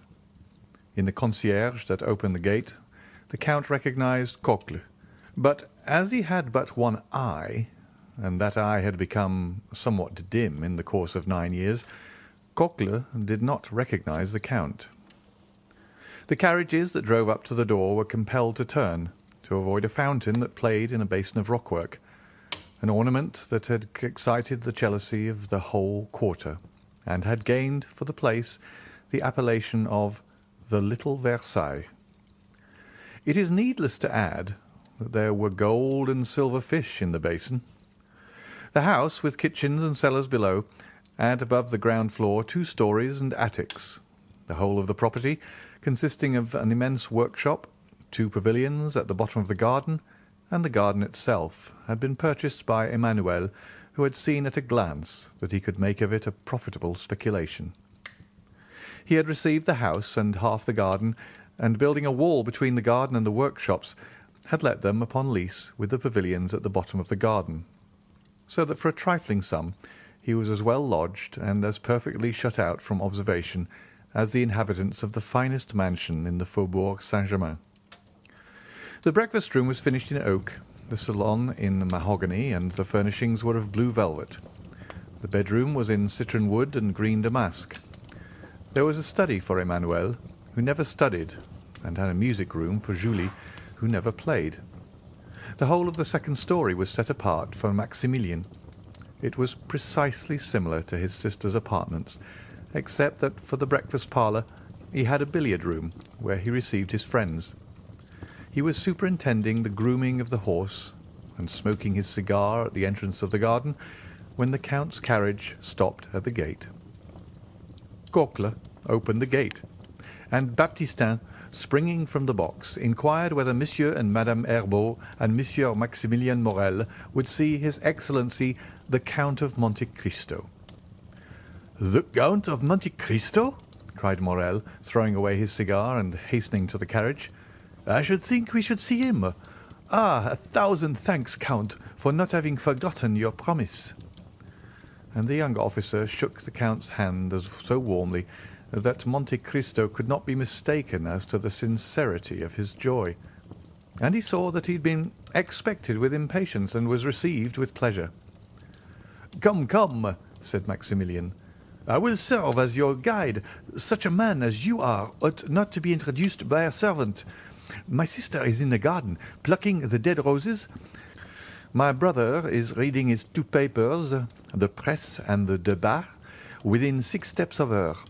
For wherever you see Madame Herbault, you have only to look within a circle of 4 yards, and you will find Monsieur Emmanuel.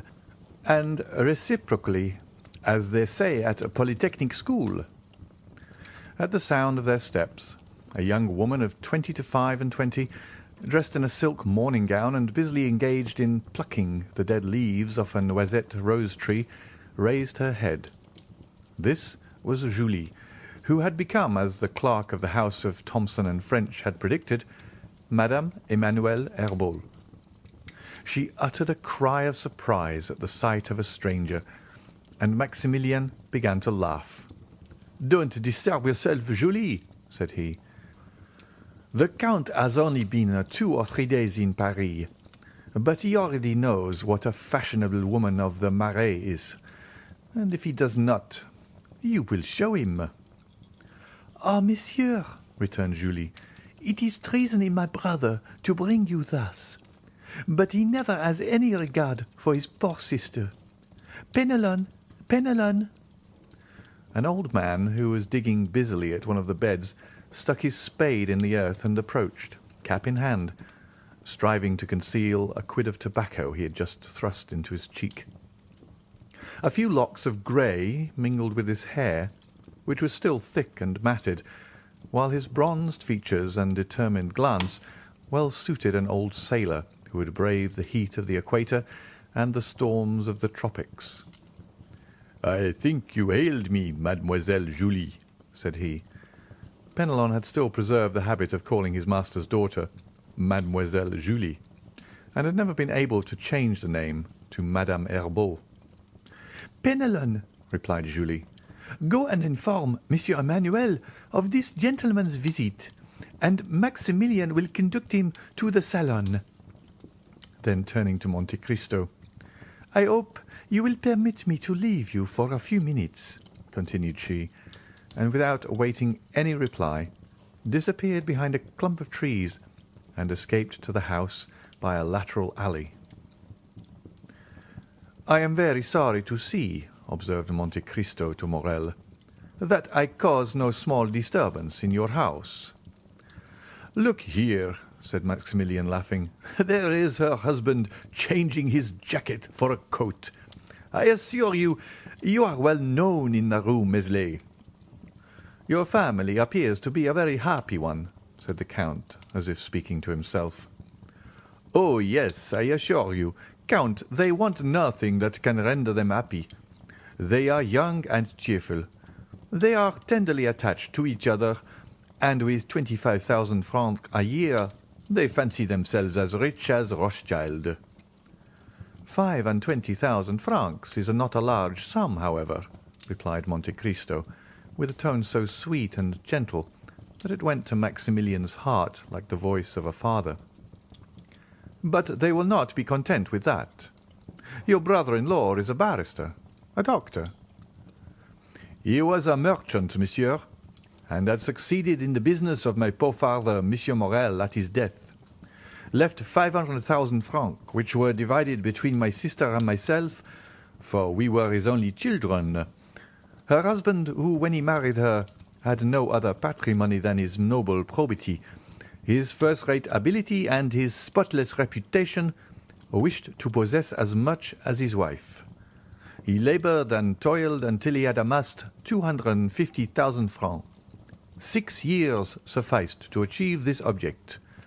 Oh, I assure you, sir, it was a touching spectacle to see these young creatures destined by their talents for higher stations, toiling together and through their unwillingness to change any of the customs of their paternal house, taking 6 years to accomplish what less scrupulous people would have effected in 2 or 3.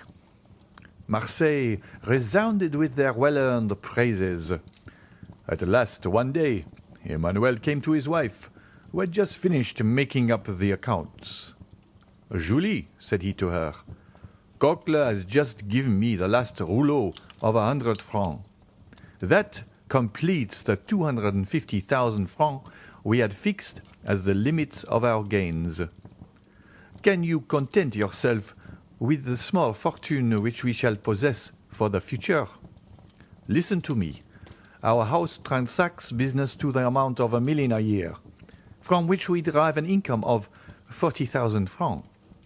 We can dispose of the business, if we please, in an hour, for I have received a letter from Monsieur Delaunay in which he offers to purchase the goodwill of the house, to unite with his own, for 300,000 francs. Advise me what I had better do." "Emmanuel," returned my sister, "the house of Morel can only be carried on by a Morel. Is it not worth 300,000 francs to save our father's name from the chances of evil fortune and failure?" "I thought so," replied Manuel, "but I wished to have your advice. This is my counsel. Our accounts are made up and our bills paid. All we have to do is to stop the issue of any more and close our office." This was done instantly. It was 3 o'clock. At a quarter past, a merchant presented himself to insure 2 ships. "It was a clear profit of 15,000 francs, monsieur," said Emmanuel. "Have the goodness to address yourself to Monsieur Delaunay. We have quitted business." "How long?" inquired the astonished merchant. "A quarter of an hour," was the reply. "And this is the reason, monsieur," continued Maximilian, "of my sister and brother-in-law having only 25,000 francs a year." Maximilian had scarcely finished his story, during which the Count's heart had swelled within him, when Emmanuel entered, wearing a hat and coat. He saluted the Count with the air of a man who is aware of the rank of his guest. Then, after having led Monte Cristo around the little garden, he returned to the house. A large vase of Japan porcelain, filled with flowers that loaded the air with their perfume, stood in the salon. Julie, suitably dressed and her hair arranged, she had accomplished this feat in less than 10 minutes, received the Count on his entrance. The songs of the birds were heard in an aviary hard by, and the branches of the laburnums and rose acacias formed an exquisite framework to the blue velvet curtains. Everything in this charming retreat, from the warble of the birds to the smile of the mistress, breathed tranquillity and repose. The Count had felt the influence of this happiness from the moment he entered the house, and he remained silent and pensive, forgetting that he was expected to renew the conversation, which had ceased after the first salutations had been exchanged. The silence became almost painful, when by a violent effort, tearing himself from his pleasing reverie, "Madame," said he at length, "I pray you to excuse my emotion, which must astonish you who are only accustomed to the happiness I meet here. But contentment is so new a sight to me, that I could never be weary of looking at yourself and your husband." "We are very happy, monsieur," replied Julie, "but we have also known unhappiness, and few have ever undergone more bitter sufferings than ourselves." The Count's features displayed an expression of the most intense curiosity. "Oh, all this is a family history, as Chateau Renaud told you the other day," observed Maximilian. "This humble picture would have but little interest for you, accustomed as you are to behold the pleasures and the misfortunes of the wealthy and industrious, but such as we are, we have experienced bitter sorrows." "And God has poured balm into your wounds, as he does into those of all who are in affliction?" said Monte Cristo inquiringly. "Yes, Count," returned Julie, "we may indeed say he has, for he has done for us what he grants only to his chosen.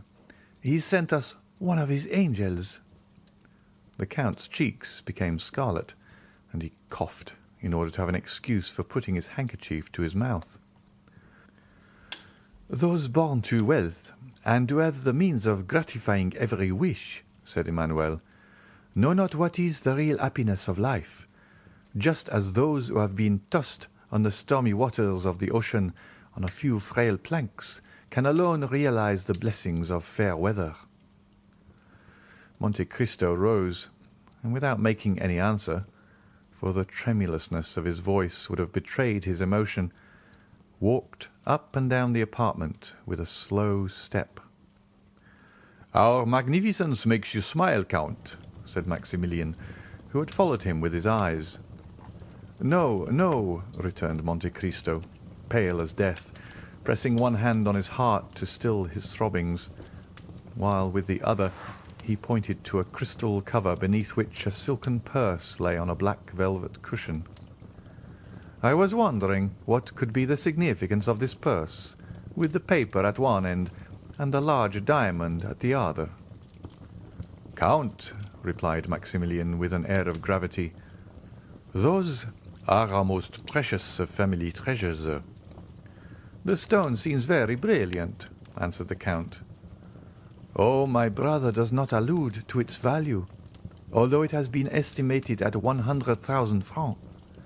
He means that the articles contained in this purse are the relics of the angel I spoke of just now."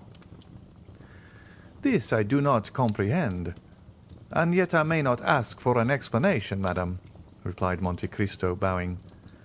"Pardon me, I had no intention of committing an indiscretion." "Indiscretion? Oh, you make us happy by giving us an excuse for expatiating on this subject. If we wanted to conceal the noble action that purse commemorates, we should not expose it thus to view. Oh, would we could relate it everywhere and to every one, so that the emotion of our unknown benefactor might reveal his presence." "Ah, really?" said Monte Cristo in a half-stifled voice. "Monsieur," returned Maximilian, raising the glass cover and respectfully kissing the silken purse, "this has touched the hand of a man who saved my father from suicide, us from ruin, and our name from shame and disgrace. A man by whose matchless benevolence we poor children doomed to want and wretchedness can at present hear every one envying our happy lot. This letter—" As he spoke, Maximilian drew a letter from the purse and gave it to the Count. "This letter was written by him the day that my father had taken a desperate resolution, and this diamond was given by the generous unknown to my sister as her dowry." Monte Cristo opened the letter and read it with an indescribable feeling of delight. It was the letter written, as our readers know, to Julie, and signed Sinbad the Sailor. "Unknown, you say, is the man who rendered you this service? Unknown to you?" "Yes, we have never had the happiness of pressing his hand," continued Maximilian. "We have supplicated heaven in vain to grant us this favor, but the whole affair has had a mysterious meaning that we cannot comprehend. We have been guided by an invisible hand, a hand as powerful as that of an enchanter." "Oh," cried Julie, "I have not lost all hope of some day kissing that hand, as I now kiss the purse which he has touched. 4 years ago, Penelon was at Trieste. Penelon, Count, is the old sailor you saw in the garden, and who, from quartermaster, has become gardener. Penelon, when he was at Trieste, saw on the quay an Englishman who was on the point of embarking on board a yacht, and he recognized him as the person who called on my father the 5th of June, 1829, and who wrote me this letter on the 5th of September. He felt convinced of his identity, but he did not venture to address him." "An Englishman," said Monte Cristo, who grew uneasy at the attention with which Julie looked at him. "An Englishman, you say?" "Yes," replied Maximilian, "an Englishman who represented himself as the confidential clerk of the house of Thomson and French at Rome. It was this that made me start when you said the other day at Monsieur de Morcerf's that Messrs. Thomson and French were your bankers. That happened, as I told you, in 1829. For God's sake, tell me, did you know this Englishman? But you tell me also that the house of Thomson and French have constantly denied having rendered you this service." "Yes." "Then it is not probable that this Englishman may be someone who, grateful for a kindness your father had shown him, and which he himself had forgotten, has taken this method of requiting the obligation. Everything is possible in this affair, even a miracle." "What was his name?" asked Monte Cristo. "He gave no other name," answered Julie, looking earnestly at the Count, "than that at the end of his letter, Sinbad the Sailor." "Which is evidently not his real name, but a fictitious one." Then, noticing that Julie was struck with the sound of his voice, "Tell me," continued he, "was he not about my height, perhaps a little taller, with his chin imprisoned, as it were, in a high cravat, his coat closely buttoned up, and constantly taking out his pencil?" "Oh, do you then know him?" cried Julie, whose eyes sparkled with joy. "No," returned Monte Cristo, "I only guessed. I knew a Lord Wilmore, who was constantly doing actions of this kind." "Without revealing himself?" "He was an eccentric being, and did not believe in the existence of gratitude." "Oh, heaven!" exclaimed Julie, clasping her hands. "In what did he believe?" "He did not credit it at the period which I knew him," said Monte Cristo, touched to the heart by the accents of Julie's voice. "But perhaps since then he has had proofs that gratitude does exist." "And do you know this gentleman, monsieur?" inquired Emmanuel. "Oh, if you do know him," cried Julie, "can you tell us where he is, where we can find him? Maximilian, Emmanuel, if we do but discover him, he must believe in the gratitude of the heart." Monte Cristo felt tears start into his eyes, and he again walked hastily up and down the room. "In the name of heaven," said Maximilian, "if you know anything of him, tell us what it is." "Alas!" cried Monte Cristo, striving to repress his emotion, "if Lord Wilmore was your unknown benefactor, I fear you will never see him again. I parted from him 2 years ago at Palermo, and he was then on the point of setting out for the most remote regions, so that I fear he will never return." "Oh, monsieur, this is cruel of you," said Julie, much affected, and the young lady's eyes swam with tears. "Madame," replied Monte Cristo gravely, and gazing earnestly on the 2 liquid pearls that trickled down Julie's cheeks, "had Lord Wilmore seen what I now see, he would become attached to life, for the tears you shed would reconcile him to mankind. and he held out his hand to Julie, who gave him hers, carried away by the look and accent of the Count. "But," continued she, "Lord Wilmore had a family or friends. He must have known someone. Can we not—" "Oh, it is useless to inquire," returned the Count. "Perhaps, after all, he was not the man you seek for. He was my friend. He had no secrets from me, and if this had been so he would have confided in me." "And he told you nothing? "Not a word." Nothing that would lead you to suppose? "Nothing." "And yet you speak of him at once." "Ah, in such a case one supposes—" "Sister, sister," said Maximilian, coming to the Count's aid. "Monsieur is quite right.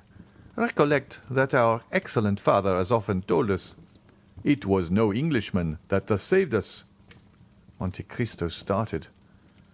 "What did your father tell you, Monsieur Morel?" said he eagerly. "My father thought that this action had been miraculously performed. He believed that a benefactor had arisen from the grave to save us. Oh, it was a touching superstition, monsieur, and although I did not myself believe it, I would not for the world have destroyed my father's faith. How often did he muse over it and pronounce the name of a dear friend, a friend lost to him forever, and on his deathbed, when the near approach of eternity seemed to have illumined his mind with supernatural light, this thought, which had until then been but a doubt, became a conviction. And his last words were, 'Maximilian, it was Edmond Dantès.'" At these words the Count's paleness, which had for some time been increasing, became alarming. He could not speak. He looked at his watch like a man who has forgotten the hour, said a few hurried words to Madame Herbault, and pressing the hands of Emmanuel and Maximilian, "Madame," said he, "I trust you will allow me to visit you occasionally. I value your friendship and feel grateful to you for your welcome, for this is the first time for many years that I have thus yielded to my feelings." And he hastily quitted the apartment. "This Count of Monte Cristo is a strange man," said Emmanuel. "Yes," answered Maximilian, "but I feel sure he has an excellent heart, and that he likes us." "His voice went to my heart," observed Julie, "and 2 or 3 times I fancied that I had heard it before." End of chapter 50.